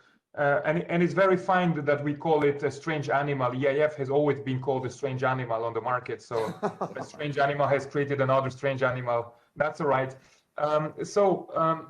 The story is the following. As I said earlier, we've been active on the VC market for close to 25 years. So we really know in-depthly the market. We have many contacts with GPs. On the life sciences side, we have more than 50 existing active relationship with fund managers active in life sciences. So it's really our bread and butter activity. On the other side, EIT Health is, as it has been presented earlier, aiming at bridging the gaps between notably the corporates, which are part of the EIT Health, startup companies, and other entities on the life sciences side. And EIT Health has contacted EIF now, I think it was 3-4 years ago, I think, 4 years ago, has contacted us because on one side they had these corporates who were willing to be more active with startup companies, and they were trying to find a way to access the life sciences companies by enhancing their relationship with VCs. So EIT Health had the corporates and EIF had the life sciences VCs. And this is how the story started. So we gathered several times, at that time still physically around the table. That was much easier. And we came up with the Venture Center of Excellence, which is basically an initiative which aims at bridging the gap between corporates, VCs, and life sciences startup companies. And practically how does it work is that we have a fund of fund, which is advised and managed by EIF, which has been cornerstone by the European Commission. So the European Commission has provided the first anchor investment to that fund of fund. And now corporates are joining, corporates which have been actually part of the EIT Health network, or which have been attracted by EIT Health into that. And even though the structure is a fund of fund, it doesn't work simply as a fund of fund. So the corporates are not just providing the money and we deploy the money. The objective is to really build tight relationships between the corporates and the selected venture capital fund managers that we will select. The corporates will share their strategy and their knowledge with the VCs. The VCs will commit to share their market knowledge and pipeline with the corporates. And ultimately, the goal is that we expect that this will lead to more co-investments between the corporates and the venture capital funds that have brought into that model by EIF. I would pause here, Kurt. Please complement what I've just said. Thank you, Patrick. I think you summarized it extremely well. Just one thing to add. We just realized that many of our corporate investors were looking more into the US market, investing overseas. And that was a strong ambition to say, let's create a vehicle that allows us to attract more investments into our European startups, especially the EIT Health portfolio companies, but also other European startups that also deserve that investment from our point of view. So basically, the intention was to tap into that funding source of corporate investors and make sure that they feel more comfortable in investing into European companies. And I think the mechanism of creating a co-investment instrument where corporates invest alongside private investors is exactly the right tool for that. And can you tell us, quotes, the corporates that have joined currently the Venture Center of Excellence? Tell us what is public. Don't tell us what is really secret. Actually, sorry, I don't want to. It's fully secret or not? To not make any mistakes, because I'm not 100% sure what is public and what is not public. That's fine. That's fine. Patrick, so probably Patrick. No, likewise, I would prefer not to comment on the names now. We haven't received, I would say, a full green light from the corporates who are joining. And what we can say now is that 3 corporates are joining, and there are several ones which are finalizing their investment decision process to join the Venture Center of Excellence. Excellent. So thank you for this answer. We will really follow up on public announcement from the corporates. Okay. Alain, if I may, I just wanted to elaborate a little bit on this because what we see here is that from the entry track on which we are positioning, then the investor network plus the VCOE, we have a funnel, a continuum of funding which is now in place. The tools are here to help the European startups to grow and to develop within the US. And just to continue and to extend on what Kurt mentioned, at our level entry track, we are also looking to attract skills and money from US-based investors. And this is why we decided to create an antenna of Angel Santé in Boston. And we are going to develop this through different ways on which we are working. The objective is really to attract more and more, to start with French people investing in French and European deal flow, but we can continue to extend. So from the entry track, we can start to have the same mindset and the same spirit to attract US-based experts and money. Thank you Of course for mentioning that. I think it's really an important aspect that we almost forgot to mention. It's really about the overall funnel. So we have the early stage investments covered by the investor network led by Angel Santé. And just to highlight the numbers that Caroline had presented, if you look to the EIT Health portfolio, into the 800 million euro that were attracted by EIT Health companies, 350 million euro have gone into earlier stage rounds. So seed, pre-seed, seed, and Series A. So in a range between 1 million euro and 15 million euro. So that was 15. So that's kind of still a great source that is perfect, suitable for investor network, also crowdfunding and our private placement activities that we have there. But then we also see the larger rounds, and we see a big need there. And that was also one of the initial aspects that we said, a round of 50 million euro, maybe 70 million euro. That's something that is hard to achieve in Europe so far. And through the VCE, even that could be covered. So we really covered the whole funnel. And just one last figure, and I stop then, Alain, promise. Just a figure to share with you is that every year there are 400 startups in life science that do fundraisings between 1 and 7 million. So the pre-series A, the beginning of the internationalization of their business activities and their fundraising, there is a room for the cross-border investment development in life science post-seed at national level, which is what Caroline mentioned, and this is where we as Business Angel Plus, I would say, have a role to play. I wanted to add something.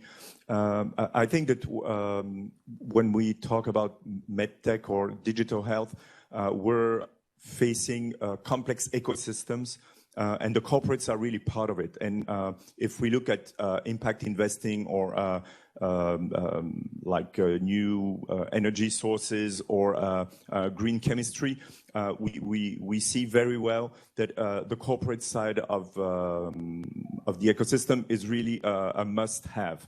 And whether or not they come in the form of capital is in a way secondary to me, because we have learned over time to develop good relationships and understanding with the mature corporate investors. Some have structured a corporate venture arm. Some are doing it directly, and that's very often less mature, less organized, and more risky from the point of view you were raising. But I think that we have to look at really understand the fact that the corporates are part of the ecosystem we play in when developing startups in medtech and digital health. And I think they play an important role, and as such, in our rounds, they are welcome, and we see them everywhere. I mean, not only in healthcare, but we know the risks. Caroline, you'd like to add something more? No, I completely agree with Pierre-Emmanuel, because there are certain sectors, especially in medtech, that are not, I would say, of great interest to VCs, to the traditional VCs, and are more of interest to the corporates. And so they should not be put aside, because they are solutions for certain sectors, especially in medical devices, for expansion. And they do have a great network. So they do have a lot of market knowledge that is essential for certain sectors. That's an excellent introduction for a startup called RoboCat. Who knows RoboCat? Yeah, I know, you know them. That was my... RoboCat. No? RoboCat is pioneering the next chapter of interventional vascular medicine with robotic assistance. It's a startup in Rouen, Normandy, financed first by the Normandy Business Angels, and then we had a fund joining the cap table. And actually, I would like to ask you, Pierre-Emmanuel, concerning international market development. Recently, RoboCat raised with a Chinese fund, corporate fund, I think. And do you think that cross-border investment is a must to explore new markets? I'd like to have your comments on that, and using RoboCat as a good example. Well, I think the world is really vast, and in terms of healthcare, it's very complex because the big regions in the world, and sometimes inside Europe, where it can be pretty fragmented, the market dynamics are very different. From market insights and needs point of view, for instance, what we understand from the Chinese investor is that they want to standardize the way interventional medicine is done, and the robots are helping that. When we speak to the European KOLs, it's not that we don't hear that. They're more about less strain and fatigue on the medical personnel, maybe remote intervention because so you can do complex stuff in case of a stroke at night without having very competent PhDs everywhere. Or medical doctors, sorry. And so different insights from different markets.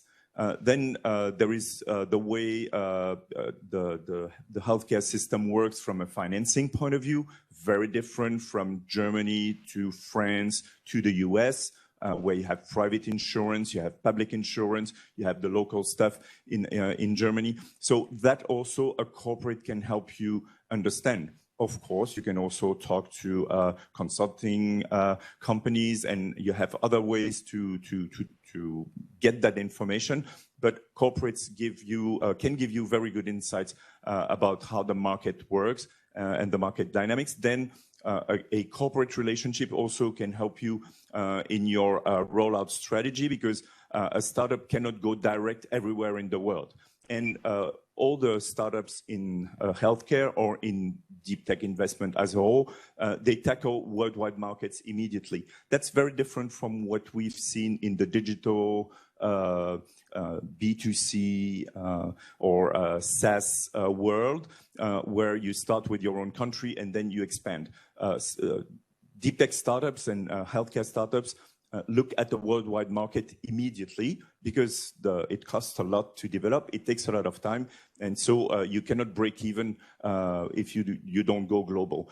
And there also, I've seen many times that the first drive is to say, oh, I will open commercial offices everywhere and I'll do it myself. But actually that doesn't work. So you have to go direct in some places and then to have partnerships elsewhere. And that's also something that a corporate partner, whatever the form of the partnership, can bring to the startup. So it depends also on your maturity, whether you're pre-A, A, B, C, you already have revenues, or you have an installed base. So you can think about your strategy in each specific case. But I think that these are typical pluses that a corporate can bring to a startup. So before going to questions from the audience, I'd like that Bernard, you elaborate a little bit on the goal of Angel Santé to create a fund. Tell us. Well, it's just, I just highlighted, the footprint, seed activities and coordination of the seed activities on healthcare at European level. Then we have all the instruments, the investor network and the VCOE, of course, for much later stages. We are currently thinking about having also a tool to speed up and accelerate the best startups, I would say, of the European portfolio for the Angel Santé portfolio in France, but also the best startup that we see in Europe. So today, sometimes the best startups of our portfolio, we would like to be able to stay with them a little bit longer and to help them to scale. So we are missing a tool. So I know some of the angels activities, angels organizations in Europe have done this. Be Angels, for instance, has a very interesting portfolio of tools to scale, and we are discussing with Claire about how to work closer on health. But we really believe that we have the expertise, we have the proximity with the startups. We know the CEOs, we bring them value. And so having a way to be more present a little bit at the later stage is something that is of interest for everyone. And now I turn to the funds of funds. So Patrick, would you be happy to help Angel Santé to create this fund or not? You have no choice, Patrick. Say yes or no. Patrick, would you like to comment? I'm sorry to be really blunt. Let the ink of my signature dry on the check. No, definitely no. We would be a joke aside. We would be happy to have a discussion. I think what has been mentioned, notably by Kurt and by some others, is exactly the approach of EIF. So we look at the value chain and we look at where the funding gaps are, and then we aim at contributing to filling in those gaps. And on the life sciences sector, indeed, there are certain gaps. I mean, there is a lot of good progress which has made over the last 10 years on the life sciences market in Europe. I mean, there are many more successful companies than in the past. There are many more VC fund managers which are successful in life sciences. I've been at EIF for 20 years. I can tell you 15 years ago, you would say life sciences venture capital to other institutional investors, they stop talking to you, right? They say it doesn't work. Today it does work. We have many, and the pool is growing of many VC fund managers who are extremely successful. But that's one segment of the market. Now, some of the issues are on the later stage because we have many more successful companies which do not get the funding, at least from European institutions. They get financed by Americans and Chinese, and from a European institution perspective, that's a bit, we see it as problematic. So we're aiming at bridging that gap. But then on the other side of the spectrum, on the earlier stage segment, we also see some gaps. And notably, when you look at where we stand in comparison to China or the US in terms of scientific publication, we are on par. But in terms of IP, I mean, we're losing the game there. And one of the ways to actually accelerate IPs in life sciences in Europe is to focus on technology transfer. That's one of our focus, and on the pre-seed and seed. And here we would be open to work and collaborate with business angels. We have done so, and we have developed several models on the digital side, on the ICT side, where we have hybrid models between a traditional VC model and business angel model. And we would be ready to share our experience, our knowledge with Angel Santé or other institutions in other parts of Europe who would be interested to do so. Thank you, Patrick. So this is really the goal of this meeting, this physical meeting, hybrid, is really to create links so that we can accelerate our initiatives. So thank you, Patrick. Good takeaways from this discussion. I'm conscious of the time, and I would like to open the discussion for questions from the audience. Who would like to raise questions? Do we have a microphone? Yes. We start with you first because you had already 2 questions. No, oh, okay. Yeah. Okay, that's fair. Very good. That's friendship.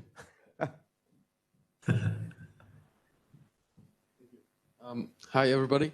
I'm Samuel yourself. Francis. Yep. I'm Samuel Francis from Venner Capital. I work as an analyst, and we actually have some health tech companies in our portfolio. And actually, I really like the discussion about corporate venture arms, and that they come with some very interesting terms that often might impediment other investors into entering the cap table later on.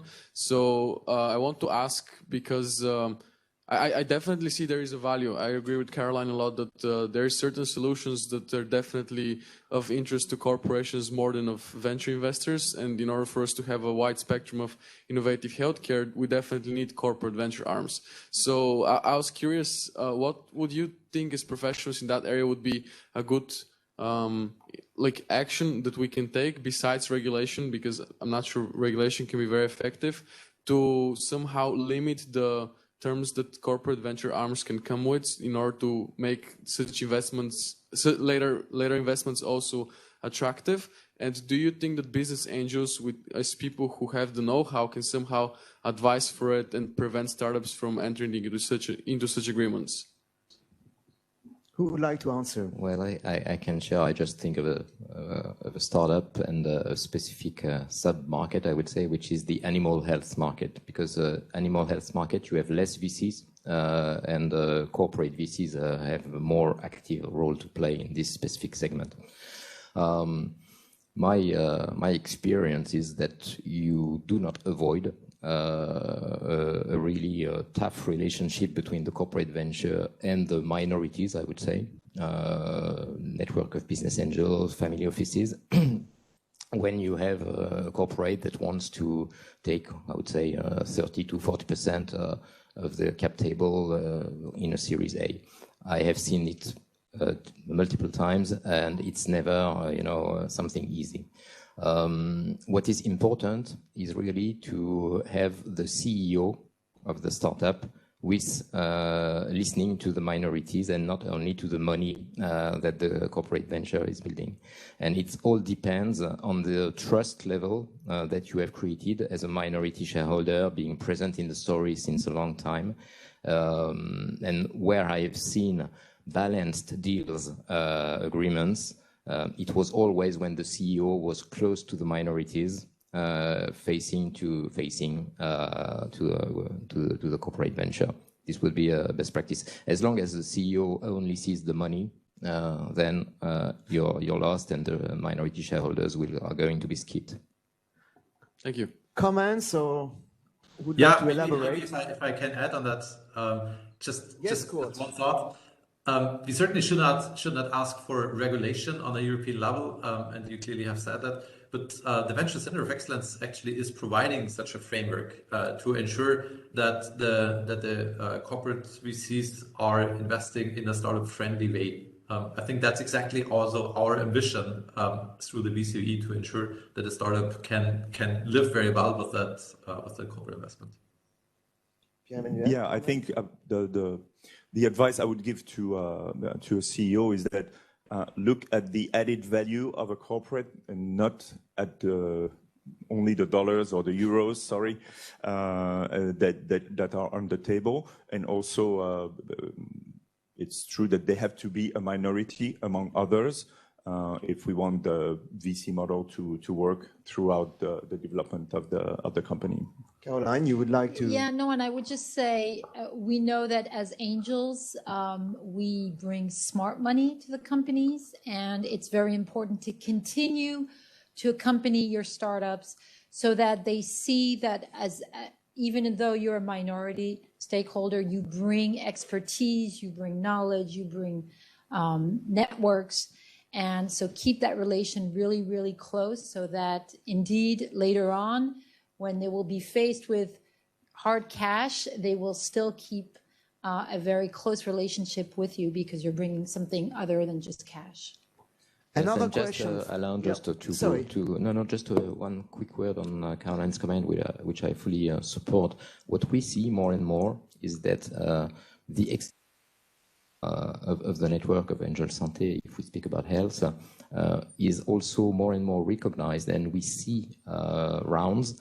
Even if we bring a small ticket, we are asked by the CEOs to be present at the advisory board. It can be with an observer, but they want us to be there because they use us with our expertise first to bring something useful for them, but also to be able to play, I would say, the counterpart versus VC, which are coming at the round tables. So more and more, even with small tickets, we are always present at advisory board with this specific target.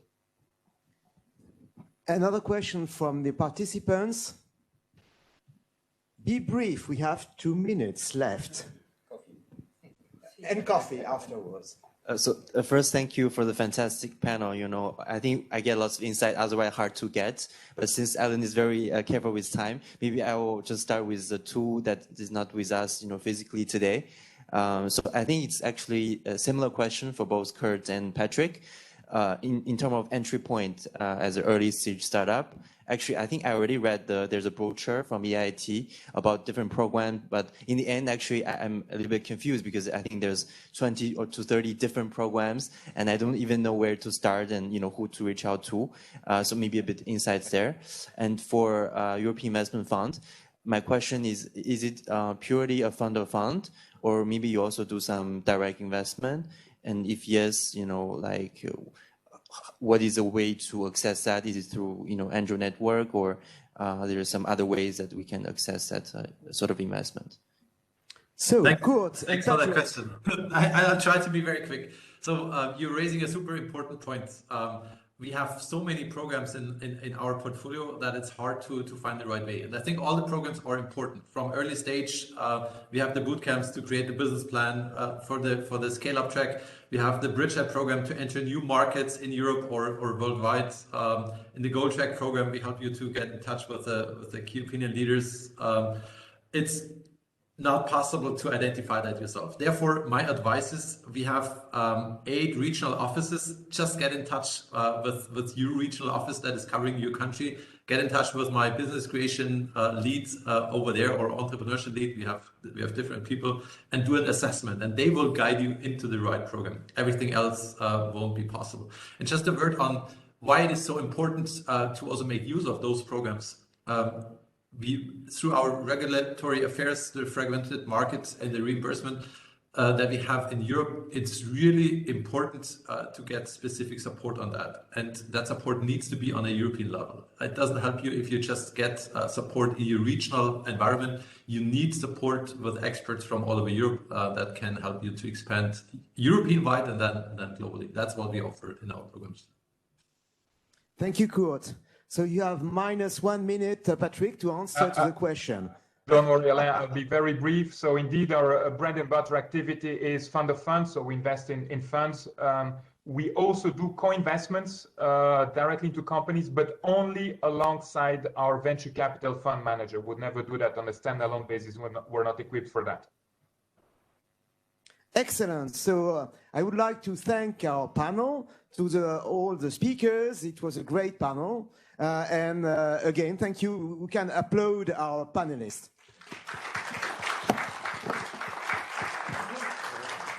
Kurt and Patrick, you are more than welcome to stay. We'll have a break now, so you can take your coffee. So we have a break from now on, and we come back at 10:45. The break is in the Le Bosquet, so you just cross Avenue Bosquet, and you will find with your badge coffee, tea, whatever.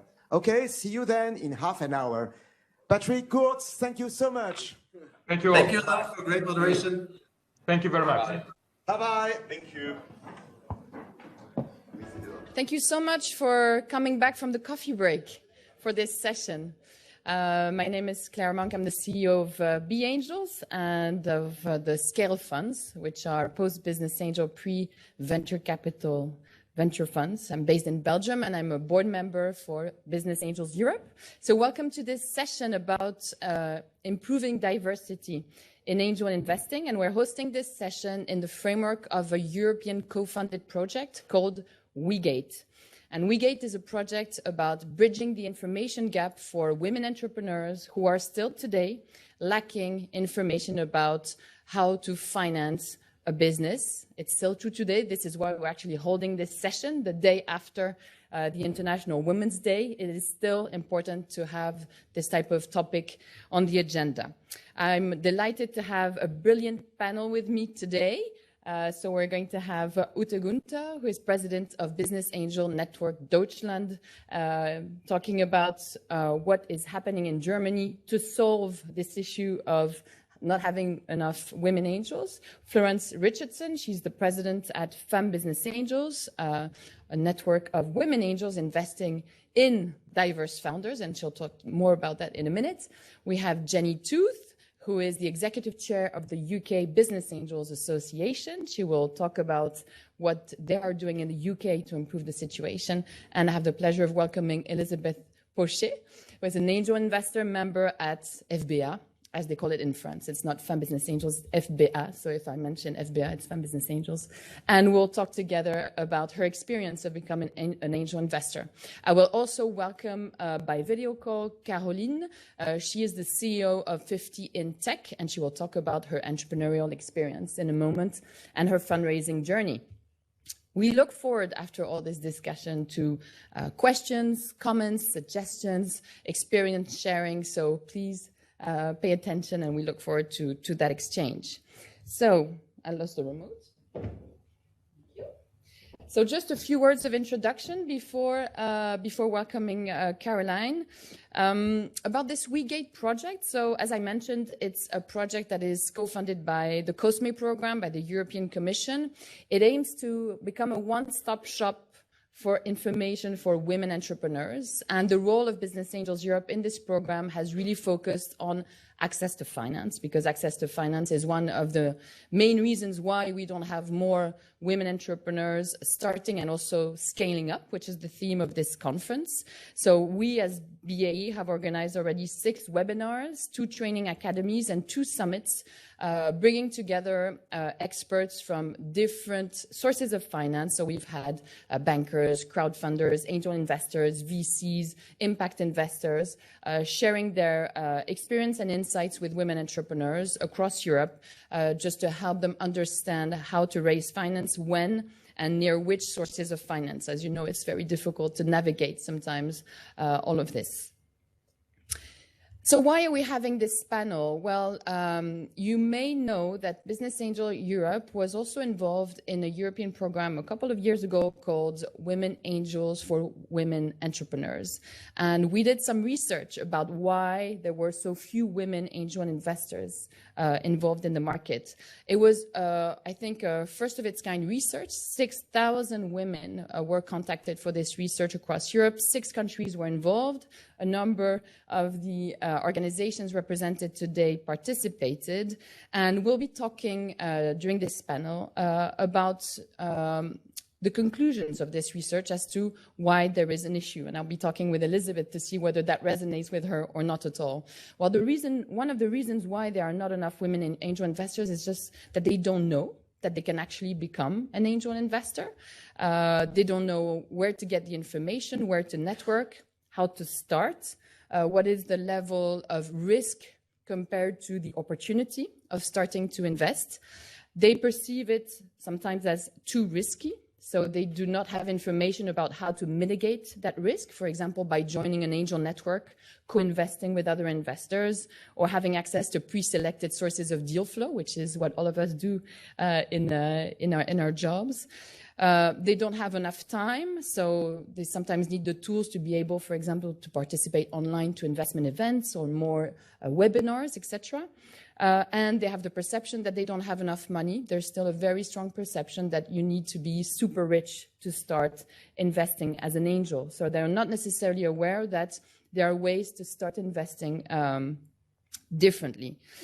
Personally, what really resonated with me when I read this report and when we contributed was that 74% of the women who were interviewed said that they were never told by their financial advisor, whether it's a private banker, whether it's a wealth manager, whether it's an accountant, of the possibility of actually becoming an angel investor, which I think was really telling about the fact that actually we have a role also as angel organizations to go to these intermediaries and tell them angel investing should be now an alternative asset class for women angels.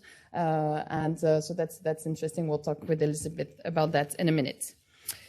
So first, we're going to start with a testimonial with Caroline Hamad. Can you hear us, Caroline? Yes, I can hear you. Hi. Hi, welcome. Thank you for joining us. I know this is a very busy time for you. You are the CEO of and you have, I think, vast experience in supporting women entrepreneurs through different forms before actually setting up your business. Can you maybe introduce yourself and your journey until you actually became an entrepreneur? Yeah, totally. So nice to meet you. I'm Caroline. I'm the founder of 15 Tech, and previously I was the managing director of one of the first incubator for female entrepreneurs in Europe, based in Paris, called WEgate. It's an incubator who helps around 500 startups co-funded by women to set up their entrepreneur journey, working on MVP and then an incubation program to raise funds. So that was my experience during 3 years. And I saw a lot of cases about women entrepreneurship and fundraising. That was the main pain point of every entrepreneur we help in the entrepreneur journey. So that was my first step, and then I decided to use tech to leverage the issue of the lack of women in tech in the tech industry, focusing on retention of this profile in the industry. And I built 15 Tech. And I can explain what is 15 Tech. We are a platform, a sourcing platform that help inclusive companies that measure themselves in terms of gender inclusion to attract more female tech talent across Europe. So, and we help them because we believe that 1 or 2 women is leaving tech for now due to discrimination. And so we want to make this industry more inclusive and to achieve 50% of women in tech by 2050. Great. And can you tell us more about your fundraising strategy? So maybe you had the connections and the network, but if you can talk to us about your first round of financing, how did it go and who participated? Yeah, it was a pre-seed round in last October. So it was in October 2020. Femme Business Angel was part of the round. It was a small one. It was for 400,000 euro. So we struggled a lot at the first step because it was the beginning of the journey. We started the business model in July 2020, and so the big issue that we saw is that we have a lot of female business angels. That was 80% of the round was women investor, and what we saw is that with women, the decision was made in really few time, like in 2 days or 1 week, it was done. But with male investors and especially business angel, it was hardest for us to raise, especially because we are raising on the topic of diversity and inclusion tool. We believe that is a new femtech. You know, this is a strong need in the industry and more globally for HR system worldwide. But the struggle was to explain the market. Even we starting to make money. We have the first traction. It was hard to convince many investors that the market was existing actually. And so that was the first, and now we are raising a seed round with key metrics. We have a great MRR with a strong growth, and we are in the same system. So because now we are talking with VCs, and that's 94% of male now in the industry, and they do not believe that there is a market for diversity and inclusion tool.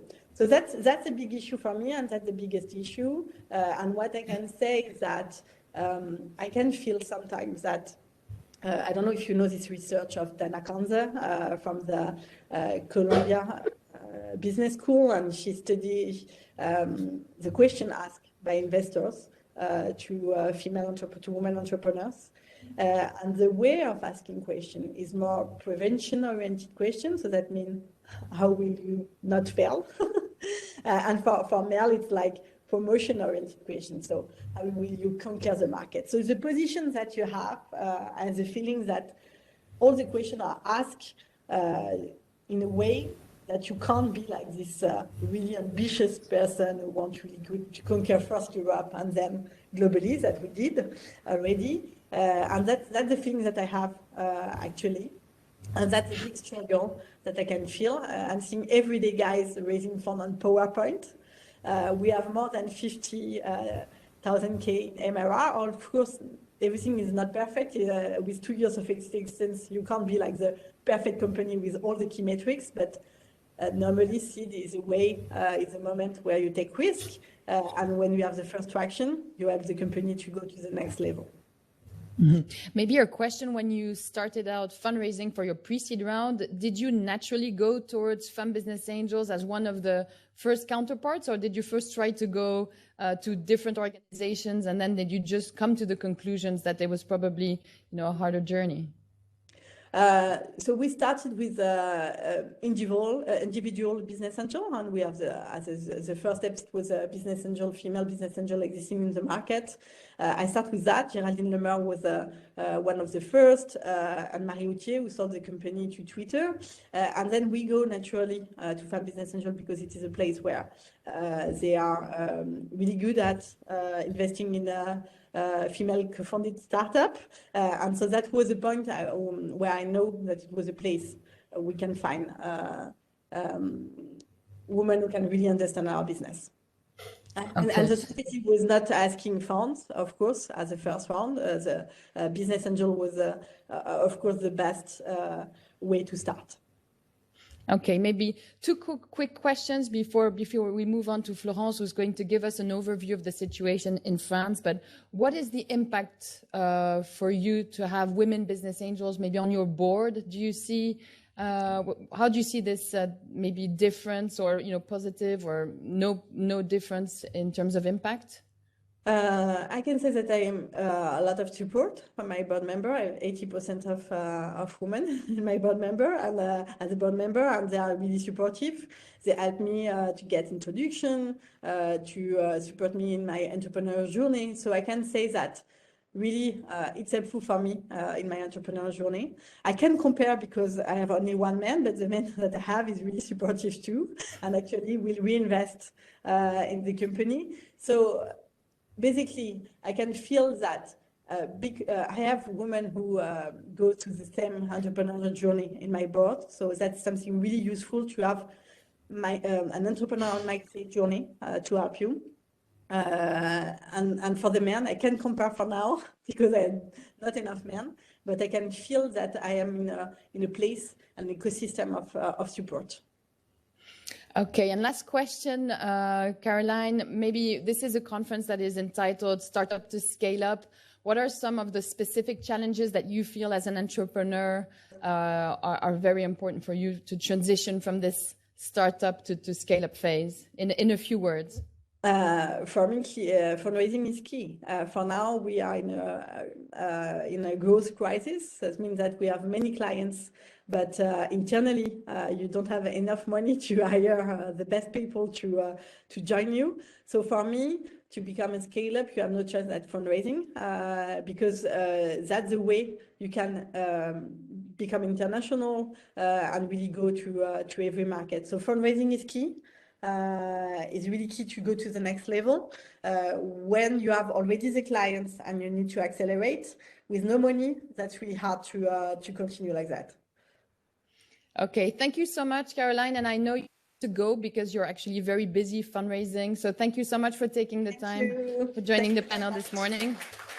Bye. Thank you. Bye. Bye-bye.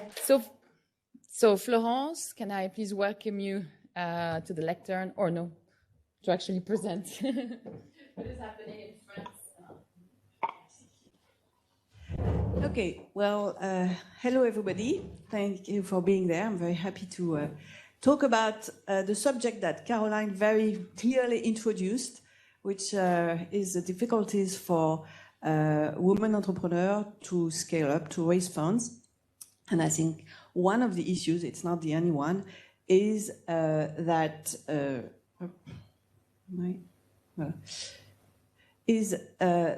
there are not enough women investors, not just business angels, but in a global ecosystem, investment ecosystem, we have not enough investors. Just a few figures to set the panorama here in France. These are French figures, but why is it changing automatically? Do you have the... No? Ouais, je sais pas. Here in France, we have less than 15% of business angels are actually women. I think right now in the room there are a bit more because we talk about women. So thank you for being there. But globally, I don't think we reached more than 15%. It was about 10% when FBA was created, and it didn't move much. It didn't increase that much. And if I look at the side of entrepreneurs, I'm going to give you just a few figures to illustrate the problem that Caroline set out, which is that, and it's a study that just came out from BCG Sista in March, about 2021 figures, so it's very recent. men teams, they capture 88% of all the funds that were raised in VCs in 2021. 11% were directed to mixed teams, and less than 1% of the funds were directed to women's only funders teams. So I think the figures are very clear to where the problem is. And we're talking about scaling up, and what another figure which is interesting, that if you look at the graph, above 50 million euros, there's no women raising money. So the big funding, they're not for women. And 90% of the big funding are actually only men companies. Now, everything is not black. There's a little bit of rose in there. If you look at the last figures, there's one key figure which is very interesting to look at, is that gender diversity continues to grow. So the mixed funding teams, there were 16% in 2021, where there were 10% between 2008 and 2018. So the mixity, which is a very key issue for actually success, is growing, is finally understood. And one of the figures which is also interesting, that mixed teams now have more chances to raise funds than only men or only women team.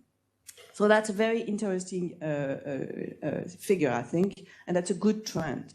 And the other thing is, most women, when they start up, they actually start up in a mixed team, where for men it's only less than 1 out of 5.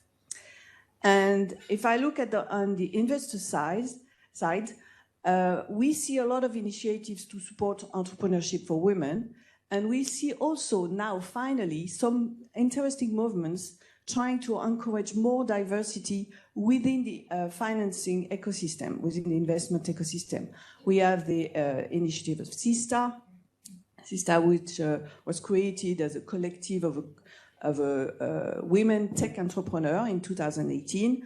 And the goal is to have more investors in the VC's ecosystem.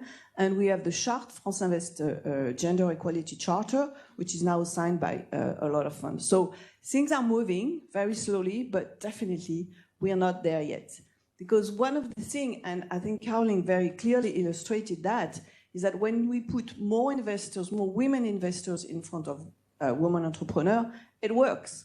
And it's not because we just want to invest in women, it's just, it's because the differences, the approach is a bit different. And here we at FBR, we do finance about 30 to 50%, depending on the years, of women-led companies, which is obviously way above the figures that we just saw. So we do need more women investors, definitely.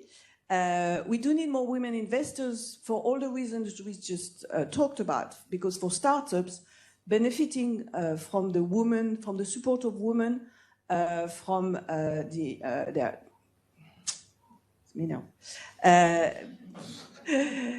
benefiting from the support of women is very important. We have many entrepreneurs who come to us, men entrepreneurs, only men teams, and they come to us, FBR, because they say, we want women. We want women in our in our cap table. We want women in our governance.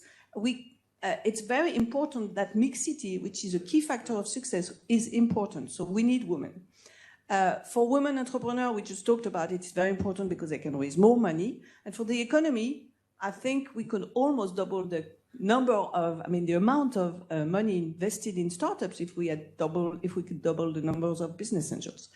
And just for women, it's an exciting business angel. I mean, being a business angel is really exciting. And I think it's a shame that there's no more women actually looking into that kind of activity. So what do we do to attract women investors here in France? Well, I think we do all the things that I think every business angel club should do. We communicate a lot to raise awareness, obviously on social networks, in the press, with all our partners in the ecosystem. We have started a very major event, which is called Win Day. It's a yearly, it's the first women investment forum. The first edition was in 2017, and then one in 2018, 2020. We stopped in 2021 because it was a bit complicated, and the next one will be in the last quarter of this year. And we had our last one where we gathered 500 participants, a lot of women, interested into our activities. So that's very important. We had the support of Bruno Le Maire, our Minister of Economy, because I think finally the ecosystem realizes that having more women investors is important. It's important to be a convivial and a very active network, which we are. And there again, it's not just us Femme Business Angel. I think every business angel network should have this conviviality and in trying to include women, because we need more women investors and not just at Femme Business Angel. So now our network is 170 members. We grew a lot over the last years. And what's really interesting is we actually have more younger women, tech profiles. The financial capacities of our members are increasing because that's a key point as well. And so it's changing, and it's changing in a good way. We do a lot of events. We do theme groups on impact, on tech, afterworks. So conviviality and activity and being an active network is really important. And training is also very important. To come back on all the issues that you mentioned, Claire, to start with to why women do not go into that activity, I think training is important. So we train basically to onboard our new investors, and we do that for everybody, for every new investors. So we did invest about 15 million euros since we started. In 2021, we actually go a little bit further because we went a little bit further into our engagement for women entrepreneurs, and we've a group of a team of FBA founded Cohen Equity, which is the first investment company investing in startups with at least one female founder. It's a really engaged thesis. We're the first ones to do that, and we were very proud of it because it's very important to actually accelerate the movement. And we take tickets about 200,000 euros for in the startups we can invest in. And the last thing I want to say is that we see more and more impact projects. And that's very important because I think impact and sense to our investment is important for women. So that's also a way to actually attract more women. So this is what's going on in France. This is what we are doing. Thank you very much. And FBA is not the only club for women. I think every business angel should actually do everything to attract more women. Thank you. Thank you. Thank you so much, Florence. And I think Elizabeth will also come back to Win Equity as a tool to invest. So now we're going to Germany. Yes, and thank you, Claire. Otto, please tell us what solutions you have put in place. First of all, we have the same situation as in France. We know inspiring and committed women business angels, but unfortunately they are still too rare. So we need more, because the idea is that angel investing could no longer be a man's business. So how to achieve? Already in 2017, Band, in cooperation with Business Angel Europe, decided to shed light on the important contribution of female angel investors by awarding the first ever European Female Angel of the Year with the Golden Aurora. Why Golden Aurora? In Roman mythology, Aurora opens the gates of the sky to allow the sun to rise. Female angels open gates for their startups that may result in golden opportunities. The number of the annual nominations for the Golden Aurora Award, coming from a wide range of European countries, is growing constantly. Since 2017, 5 outstanding female investors have been awarded. Paolo Bonomo from Italy, Susanne Porsche and Mariana Bozezan from Germany, Lourdes Gramaxo from Portugal, and Simone Brummelhuis from the Netherlands. You see, all 5 are very impressive ambassadors of women angel investing all over Europe. But that's not enough. Change needs a lot of role models. And above all, what female angel investors really, really need is an increase of their visibility to the public. But this is a way to motivate more female angel investor. So Bund launched in this year the Women Angel Mission 25. The Women Angel Mission 25 is a far-reaching awareness campaign, more publicity, more public networking, more personal relationship to mobilize more female angel investors. And what is really, really important for us is that the mission is a mission in both directions. Angel investing needs more women, and female founders needs more female angel investors. And the vision is really, really ambitious, and we know a little bit challenging. By 2025, we want that the share of female business angels in Germany shall rise to 25%. In the moment, we have between 10 and 11. So, and that is what Women Angel Mission 25 is all about.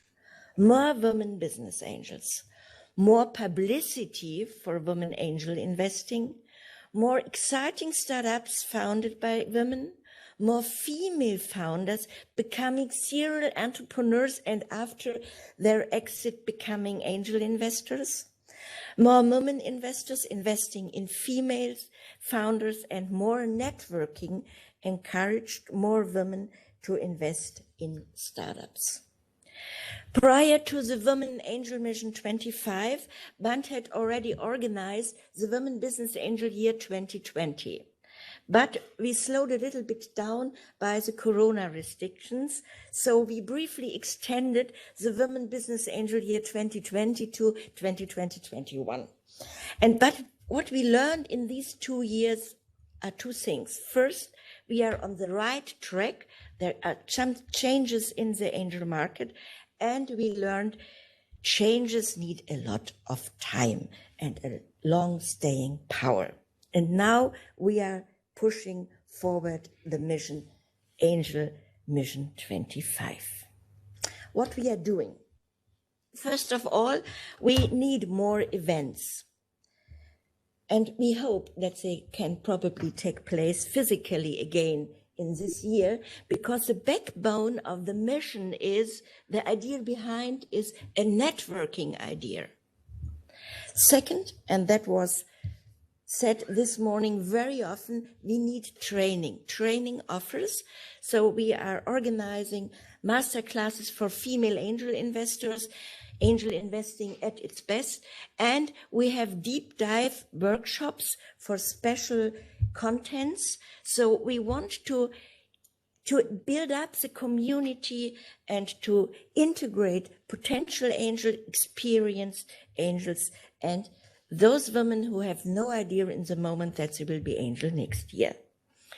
Another centerpiece of Women Angel Mission 25 is the Women Entrepreneurs Parcours.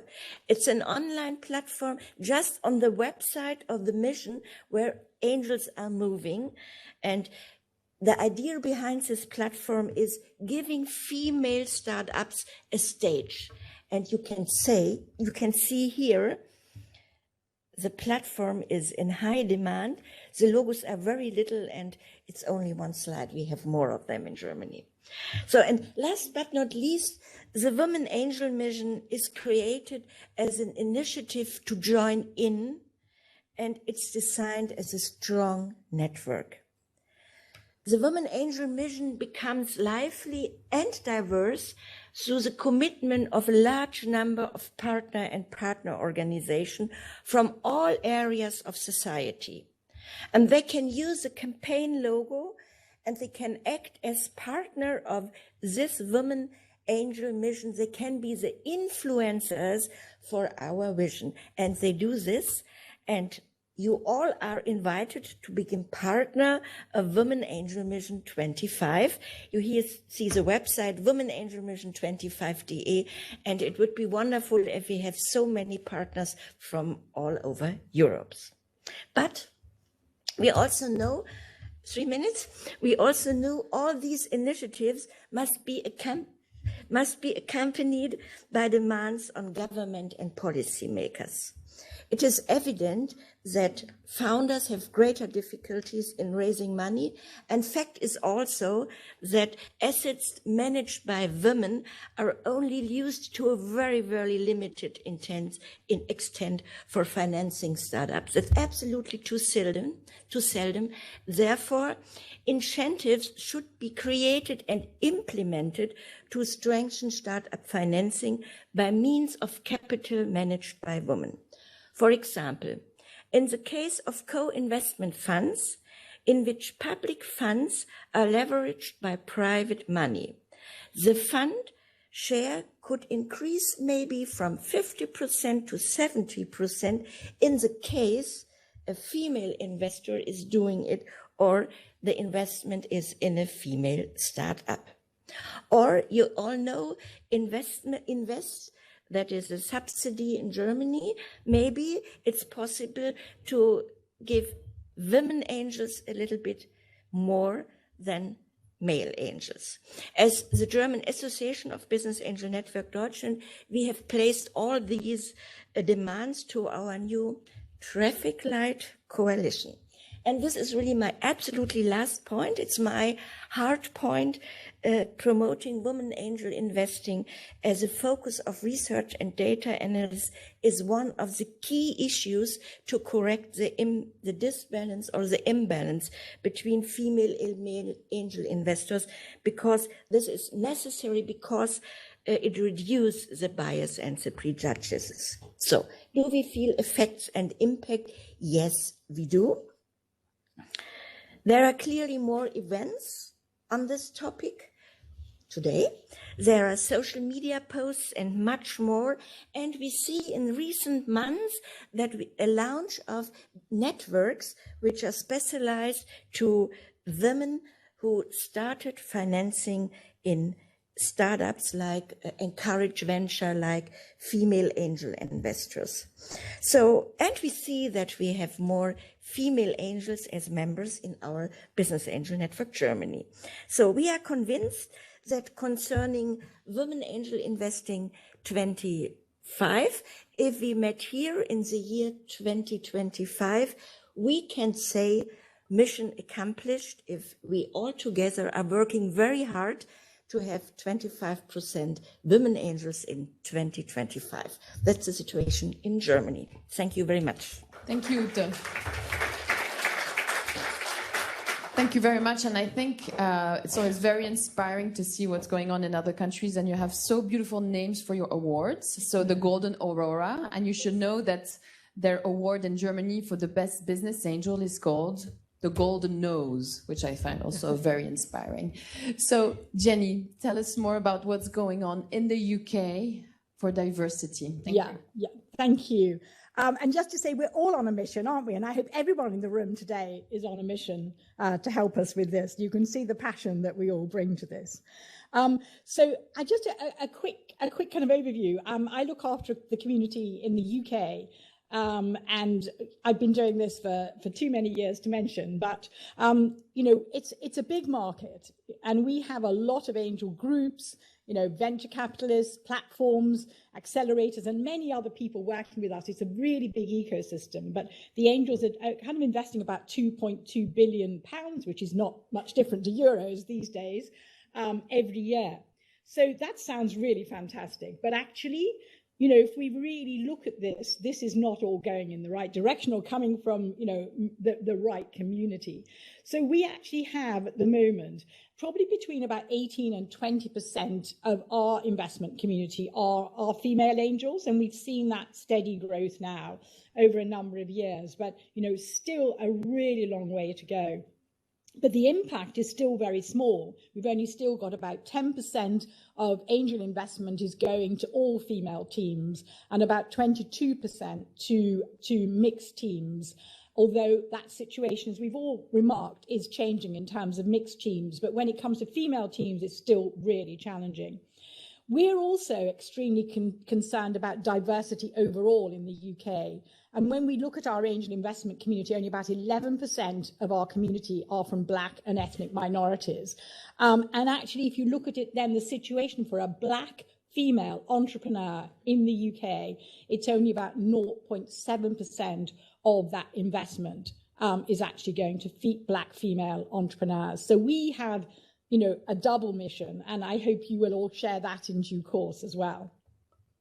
We have done kind of various thinking on this over some time, and one of the most important things we did, the government, the Treasury commissioned a review. They commissioned Alison Rose, who was the chief executive of one of our major banks, RBS, NatWest, to do a big study with McKinsey in 2019. And the big stat we found was that, first of all, women are incredibly underfunded, and particularly anyone building their startup to scale up.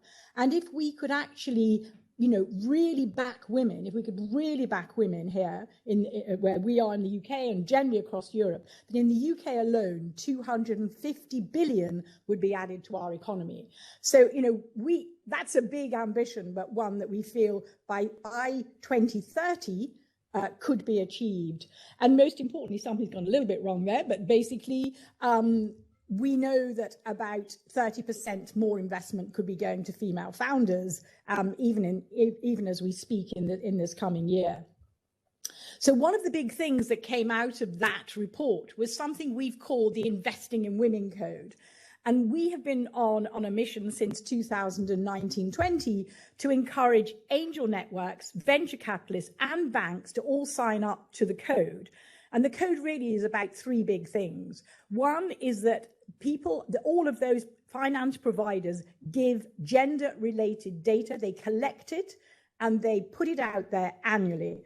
We've been bringing it together in a report. We did our first one in 2020, but this really then maps who gets investment, all female teams, mixed teams, and all male teams. And obviously the results get to be pretty stark, and this is where we can change the needle. So collecting data. Why collect data? You can measure it, and then you can see the impact, you can see change. So it's incredibly important that people state where they're putting their money. And we look at it from pipeline to the due diligence process to who gets the money, and we're tracking it across that.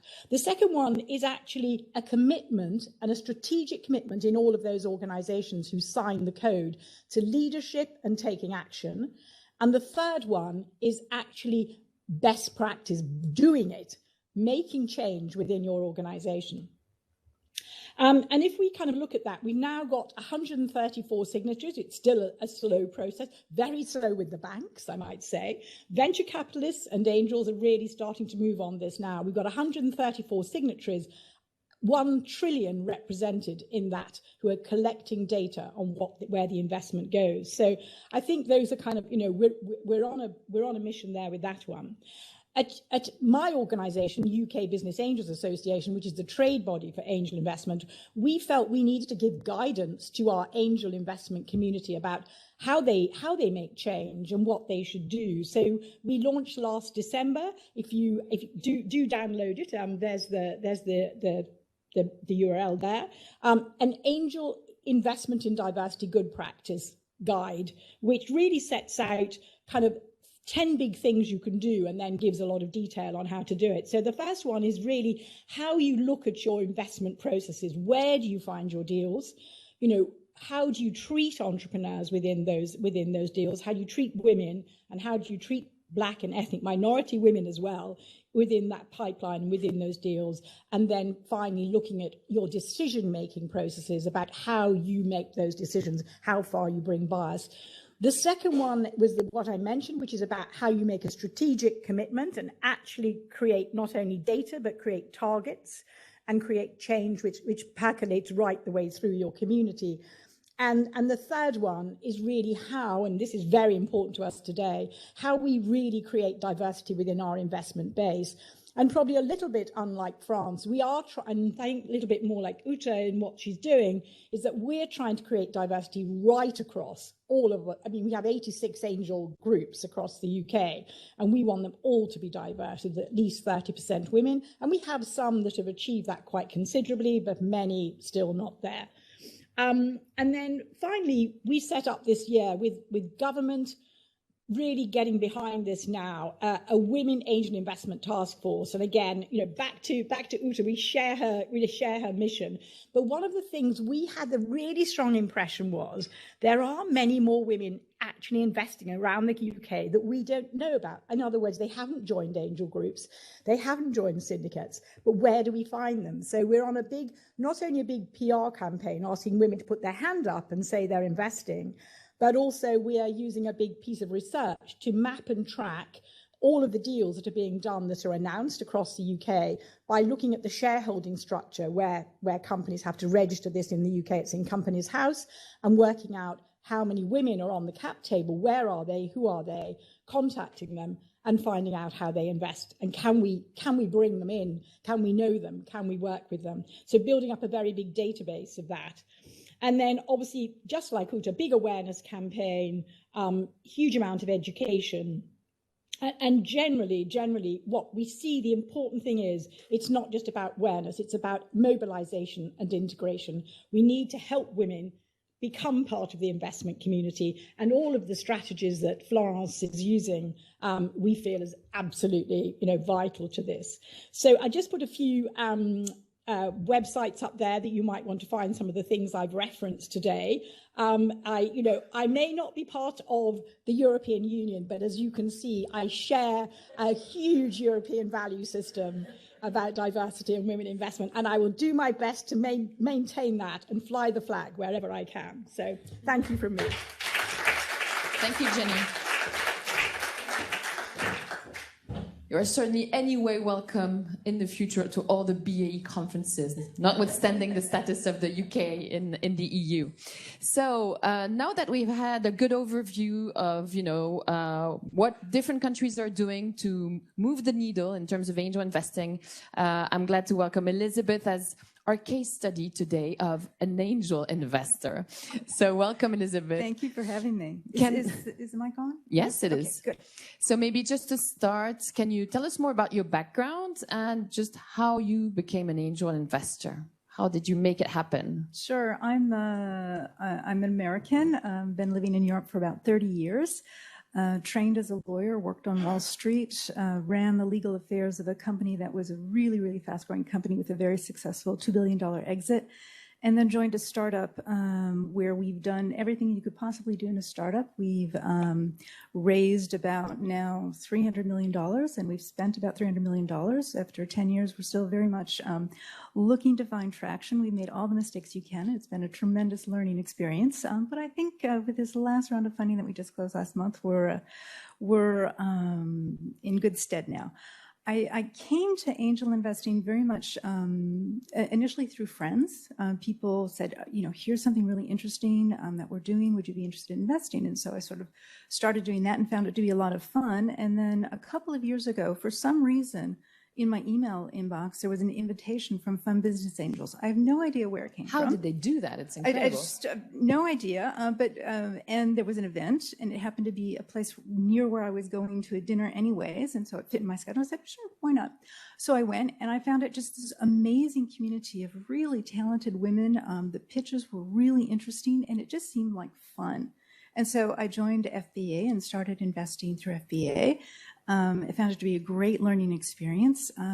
Joined as well a syndicate in the US because I felt that a lot was happening in the US. It was maybe a step or two ahead of where we were in Europe. and that would be a good learning experience. And so I've just continued investing that way.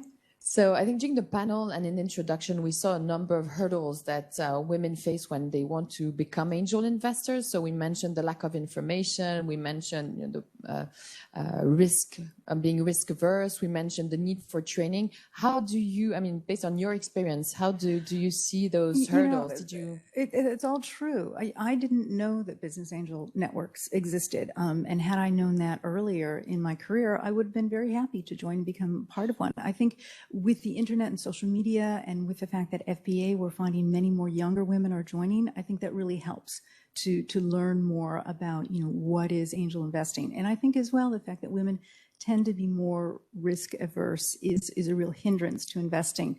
But it's part of communicating and get that message out there that you don't have to be super wealthy, that this is something that it is a valid asset class.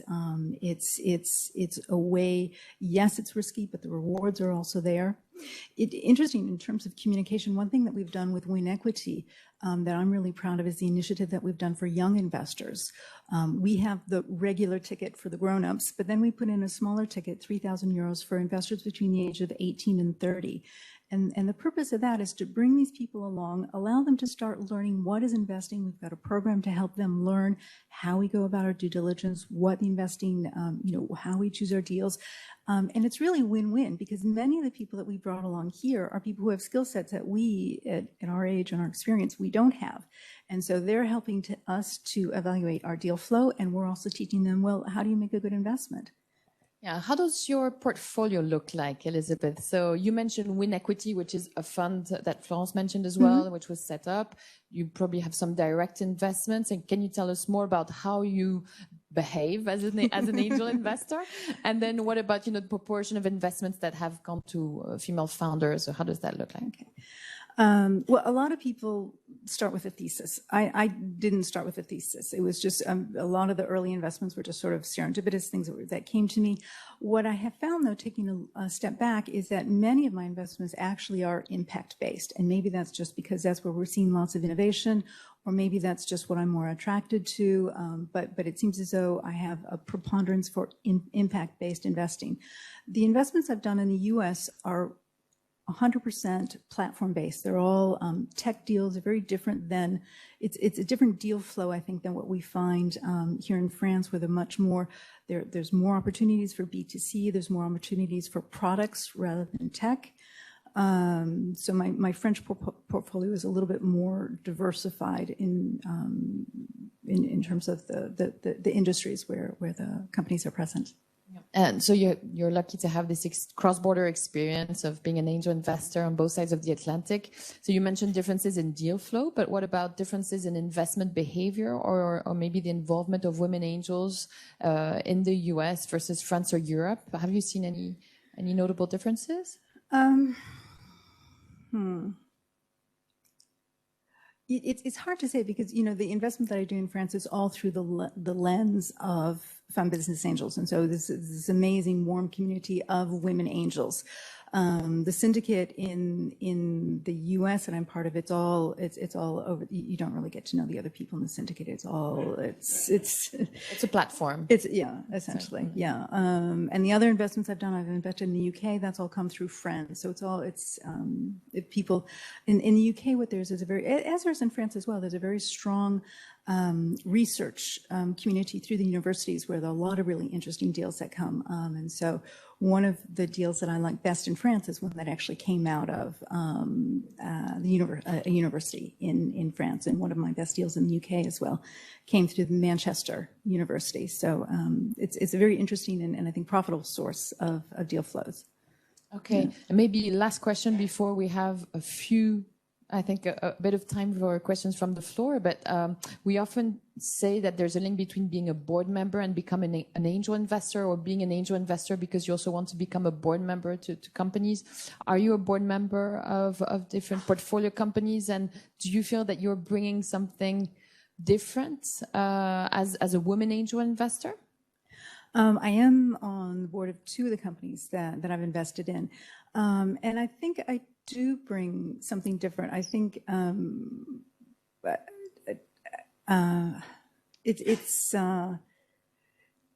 I think it's funny to say, but I think I care more. It's gender.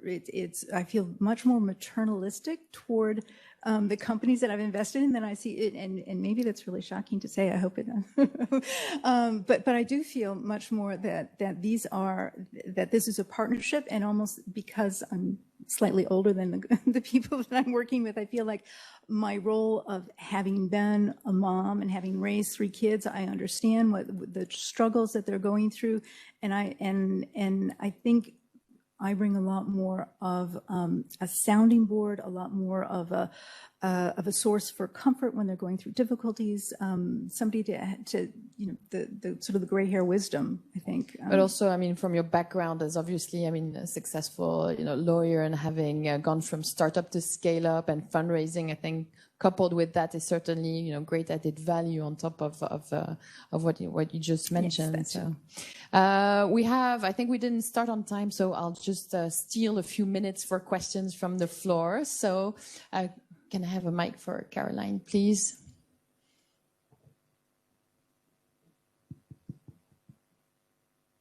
Thank you. Hi, I'm Caroline from Angel Santé. Thank you so much. Very, very interesting. I'm just astounded by the number that Florence raised, that deals above 15 million see no female founders in there. So indeed, it's incredible to activate the female angels, but I also would like to activate the male angels to invest more in female-led companies. That's my first point. Second point, I read a study a few years back from Harvard Business Review saying that female founders were usually a lot more conservative when it came to fundraising. What advice do you give to female founders when they fundraise compared to male counterparts? I know, Jenny, you have specific programs to help with that particular challenge. So see, we try to focus more on the solutions rather than on the challenge in this panel, but it's true that there's some very, very interesting practices in the different countries to address particular challenges. Yes, I'm absolutely convinced that women tend to we have this thing called underfunded. We say women are underfunded. And we've shown that obviously through data that shows they are definitely accessing less money than their male counterparts. They're asking less money than their male counterparts.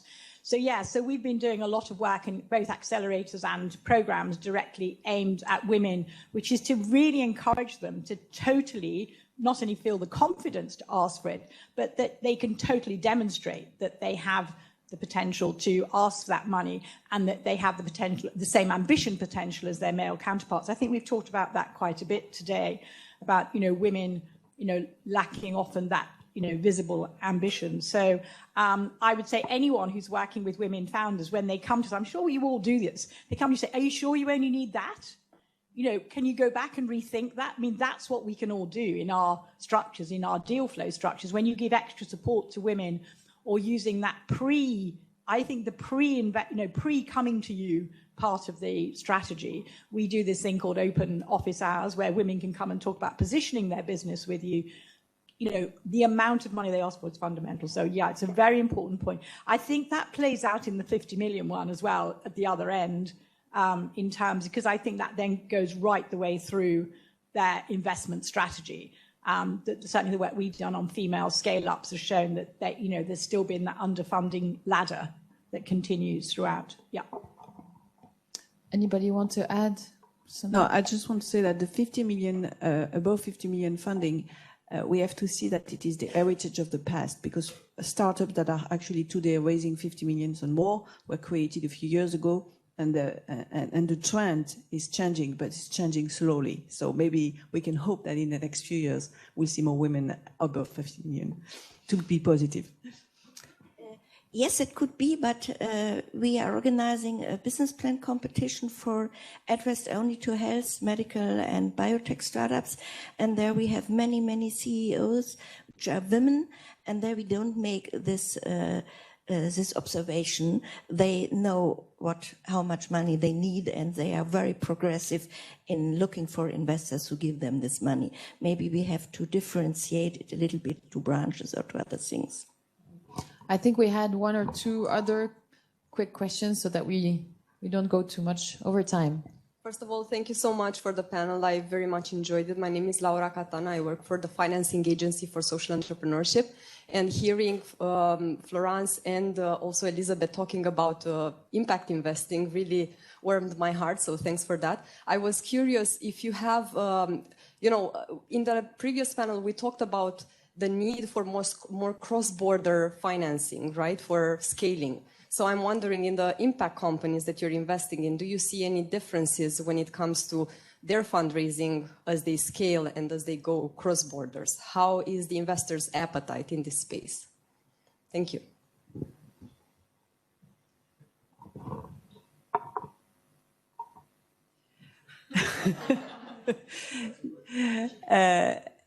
Well, I don't want to move the subject to the following panel, but we'll talk about impact this afternoon. So I hope you'll have the results. Now, I would say that to talk about cross-border, it is not that easy to actually have women investing or just angel investing cross-border. That's one of the keys, whether it's an impact on any other kind of company.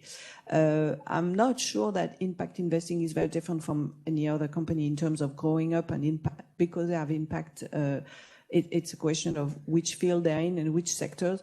I don't see much difference. I think impact right now is actually going in pretty much every company we are looking into, and that's how we see impact, and now we try to include it in the way we look at projects. So some have more impact, direct impact, some have less, but it is a subject that we try to include globally in our project. Last quick question. Hi, I'm Samuel Francis. I'm an analyst for Venner Capital in Vienna. And I would like to ask regarding the proposed regulation for governments to give monetary incentives for investment funds which are women-led and initiatives which are women-led for investing.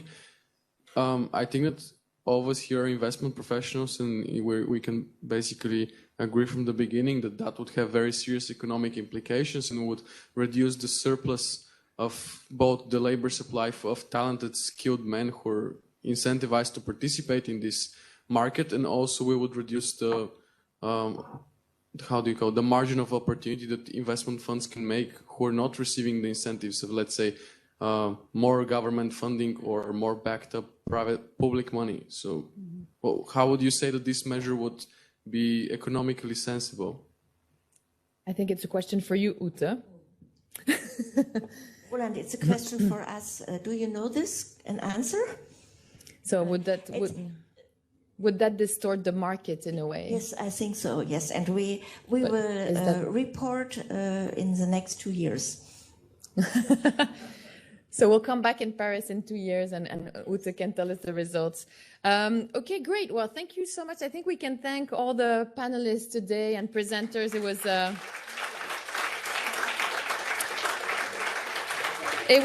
It was great content. And while we were preparing this panel, actually, we thought that there was, again, I think not enough attention put on women angel investors. We're very glad that we had this panel.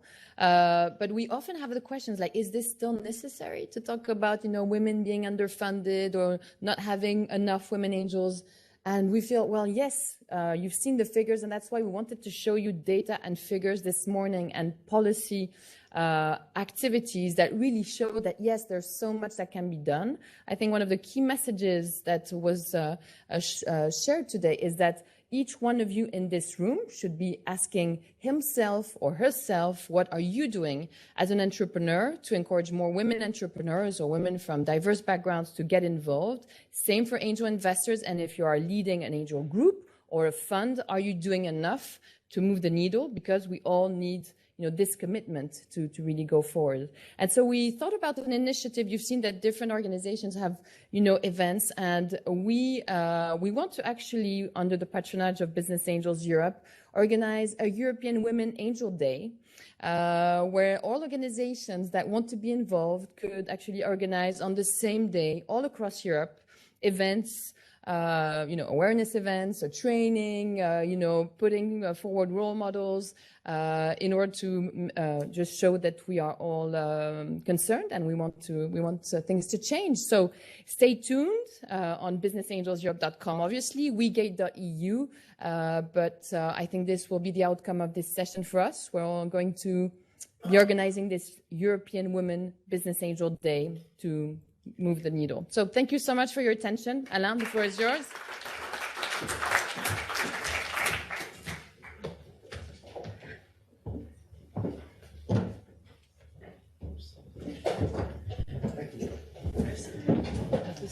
So I think that you are a little bit hungry, not angry at all. So before going for lunch, so I'd like to invite Gilles Cocguen from BPI to share with us something on mainly Euroequity, Gilles. As you know, Euroequity is really an initiative that Gilles pushed a lot some years ago. Now Gilles is really working at the French level, of course, at the European level also, but more globally. So Gilles, the floor is yours, and you have 10 minutes. 5 minutes, thanks so much. Thanks first to France Angels and Business Angel Europe for having me today. Of course, the topic of this 2 days event is fully aligned with BPI France mission. You saw yesterday my colleague David, I think that he explained very well what BPI France is doing to support the deep tech ecosystem and the deep tech companies in France, from startup to scale up in Europe. I do believe also that there is a specific role probably in Europe. There is a kind of secret sauce with a strong cooperation between private and public organizations, meaning investors, of course, but also development bank, innovation agencies, and the European Commission. And of course, we know that this is very important for all of us, not only to create jobs, but also to create competitiveness at the level of each of us, of our countries, and also at the European level. I think also this is very important to have an impact, to give solutions, that will bring something positive for European citizens. And in that particular context, I think it's very important also for the sovereignty of European countries. Of course, right from the beginning, we were working and we are still working with business angels. We do believe that, at the beginning of each success story, you are here. So as BPI France, we are really happy to work with you guys. And I would say more and more, we are working closely with France Angels and the business angels in France. Now more and more business angels are involved in our internal processes. So it's completely new. 10 years ago, it was not at all the case. We were, I would say, working alongside most of the time, but really without a close cooperation. And now I can see, things evolving very well. And I do believe that this is the same in each European countries, and thanks also probably to the European Commission that is giving, a vision and a lead on that matter. So I'm heading Euroequity, as you know, for most of you already. So I want to take the opportunity probably to give you an update regarding what we are doing, and also to let you know, how you can benefit from Euroequity for yourself, of course, as business angels, as investors, but also for the companies in which you invested in. So we began our journey in 2008, so it's a long story. It was a demand coming from Christine Lagarde, our former French Minister of Economics. The point was to connect early-stage French companies with investors. So we did it right from the beginning with France Angels. So I see familiar faces in the room, so it's cool, again, to be all together and not to have a connection with Zoom or Teams. And it was a huge success, and we decided to move forward thanks to KfW in Germany, with which we cooperated also to have Euroequity as an international platform. We are now one of the leading platforms in Europe, and I will give you some details on that part. And we decided a few years ago to expand EuroEquity also in Africa to be the platform that will connect European and African ecosystems. And now we are really deeply involved in that process to support companies, investors, corporates, business support organizations to meet and match between the two continents. And again, it's strategic for us. I truly believe that this is strategic for Europe and for Africa to connect our ecosystems. I know that for some of you, you are expanding your activities outside your home country in different European countries, and that for some of you, you are also interested to join probably Angels Network based in Africa or to invest in those countries. To let you know, we are working on that part also very closely with France Angels and with Business Angels Europe to create Business Angels networks in Africa. And I would say the topics and the sectors, healthcare, female entrepreneurships, we are also deeply involved in that part. So to give you some figures, because we are, I think, very proud of that first, we have now on EuroEquity more than 17 companies based in Europe and Africa, very, very fast-growing, promising companies. We have more than 2,700 investors. And what is new, you know, from these past years is, as I said before, we began our journey with business angels, with you, but now we are more and more involved in all the process, meaning we have many VCs that are on Series A round, many of them now on Series B, C, family offices, corporates. So we are covering all the different stages. And this is something we can also, you can rely on us, you can use us, because now I truly believe that we are bringing added value to connect, you know, the different stages of investment. So we will probably go a bit further on that part. We have more than 37 communities now on EuroEquity. We are doing more than 50 e-pitching sessions per year. In 2022, we'll do between 80 and 100. So this is something completely incredible. I do not know if some of you remember that time. It was in 2013. I decided to operate this new offer, e-pitching sessions. At that time, when we discussed with entrepreneurs and investors, nobody, was thinking that it could work, that it could be a success. So we did that, and this is my team that did that. Now it's a standard. All the organizations are doing e-pitching sessions. So you have to know also that when we are doing that at the local level, we have between 30 and 60 investors that are joining each time on an average. When we are promoting EU companies or African companies at the international level, we have between 150 and 200 international investors that are joining, coming from Europe, Africa, Middle East countries, USA, Japan.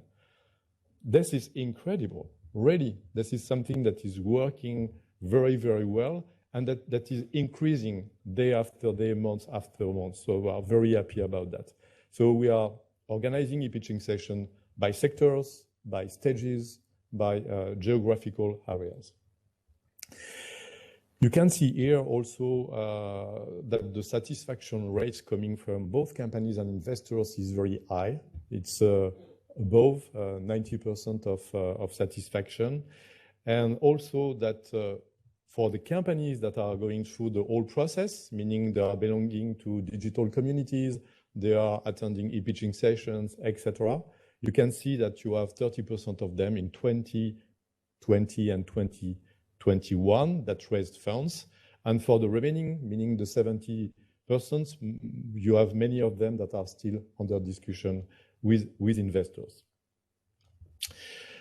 Our key characteristic regarding you have plenty of matching platforms, you know them, or some of them, because there are so many platforms that are matching companies with investors. I think one of our key differentiation points or characteristic is really the system we built with the digital community on levels.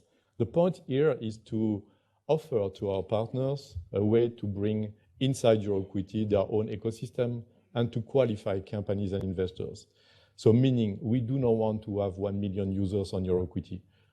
frankly, as BPI France, I have to push on a button and we can explode, the numbers. I do not want to do that. I want to have very qualified companies, very qualified investors that are able to get in touch with each other. It's key for us because now we have a very, very strong traction at the international level because we are known regarding the quality of the companies and the deal flow that is on your equity. So this is the way we are doing something, I would say, a bit different compared to other digital platforms. Then what you can see here is many, I would say, initiatives in which we are part of.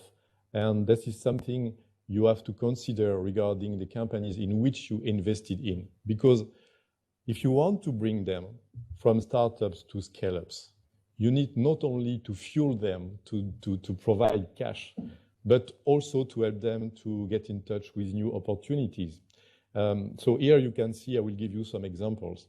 For the Blue Invest community, for instance, it's a digital community that is under the patronage of the DG Marais, that is operated by PwC at the international level. So if you do have inside your portfolios companies that are in the blue economy sector, please let them know that they can benefit free of charge of an acceleration program done by the European Commission that will help them to access to a bunch of additional services, plus to connect with investors at the international level. TAFTI is another example. TAFTI, probably some of you know that, but it's a gathering, an association. It's a gathering of all the European innovation agencies. So you are coming from different countries. Inside each of your countries, you have one or more innovation agencies. They are inside the TAFTI network. What we are doing here, we have a global community, and we are offering to the innovation agencies to promote their best-in-class companies on a quarter basis to all international investors. Africa Next, to have an example outside Europe, this is something I created 1 year and a half ago. The question was in Africa to help the VC and companies to raise between 1 and 20 million euros for the next round. So it's a large scale, but they were quite at ease to have funding between 500K and 1 million, 2 million euros. It was really more difficult for them to go above. What we did, we selected the best VCs in Africa. Now we are gathering 40 of them, and they are providing us with the best companies inside the portfolios. And then we are promoting these companies to the world. The results are incredible. So it's you can have a look, you can see we have many success stories. And what we are doing is to promoting African companies to the rest of the world. Something also in the frame, yeah. You have 2 minutes. Yeah, I will Excellent. conclude I will do very quick. I will just give you an insight regarding our European initiatives. So as I said before, we are in many European projects, and I think it's very important for your companies, because again, this is something that you can use, that you, on my mind, that you do not use enough. EIC, Pathfinder, and transition companies. So they are very early stage companies. The European Commission is counting on you guys to have a look and to support them. So on that part, if you are interested, we are initiating a new pilot project with the European Commission in the coming weeks. So please contact me, contact my team, or contact us through Fian if you are interested by deep tech, very early stage companies. For the rest, we are supporting the companies that are EIC beneficiaries to connect with investors for co-investment schemes. We are supporting the Seal of Excellence companies, and I guess that you have many of them in your portfolios. We are also linked to the EIC Accelerator program. We are supporting the business acceleration services. And last but not least, we are involved in the EIC Scaling Up project. So we are accompanying the 30 best deep tech companies to support them to raise 500 million euros within 10 months. It's a challenge.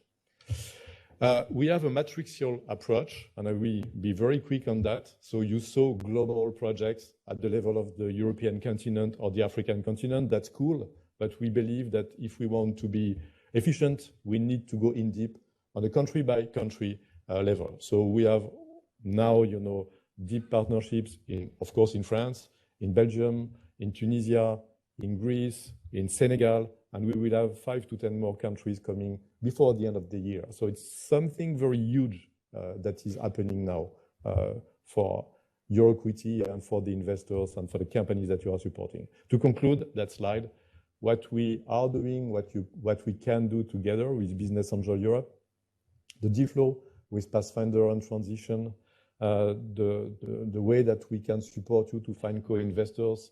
We will launch a new initiative which is called All Deals, to allow the next round in which you want to invest, in which you are already committed to find co-investors.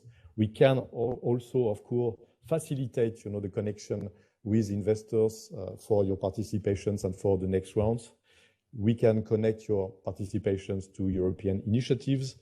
And then I would like to finish my presentation. And it's an echo to the female big day. We are organizing, you know that probably already, the Big Angels Day. It was the first edition last year. It was already a huge success. We had 4 different countries joining us. We will have at least 10 more this year. This is something expanding widely. And probably we should discuss together, because no, you want to have a female event apart. Okay, it's up to you. But still, you can benefit from what we are doing. Okay, so you can see here we have many subjects, many initiatives. And again, I will say again that we are super happy to work with you guys at the level of Front Angels or Business Angel Europe. Again, it's key, I think, for what we want to do, all of us. We are mission driven. It was something said before, and we are all doing our best to support and to have our European companies to scale. Thanks.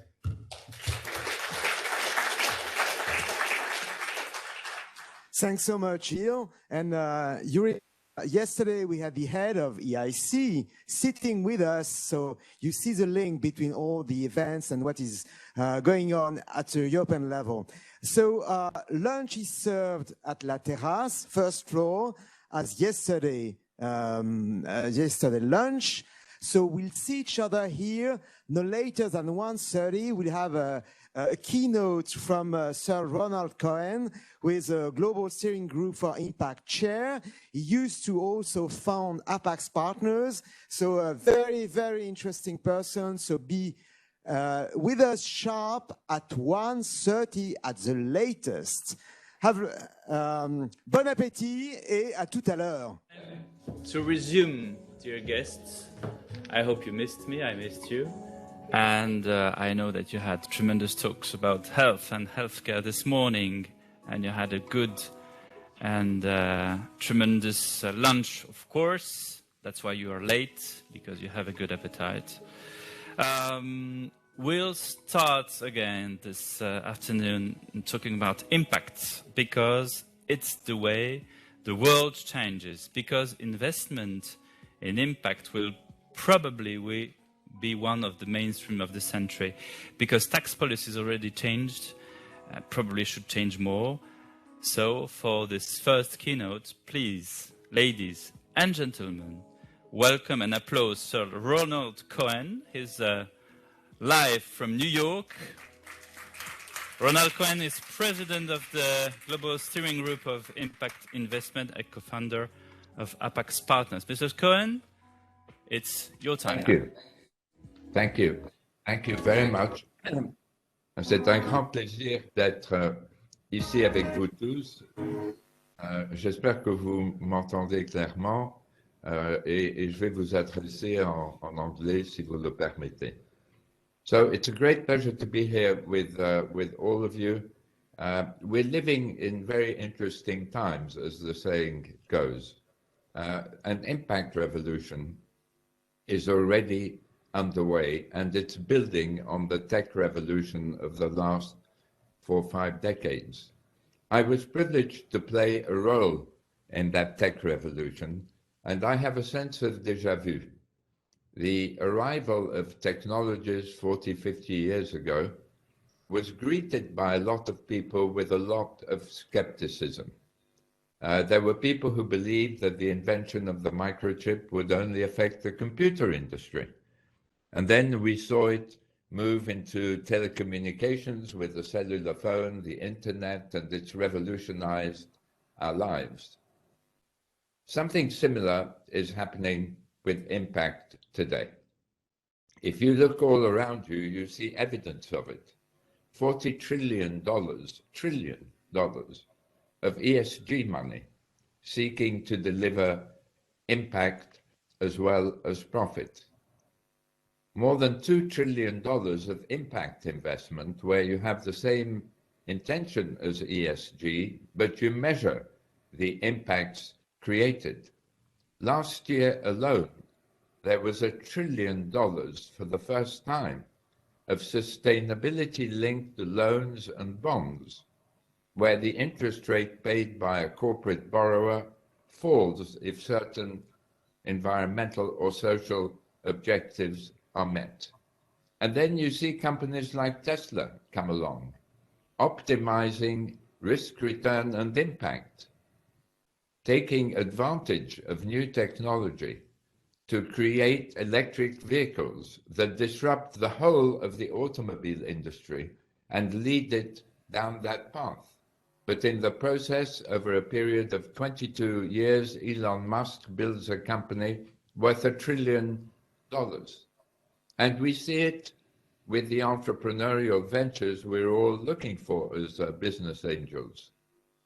We see new models of ventures in the area of fintech, of remote education, of remote health, of clean energy, of course. We see entrepreneurs bringing impact to industries that are creating negative effects on the environment and on society. And I see today that we have three major forces affecting our world and actually acting to improve it. The first force is the force of values. We've seen a change in values over the last decade and a half, which started with younger people who refused to buy the products of companies that were doing environmental or social harm. They refused to work for these companies. They attracted a broader population to their views, and it became noticed by investors. And investors started to develop ways of achieving impact and profit. They moved away from companies that are creating harm to companies that are bringing solutions. So that change in values, which is something that a few years ago people thought might be a flash in the pan, is a mega trend today. At the time of the G8 task force on impact investment, which I was privileged to lead in 2013 and 14, there were about $13 billion of ESG investing. Today, as I said, it's 3 times that, and growing at 20% a year from what I see. So massive change in values. That change in values is coming together with huge leaps in technology that enable us to deliver impact in ways humanity could never previously contemplate. We see it with artificial intelligence and machine learning. We are able today to devise platforms in the financial area, for example, that will eventually disrupt the banking system. We see it in education with new models where students only pay for their education when they've benefited from it and found a job that enables them to pay back the cost of their education. We see it in remote health, where health services are available across the globe now, remotely.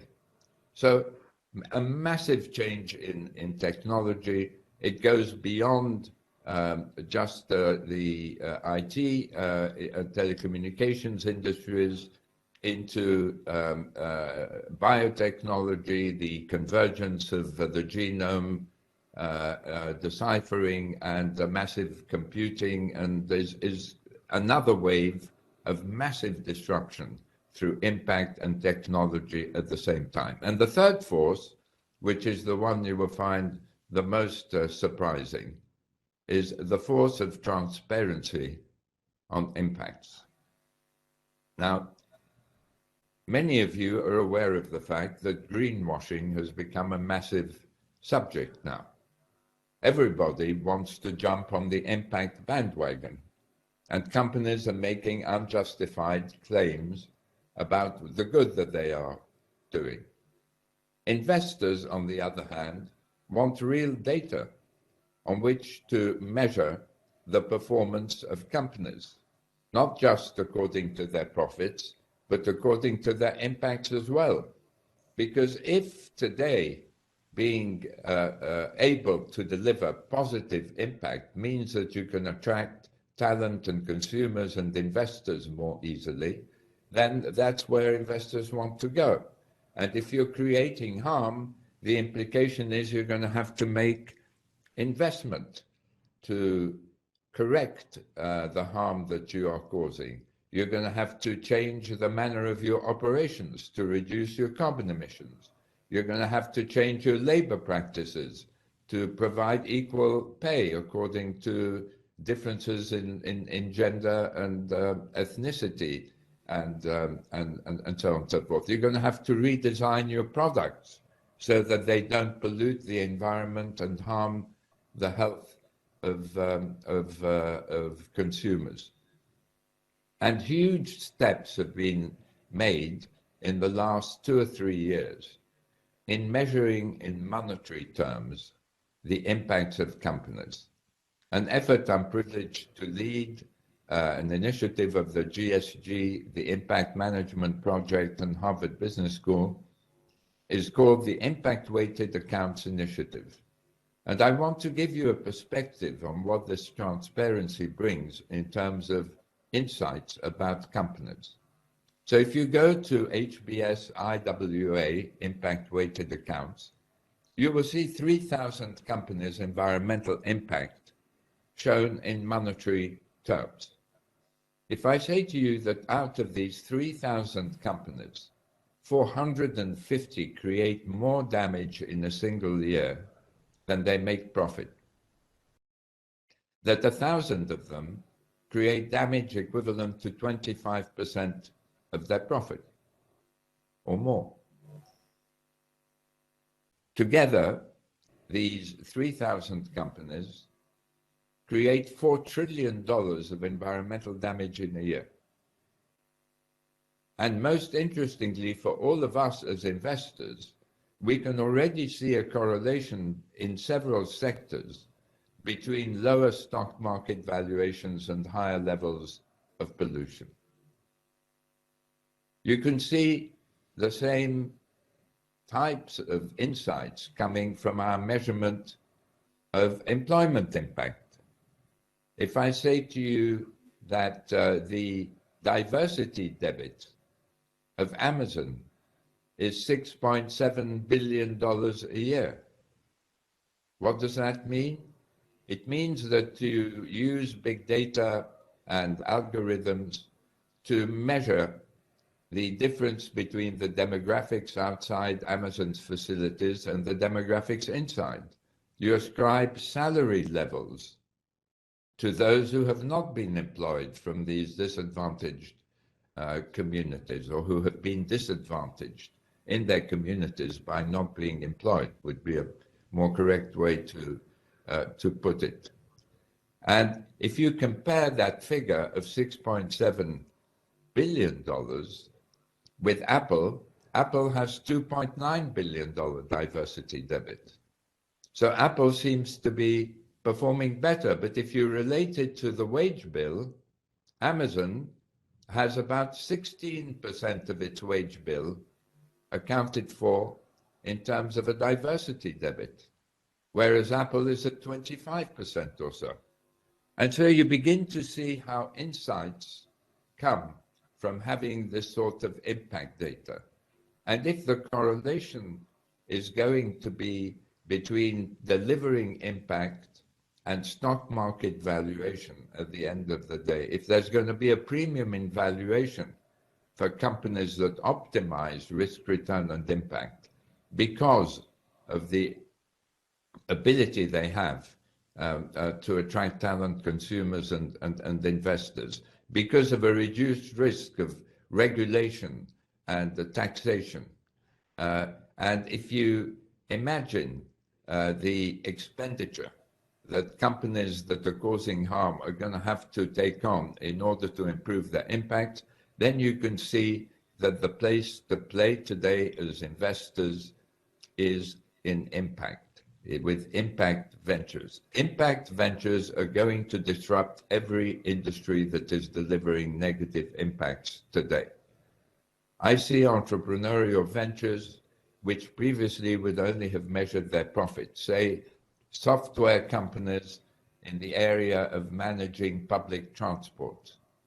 Previously would have simply looked at what the savings they bring to their customers. Today, the leading companies in the space are measuring the reduction in commuting time because it hits more vulnerable populations. They're measuring the CO2 emission reduction. They're measuring the reduction in the number of hours that drivers drive in a day, so they don't go over a certain limit that makes them more dangerous to the public and to themselves. They're measuring a reduction in the number of accidents. And so I want to leave you with this notion that if you take these three forces together, the change in values, the leaps in technology, and the transparency on impacts, that's a massive revolution taking place now. And it's the only answer we can bring to our big climate and social challenges. Because these challenges are not being created by governments which have spent decades talking about climate without achieving very much. They're being caused by companies. And consumers, talent, and investors have the ability to change the behavior of companies. And regulators realize now that these stakeholders need comparable data, data that enables us to have verification in the same way that we have verified data for financial accounts. So I'll stop there, and I'll be very happy to answer any questions you have.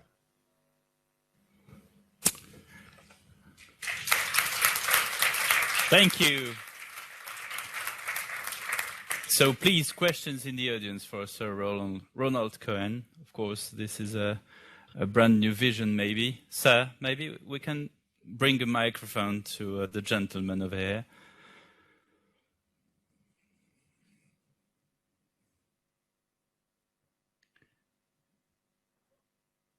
Yeah, here.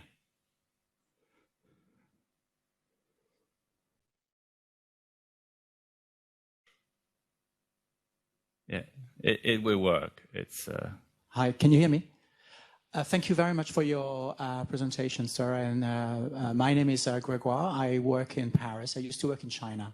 One question I have for you is regarding the ESG criteria. I think we all were very surprised as an investor in the private and the public markets. I saw that in my portfolio of, for example, in ESG, I had some Russian bonds.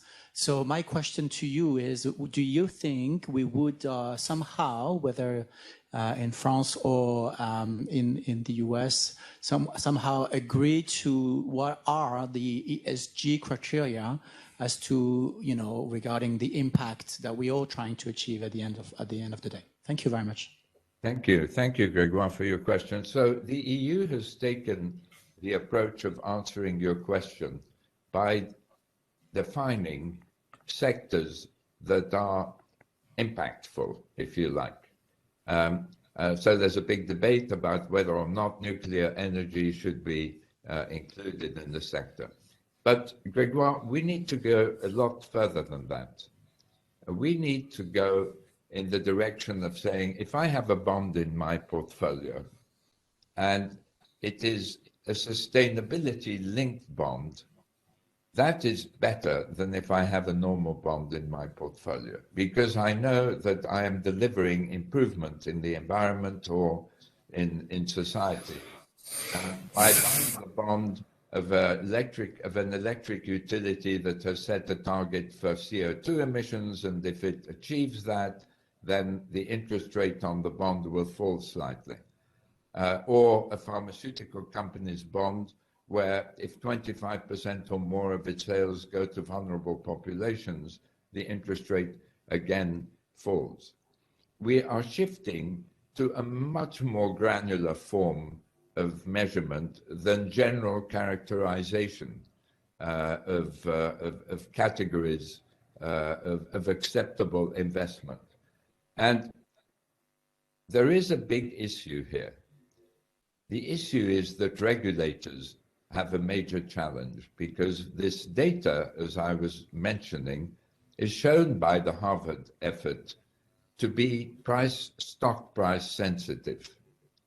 And if investors aren't getting the same data at the same time, then some investors are disadvantaged. There's a disorderly market. That's why you see now the organization responsible for all financial accounting across the world, IFRSF, establishing an international sustainability standards board to measure the quantitative impacts of companies, tons of CO2, liters of water, soil erosion, etc.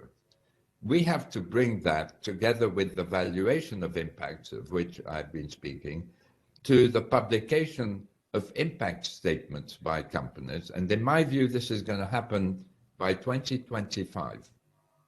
The mandatory publication of impact statements that show revenues, costs, and impacts in monetary terms. Thank you, Sir Cohen. Another question in the middle. No? I saw somebody here. Yeah.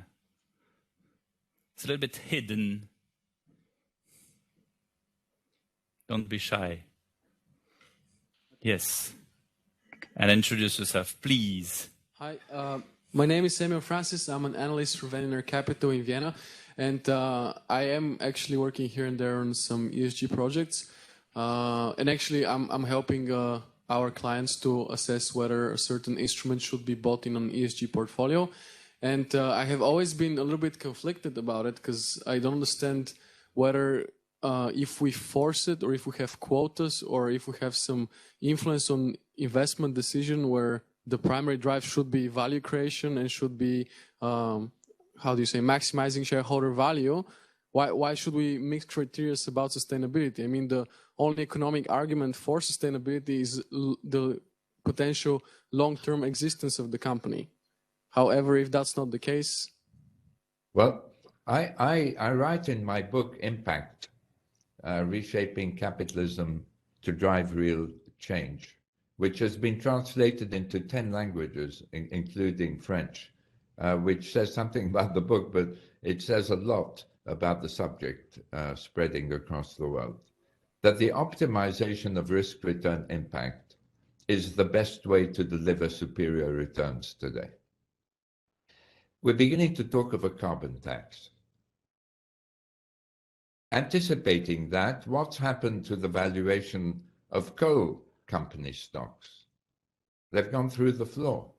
What happened to the valuation of ExxonMobil and its competitors? Their share prices went down by 2/3 over a period of 3 years. What happened to Tesla's stock? It multiplied 7 times in 2021, right? It's the way to make money.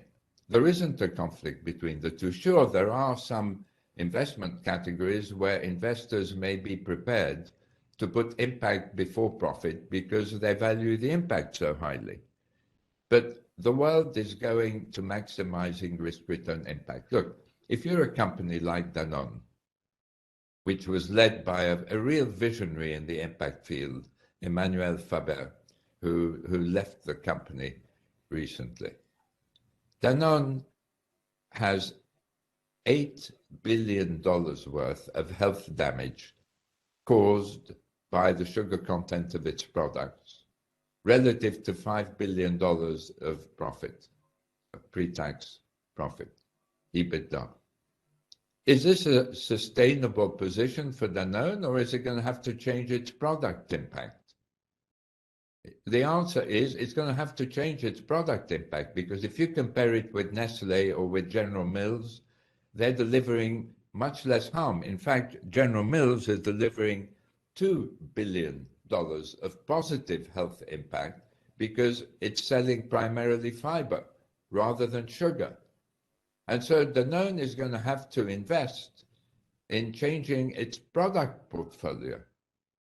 So the companies today that don't succeed in doing that are going to be overtaken by companies that come out with new ways of creating tasteful food products that are also healthy. So the answer to you is you have to go with allocations in the portfolios. The supply of money creates its own demand. And you have to be clever about finding the opportunities in private markets and in public markets to optimize risk-return impact in order to deliver superior return to your investors. Thank you for this answer. Another question? Do we still have time? Yes, we do. Thank you. For you, always. Thank you so much. My name is Jan Debets. I'm the head of operations at Business Angels Europe. Thank you, Sir Ronald Cohen, for being with us today. I have a question on communications. We had Mr. Nick Lyth from the Green Angel Syndicate speaking to one of our events a few months ago. And he concluded at the end of his speech a little bit irritated, saying, we need to stop communicating with the term ESG. And he went even so far as, I think, I mustn't misquote him, but impact is also a little bit too vague. He says, we need to only talk about climate change, not about ESG. What do you think about this? I think it's wrong.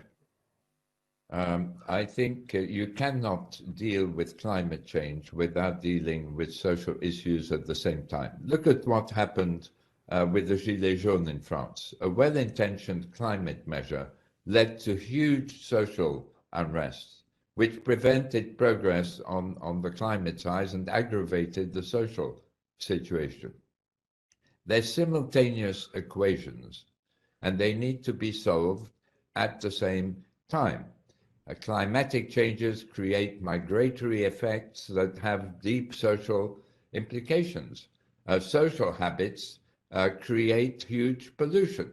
You need to solve both at the same time. But Nick has a point.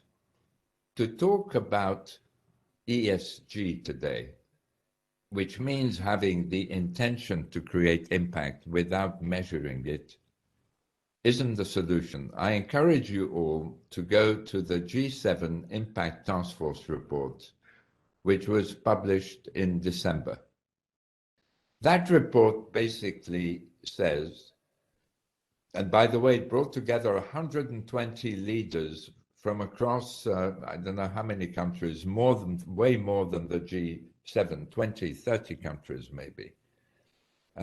Leaders in business, in finance, in investment, to look at what is happening in the world and how we tackle our climate issues more effectively, as well as our social inequities.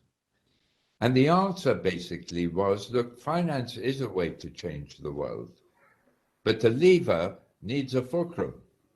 And the fulcrum is transparency on impacts. And the way ahead of us leads to impact accounting. When we can account for the impacts of companies, we bring impacts into financial analysis and the valuation of companies. And the next step to impact accounting is the valuation of impacts, about which I have been speaking. So there is a parallel with the 1930s. In 1929, after the Great Crash, investors sat up and realized they had been investing in companies which picked their own accounting policies, and there's been no one to verify them. 4 years later, in 1933, the US introduced GAAP accounting and the use of auditors. People screamed then, some people screamed, this would be the end of American capitalism. Of course, we know it's the foundation for the huge financial markets we have today. The same is happening with impact. 40 trillion is looking for impact without measuring the impacts that are being created. That makes no sense. So all of us participating today in this conference have to push for impact valuation and impact accounting, the mandatory publication of impact statements starting in 2025 with the revenues, the costs, and the impacts of companies expressed in monetary terms. Maybe a last question, because we're running out of time this time. No? Yes. Oh, please, in front. I thought that Cécile would ask a question. You were complaining about women not being present in the panels. I'm complaining about women not asking questions, but now it's happening at last. Last but not least. Yes, thank you. Thank you so much for your presentation, Sir Cohen. My name is Laura Catana, and I work for the Financing Agency for Social Entrepreneurship. And I have a question that links to what you described as the optimization of returns, risk, and impact, right? I've been working in this field for over 10 years. And if I look at the startups and the impact startups in particular, what we see is that they often develop really new markets or serve populations that are not really considered or addressed by commercial businesses. And this is often seen by investors as a more risky profile, which also often doesn't offer a unicorn profile.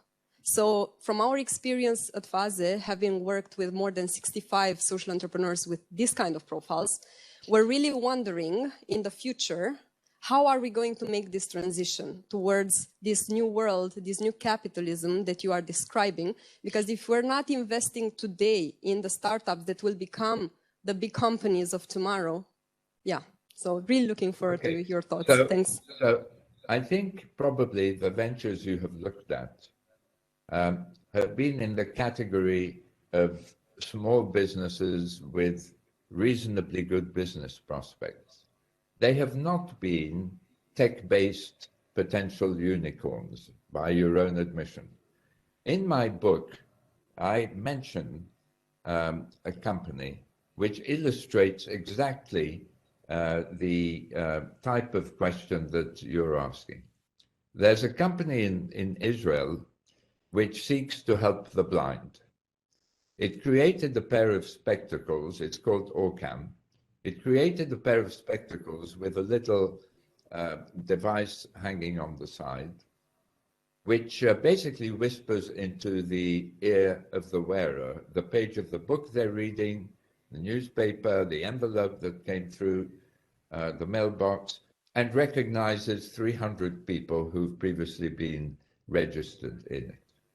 Now, this is fantastic impact venture, high level of artificial intelligence created by the entrepreneurs who sold their previous venture for $15 billion to Intel. So, you know, these are real stars. And they can help 35 million blind people and 250 million visually impaired people in the world. Now, already that's a potential unicorn. But to answer your question, if you think as an impact entrepreneur, you ask yourself the question, how can my technology help the greatest number of people in the world? And you get a very surprising answer, as I mentioned in my book. The answer is, what if you provided these spectacles to the 800 million illiterate adults in the world, a market nobody has ever thought about before? All of a sudden, you'd have a $1.1 billion market. Now, you'd have to imagine a new type of business model, where perhaps some of these illiterate people who are currently employed in buildings as, porters or deliverers, can get an increase in salary because all of a sudden they're able to read. And perhaps the employer provides the pair of spectacles, and it's paid back through a percentage of the increase in salary. So you begin to imagine completely different models. And as you very correctly say, the great opportunity of impact is that it doesn't just deal with the risk side. It opens the door to huge new markets that are underserved and accessible at lower price levels. So there are going to be the Apples and the Microsofts of impact, just as Tesla has shown that it can be one. Thank you. Thank you, Cédric Cohen, for being with us from New York. And for further questions, we will read your book, I guess, as far as it's translated in French and many languages. Thank you very much. Thank you. We applaud him again. Thank you. Good luck. Okay. So I will ask to join Valérie Bollier, Sonia Trocmé-Lepage, Alexandre Laurier, Pierre-Marie Piquet, and Marie-Pierre Schickel. Please welcome on stage, and we will resume by a panel. Bonjour. Welcome at MEDEF. So, it's difficult to go on after Sir Cohen, isn't it? As inspiring. It's inspiring, yeah. So, who wants to start? It's like in class. Maybe Valérie Bollier will start, because the simple question is, how can we link impact to business angels? This is the first question. Valérie. Hi. Well, the first question I think we need to ask ourselves is, what is impact? I guess, Pierre, when you woke up this morning, you didn't say, well, today I'm going to have a negative impact. We all want to have a... Don't open that door. Yeah, you know, I know. I mean, you don't look like a bad guy in the movie. So, I mean, none of us want to have a negative impact. So when we talk about impact, we talk about having a positive impact. Nonetheless, we're in a situation now where basically in 30 years, if we don't radically change things, the world will be in a very critical situation. How is this possible if everyone wants to have a positive impact? And this is, I think, the first question we need to ask ourselves. And the thing is, I think we do have a very cognitive bias when we invent and when we innovate. We only see the positive impact of it. And we do not want to treat the negative impact of it. And for the last 80 years, some amazing stuff were invented. But what about their negative impact? When we massively started to use plastic after the Second World War, did someone think about the influence it would have had on the generation 8 years after that? The health problem this would create.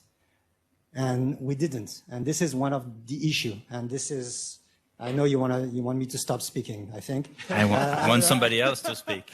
I think this is something very important, is that right now, for us, impact, our generation, we have to innovate in order to try to fight the negative impact of the past innovations. And this is what we commonly have to do. before you speak, if you permit I wanted to ask Sonia, because I think that somebody here woke up one day and maybe thought about impacts, and it's you, and you created Nantucket. I'm not the only one. No, actually. but you're an example. I know a number of people who are here in the room who did the same. Yeah, I'm a banker. I'm an ex-banker. Nobody's perfect. And then after that, I did. This is so French, no? Sorry? Just complaining to be a banker? Or... no. I don't know if your neighbor is complaining. But... Thank you. It can be a very good idea to be a banker if you act for So impact. how did Nantucket rose? Nantucket was, to try to put together my my ability to raise funds for projects or for funds with my the fact that I wanted to have positive impact, just like Valérie said. And so I decided to create Nantucket for that, to focus on helping funds, in positive impact funds and companies to raise money and rise. So yeah, that's a good combination between my abilities and what I want to achieve. And I also decided at that time to become a business angel and to join Fan Business Angel, a number of members in the room, to begin to have to be a business angel, which I didn't have time to do before, and to focus my investments on impact.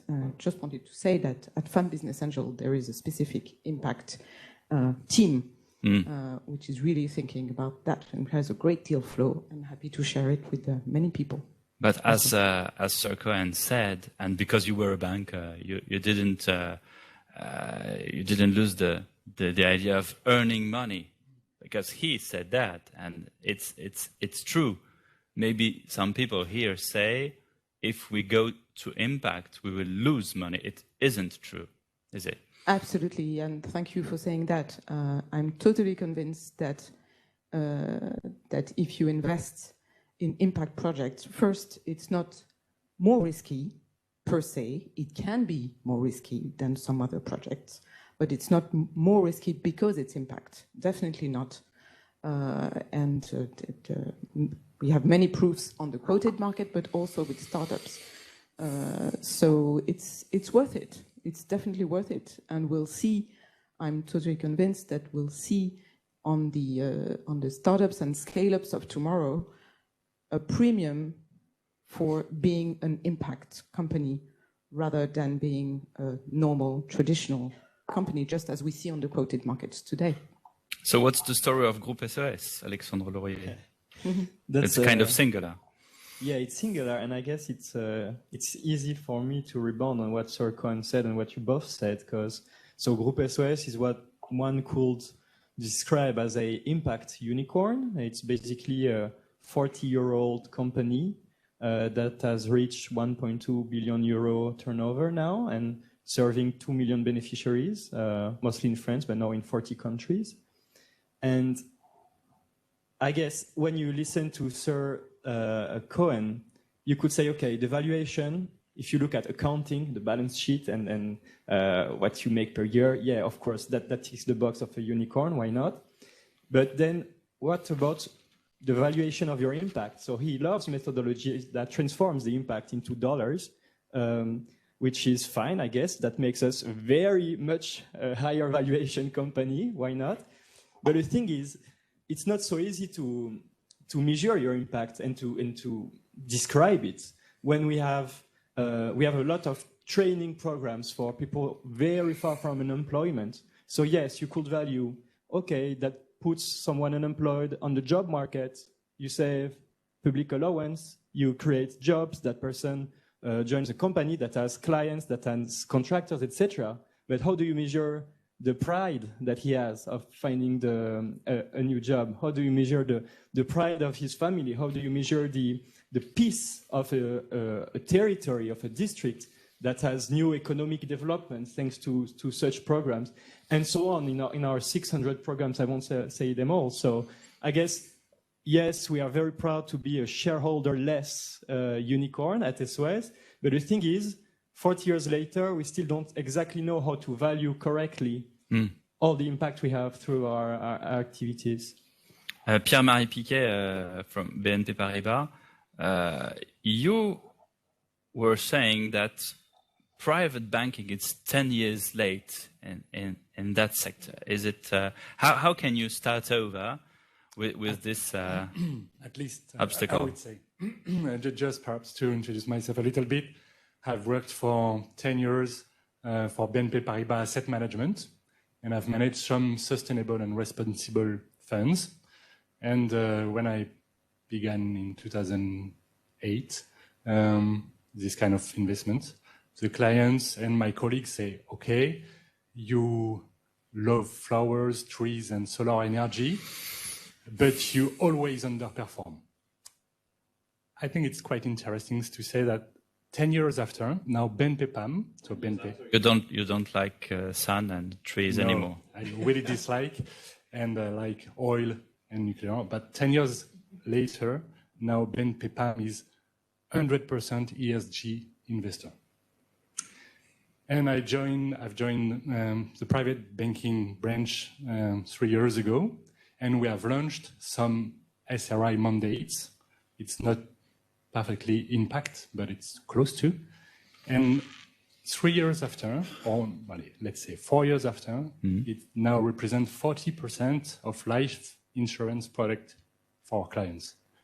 So I think it's a big move first. It's a big message coming from the clients because they want to be more responsible. The clients, the final clients, want to have impact. And I think we are a little 10 years late because we are not close to 100%, but I hope that in 2-3 years, all our products will be branded SRI and impact will increase, certainly in our mandates too. Marie-Pierre, what's your story? My story, our story. Now, to come back to your question, how do we connect business angel and startups and impact? I'm what you would call a virgin angel. I started this path 3 years ago. Like a karaoke. And if you look at impact, we always talk about intentionality, And when I joined Angels for Impact, we did not declare ourselves as having an impact mission. But if I look at the investment that we've been doing in the last 3 years, we tend to look for those values, these mega trends of values. So people arriving at angel investing today, I think that maybe they are not aware of it, but they are looking for impact. Another thing, to go back to the startup thing, I think that we are talking about measuring. And I guess for a young startup, it's extremely difficult already to present metrics. Okay, so if we ask them also to measure, but maybe we need to start now teaching them, educating them, preparing them, because but if all we're asking is punishing them because they would take it like that, and they would have definitely a hard time now declaring and measuring impact, especially when they are in the very early stage. But I think that now we are looking at many more startups are B Corp. I know that some people consider that B Corp is this kind of greenwashing now, but not all of them. Benefit society. In Italy, we say società benefit. And preparing for this conference, I discovered that Italy, which is always very late in terms of VC and startup, was the first European country after the US in 2016 to integrate in the law and the regulation the status of a benefit corporation. So again, I think that the young generation, we don't see any pitch that doesn't have an impact, whether declared or not. So the revolution is still is already ongoing. Okay, with that, Valérie Bollier. I mean, it's obvious there's an amazing opportunity. People understand that. I mean, if we take an example like a bathroom, right now it's full of plastic. In 20 years, there'll be no more plastic in our bathrooms. So show me the next companies, the next L'Oréal, where are they? Right now, they're startups. Right now, we have an opportunity to invest in them. The issue is that we need to trust them from the beginning. And this is where is the biggest issue for us right now, is that there's a lot of money that is waiting for them after the Series A, where more or less they're sure that they're going to survive. And we need more money for the beginning, for the seed. Yes, but how? There's 100 million euro missing per year in France to seed impact companies. And this is the major issue. And this is why, impact business angel is so important. Is because we want to fill that gap. We want to give a chance to those companies to exist, to make a difference. Everyone is expecting the next unicorn, the impact unicorn. But in order to have this unicorn, you need to feed it first. And you need to nurse it. How do you do it? What's your plan? I mean, yesterday we were talking about taxes, for example. Or would it be possible to have a preferential tax for impact companies? Sonia, maybe. Yeah, absolutely. I think it would be a great idea. Not easy to put in place, but yeah, a great idea. The first thing first would be to raise the ceiling for business angels like everybody here, to be able to have the tax incentives that we have in France. There's a ceiling when you have childcare, when you have someone who cleans at your house and you have a gardener or whatever, the ceiling is very quickly achieved. So first thing, increase the ceiling. So like everybody can do more business angel deals first, and of course, more impact. But then, should we have a specific tax incentive for impact? Yes, why not? How? I don't know. I leave it to the specialist. But yeah, why not? And what we need also is that everybody understands that it's not more risky. It can take more time. So there are some subjects, especially on the social part, that takes more time, that can be addressed differently. We have the Agrément ESUS in France, which is a bit like the benefit corp maybe. We have things like that can be definitely helped by a specific tax incentive, absolutely. We have many things. We have the social impact bond equivalent here in France, which is contrat à impact. I'm currently structuring one for a company. And this is a great way to help cooperatives or companies with an ESE status to go for it. And if there were tax incentives on that would be perfect, yes. Pierre-Marie?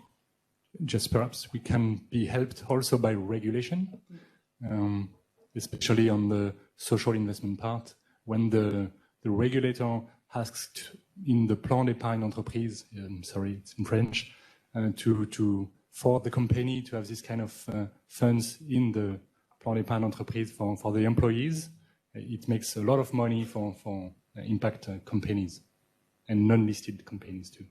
Alexandre Laurier or Marie-Pierre? As we said yesterday, in our ecosystem network of networks, I think that so if we want to, there's a lot of wealth to be invested in startups in general. And I think that there's a lot of positive wealth to be invested in also future impact startups. So talking about Italy, because I mean, I'm French, but I've been in Italy for the last 20 years, so I know the market better than the French one. Lots of foundations and now family office and the charity and the cooperatives who are dealing with impact, but without the profit aspect. And what we see today in Impact Hub, for instance, in Milan, is that sometimes investors, when they see that the profit of the startup is quite high, they would tell you, but how can an impact company or startups could have that? That's not an impact company. So I think that maybe taboos and myths about risk-return optimization, as Sir Ronald Cohen was discussing. So going back to education, explaining and what impact is. Maybe his book is not translated in Italian. I'll check out. Alexandre, maybe? Yeah, I can give you two perspectives as an operator. Not me, the audience. Huh? Yes, to all of you. We at Groupe SOS, we bootstrapped our company for 40 years to reach 1.2 billion euro, fine.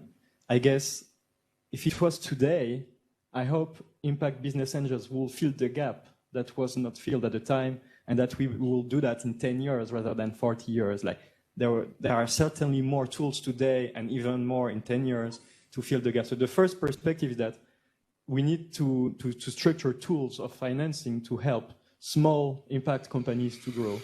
The second perspective I can give you is that we are operators of Pulse, which is impact incubators in 18 countries, where we support 600 smaller, emerging social companies, impact companies, to make the world fairer and greener, etc.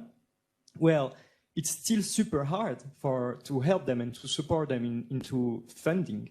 It's super hard because, of course, there are tools, there are the ESG, but to be frank, I guess it's yesterday, Wall Street analyst from Citibank asked for military and defense industries to be included in ESG, saying, okay, there is a rationale here. War helps to prepare peace, so let's put that in the portfolio of ESG. And the thing is, they do that because they don't know where to put their money. They don't have much deal flow. They don't have the same returns. So I guess we have to take our part. It's also our fault because we don't promote enough the 600 social entrepreneurs that we support every day. So they cannot even reach the first seed stage with Impact Business Angels to do the first rounds of fundings, to tomorrow knock at the door of the bigger ESG funds, I guess. Valérie Bollier, to complete that. I think we shouldn't forget how difficult it is to raise money when you're an entrepreneur. I've been there a couple of times, and because the ecosystem has been built by the people financing,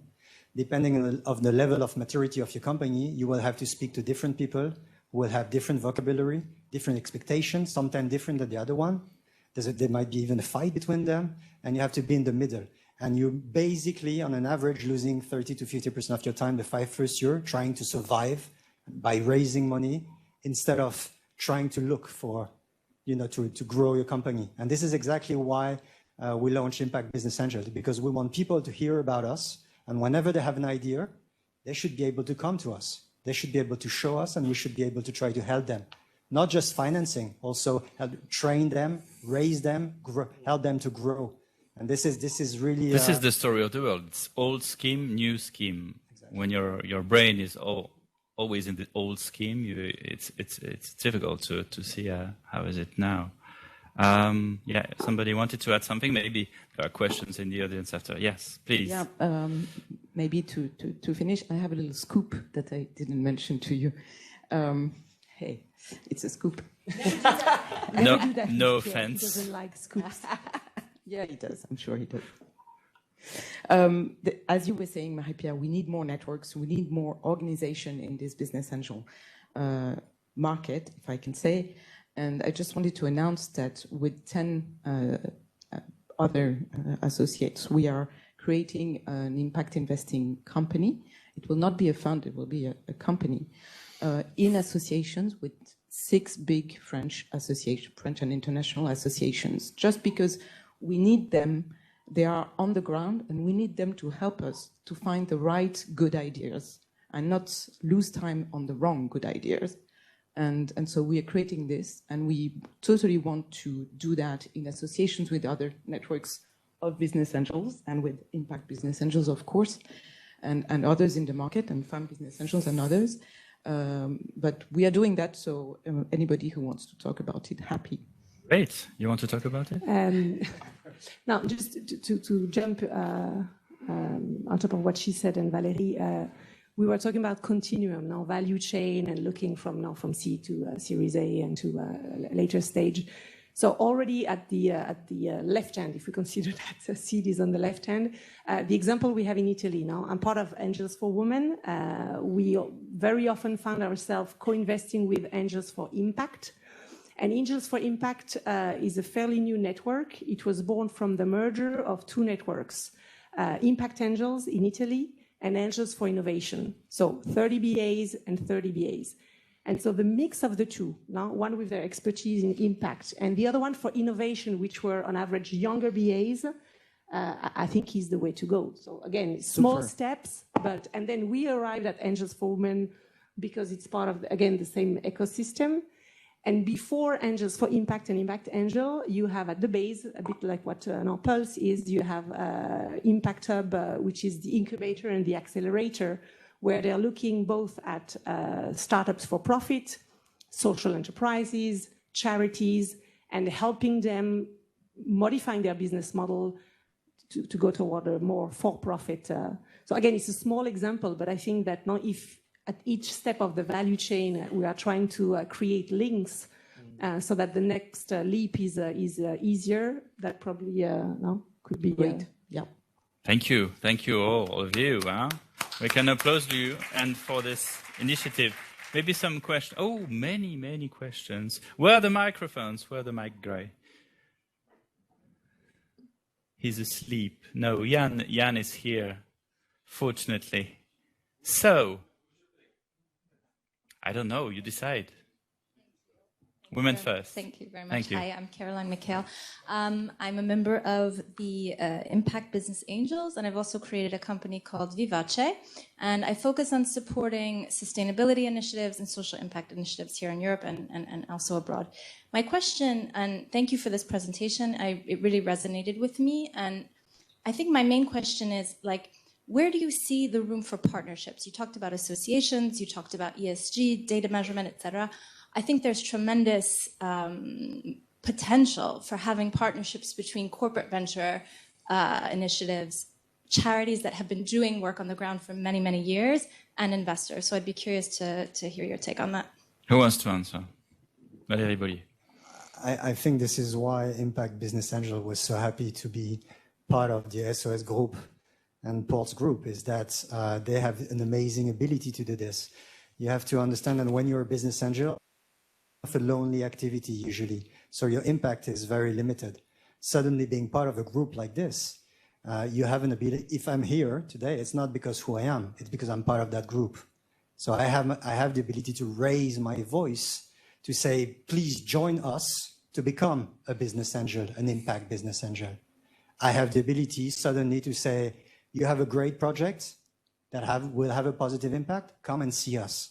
And this is amazing. And this is, I think, the added value of the SOS Group and Pulse is absolutely, I mean, it's obvious and it's great. And it's a link that was missing in the impact sector in France. Mm. So I'm delighted that they're here.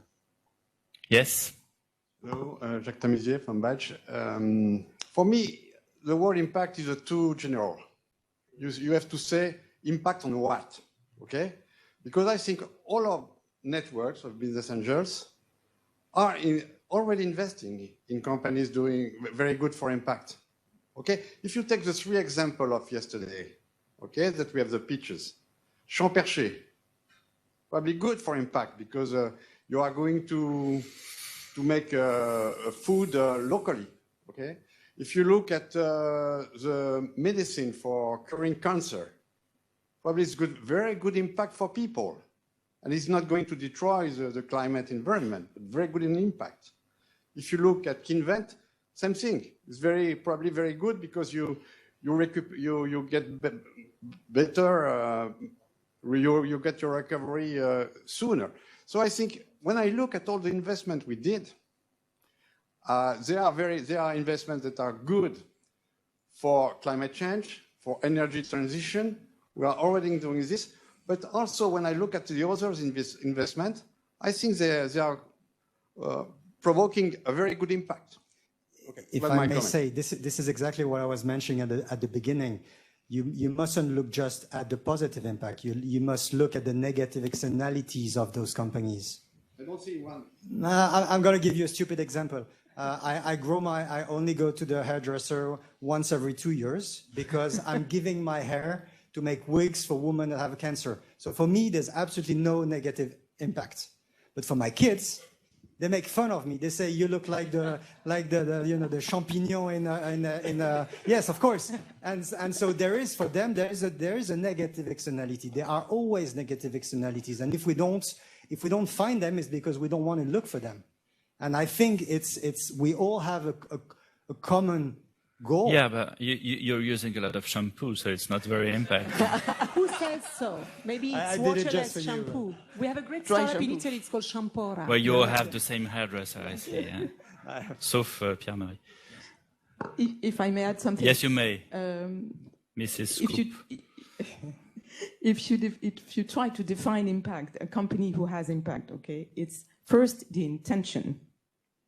Second, the additionality. What's the additionality? It's does your business model add to the problem that you're trying to solve? Okay, do you really have an impact yourself? Okay, and the third thing is measuring. So, and then I would add a fourth thing. If you're a startup that has impact, it's the intention to really put impact at the same level as profit, just like Sir Ronald Cohen said, because then your decisions are not going to be the same, and your decisions in trying to have investors are not going to be the same. And are you going to be aligned in terms of exit, in terms of profit that you want to achieve, as compared to in terms of impact that you're trying to achieve? So you cannot be an impact company by chance. But Mr. Cohen said that profitability and intentionality goes together. Yes, if you decide to do so. If you decide it's in to your put head. the two at the same level. And then you can decide whether you want to be impact first and also finance first. So again, how much profit do you expect from your investments? Okay, please, in the center here. Thank you. Thanks so much for the conversation. I actually have a question that builds exactly on this point. And actually Sir Cohen mentioned about this impact-linked bonds, right? Where the interest rate, for example, is linked to the impact. The more impact you make, the less the investor gets remunerated. So I'm curious, as business angels, have you experimented with such schemes? I know that often you invest in equity. I know that as well there are ways through which you can do that also with equity. So I'm curious, how intentional are you about this, and how much additionality are you looking to have in your investments? Thank you. I can say a word on that. Alexandre. Because we just talked a lot about intentions, and to be frank, that freaks me out. Because you can have the best intentions in the world. The thing you have to do is just to measure. If at the end of the day, you do the sum, is there more positive than negative? What are the negatives, etc., as Valerie said. So everything that goes towards measuring the impact is fantastic, and it's super hard to do. And I guess from your investments, all seem great, but I think the more you go in measuring them, the better it is. And it's super hard because, in theory, having such schemes to fund or to give away bonds or equity to companies is intellectually the best, because you don't just look at the intentions of the entrepreneurs. You just look at, okay, in real life, how do you change the world or lives? But in real life, it makes very complex financing tools. And I guess we are, in my little opinion, we are not there yet that it's easy to understand and to activate for entrepreneurs, because there is not a general taxonomy that is standardized in the world to measure the impact. So we are still at the beginning of the process. Sir. Hello. You hear me? Yeah.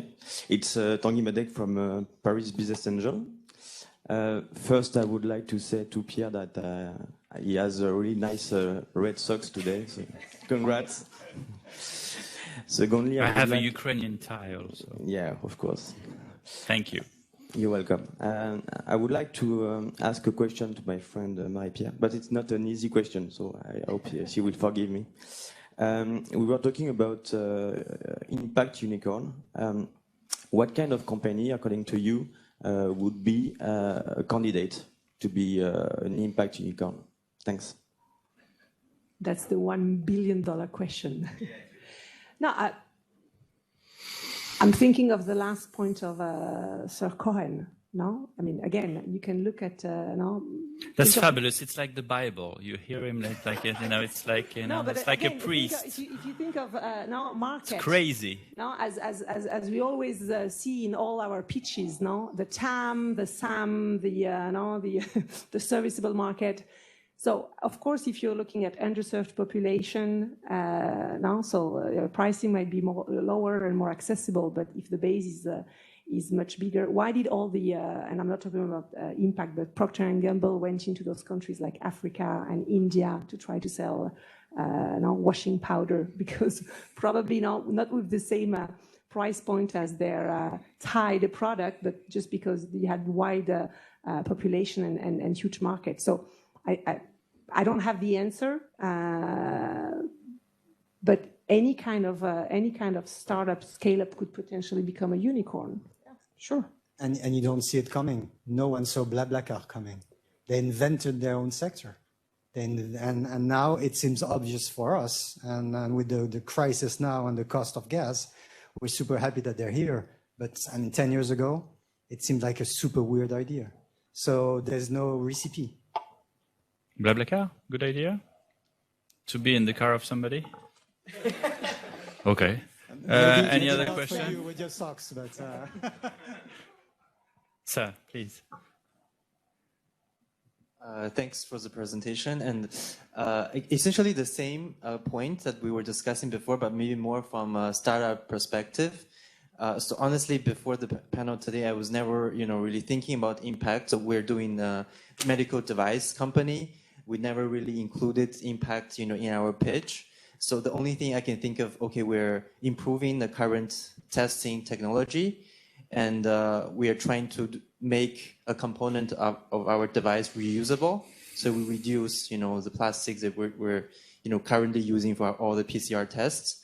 But I don't know, still, I feel if I'm pitching to kind of an impact-specific angel network or investor, I don't know if I'm impact enough, to be considered or to be, really giving a pitch on that direction. So I just want to kind of hear a bit more, your feedbacks on this point, because how do you really know that, you're an impact-driven company?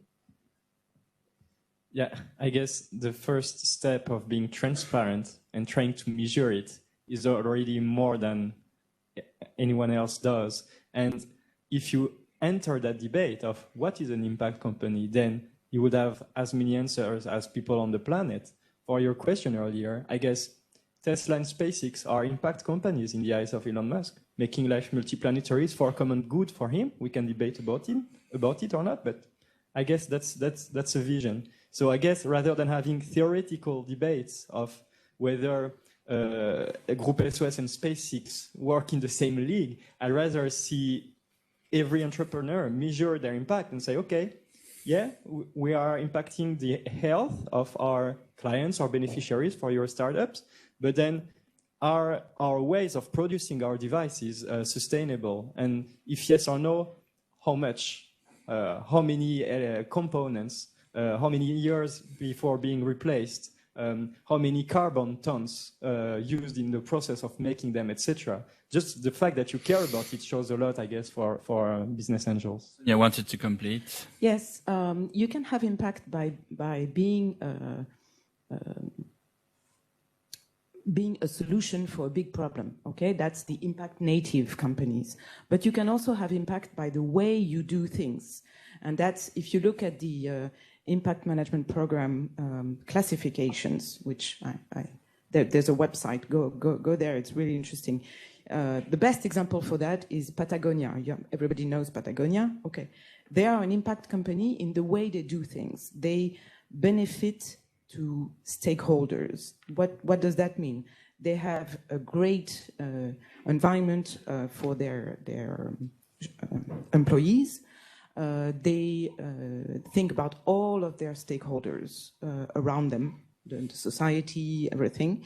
They, as you just said, they try to reduce all of the impact of their supply chain, all of that.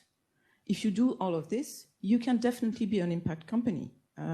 You will not be impact native again, but you are an impact company because through your activity, you have a positive impact, a net positive impact, if you take out the negative impact. So yes, you can do it. Yeah, Thank you for the last. If your Patagonia is broken, you call them, you send it, and they will fix it for you, so you don't have to buy another one. Yeah. And anytime there's an election somewhere in the world, they close their stores to allow their employees to go and vote. So it's consistency is also super important. Yeah. Consistency, because again, that's also what helps bridge the gap between damage, collateral damage, and the positive thing that you do. for your answers, and thank you for your questions. We have don't have a scoop, but we have a guest, and she's online. It's Kat Borlongan. Do you hear us? Yeah. Kat Borlongan is Chief Impact Officer at Content Square. We were talking about Content Square yesterday, and yes, she's here in a small. Can you do the window even smaller, please? Yeah, Kat, it's interesting to have you with us today because you're another example of what's called impact, even if the gentleman over here would like to change the word, but it's another story. Why your position of Chief Impact Officer is so important to Content Square? What do you think? So, bonjour, hello everyone. I've been listening to all of you speak for the last about 10 or 15 minutes, and honestly, it's super exciting because I think these are the kind of discussions that you have at the onset of something. When right at the beginning, when something is about to grow and to scale and to become a little bit more mainstream. I don't want to get into the whole debate of what is impact, because then we're going to get into debate on what is a startup and all of those things, and those things are pretty circular. Maybe where I'd want to start is like how I wound up doing what I'm doing in the first place. The questions and the path that got me to where I am. I've only been at Content Square for 3.5 months. And so I could also tell you, just a little bit of sort of like where we're at right now that we've been grappling with the topic recently. How does that sound? Yeah, but why did you decide to go there? I mean, so the first question is, why did I decide to do anything related to impact at all? Because the truth is that, so prior to this, I was at the head of a pretty special team inside French government, which is called the French Tech Mission, or La French Tech. Towards like the end of my term, I spent a ton of time with a lot of the next 40 French Tech 120 founders, trying to see if we could think about integrating different criteria or standards or practices that were impact related into the selection process, right? And when I was speaking with them, I realized 3 different things. A couple of different things. One is that a lot of them were not doing it, contrary to popular belief, and that the reasons were always the same. One of them is you guys, right? One of them is that they feel like their investors would never back it in a million years anyway, and there's no way that they'd be able to push for it. The second one was because they say it is it's impossible to pursue both like market conquest and values at the same time. And the third one was that if you're not Patagonia, if you're not Patagonia and you're not like Back Market and you're not BlaBlaCar and you're like companies like Content Square or PayFit or Conto, everyone's like, well, it doesn't matter anyway because no one's expecting us to be anything than what we are, which is like B2B SaaS companies, right? And then something that you'd also see, and maybe you're seeing this in some of the companies in your portfolio that are more late stage, is that when they do decide to do it, they say it's impossible to do.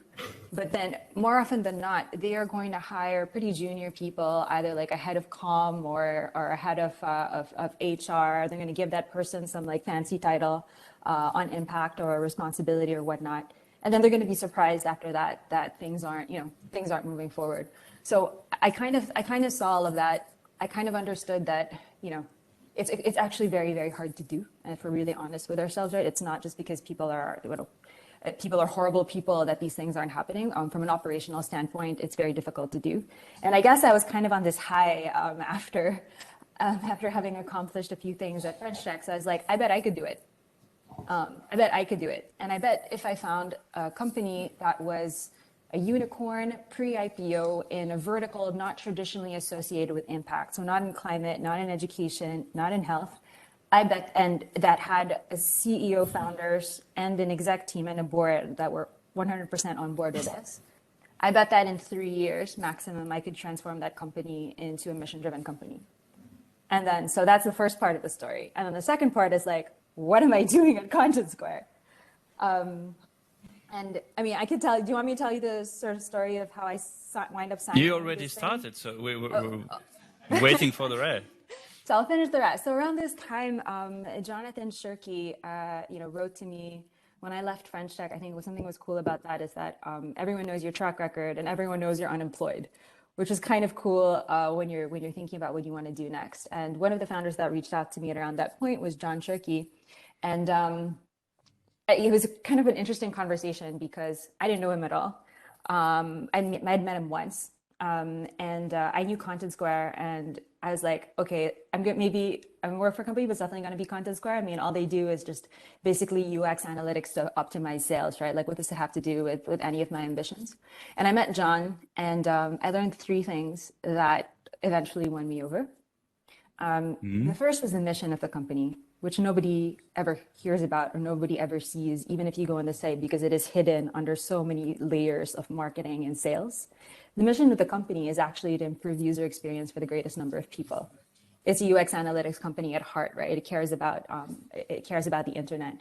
The second is that John is only 35 years old. And I'll tell you why that matters. That matters because that means he is from the generation of founders who were told that growth is everything. And we're guilty of that, right? We're part of the people who made that narrative real.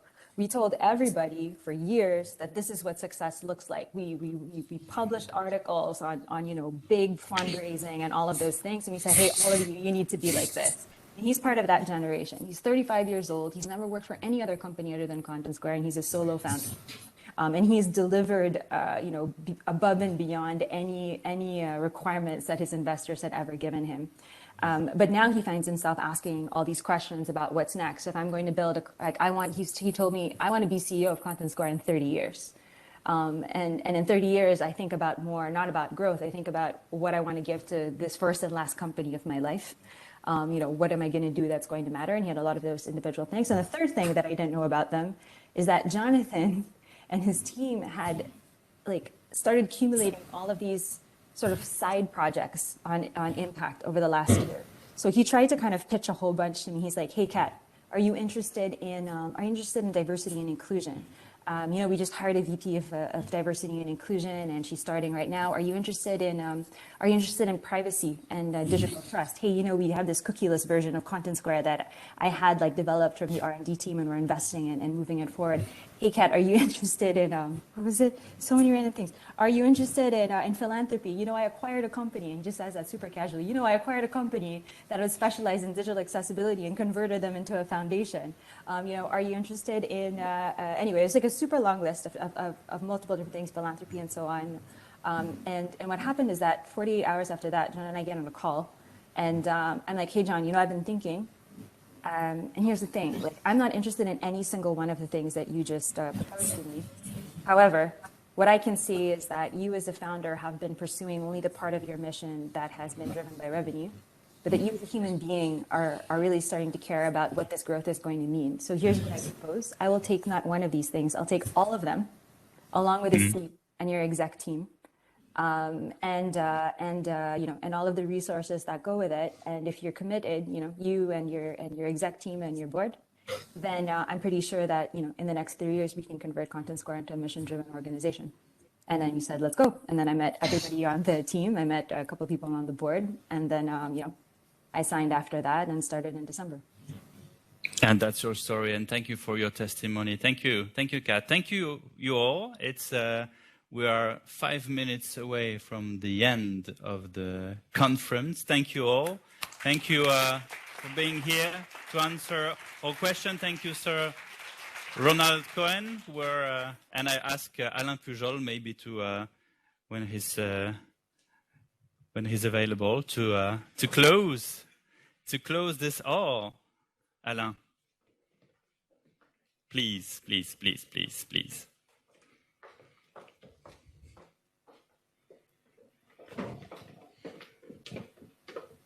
Yeah, it's like in the metro. Thanks. Again, thank you so much for being present till the end. But that was really, really interesting. You like it? The one who didn't like it, do not raise their hands. Raise your hand if you like it.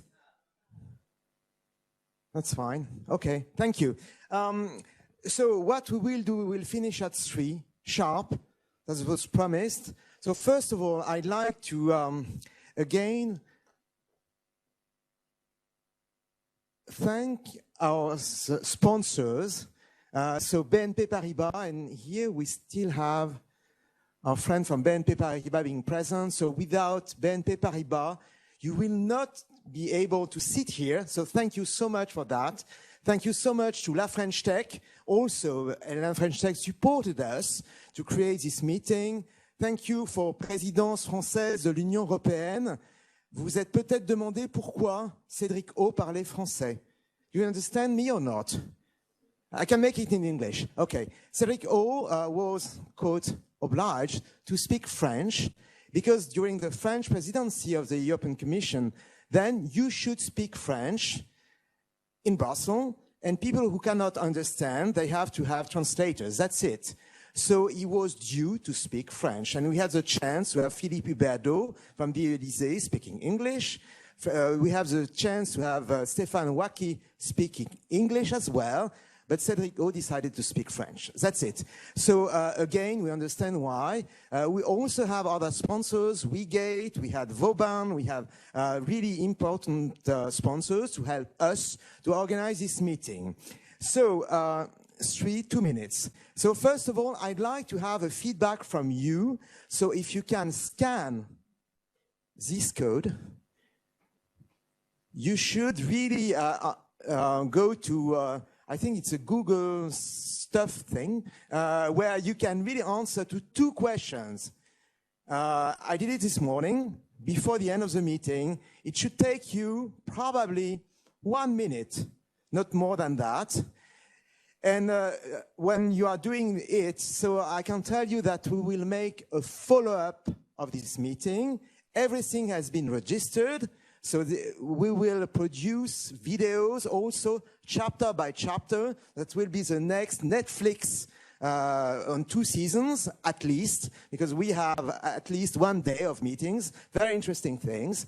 Second, we will also be present on internet, on LinkedIn, so really important. Again, I would like on your behalf to thank everyone, all the speakers, to thank Pierre as well, because Pierre has been tremendous moderating. And also, and I still have some seconds, to thank also Jan de Betz from Business Angel Europe. Where's Jan? Jan, well done. To thank also the people from France Angel, so Sylvain and Benjamin. Where is Sylvain and Benjamin? They're here. So. And again, to say au revoir, bon voyage, revenez chez vous in a safe place. Also, we have been extremely happy to welcome you for these 2 days, and we hope to organize another meeting later on. And thank you to MEDEF.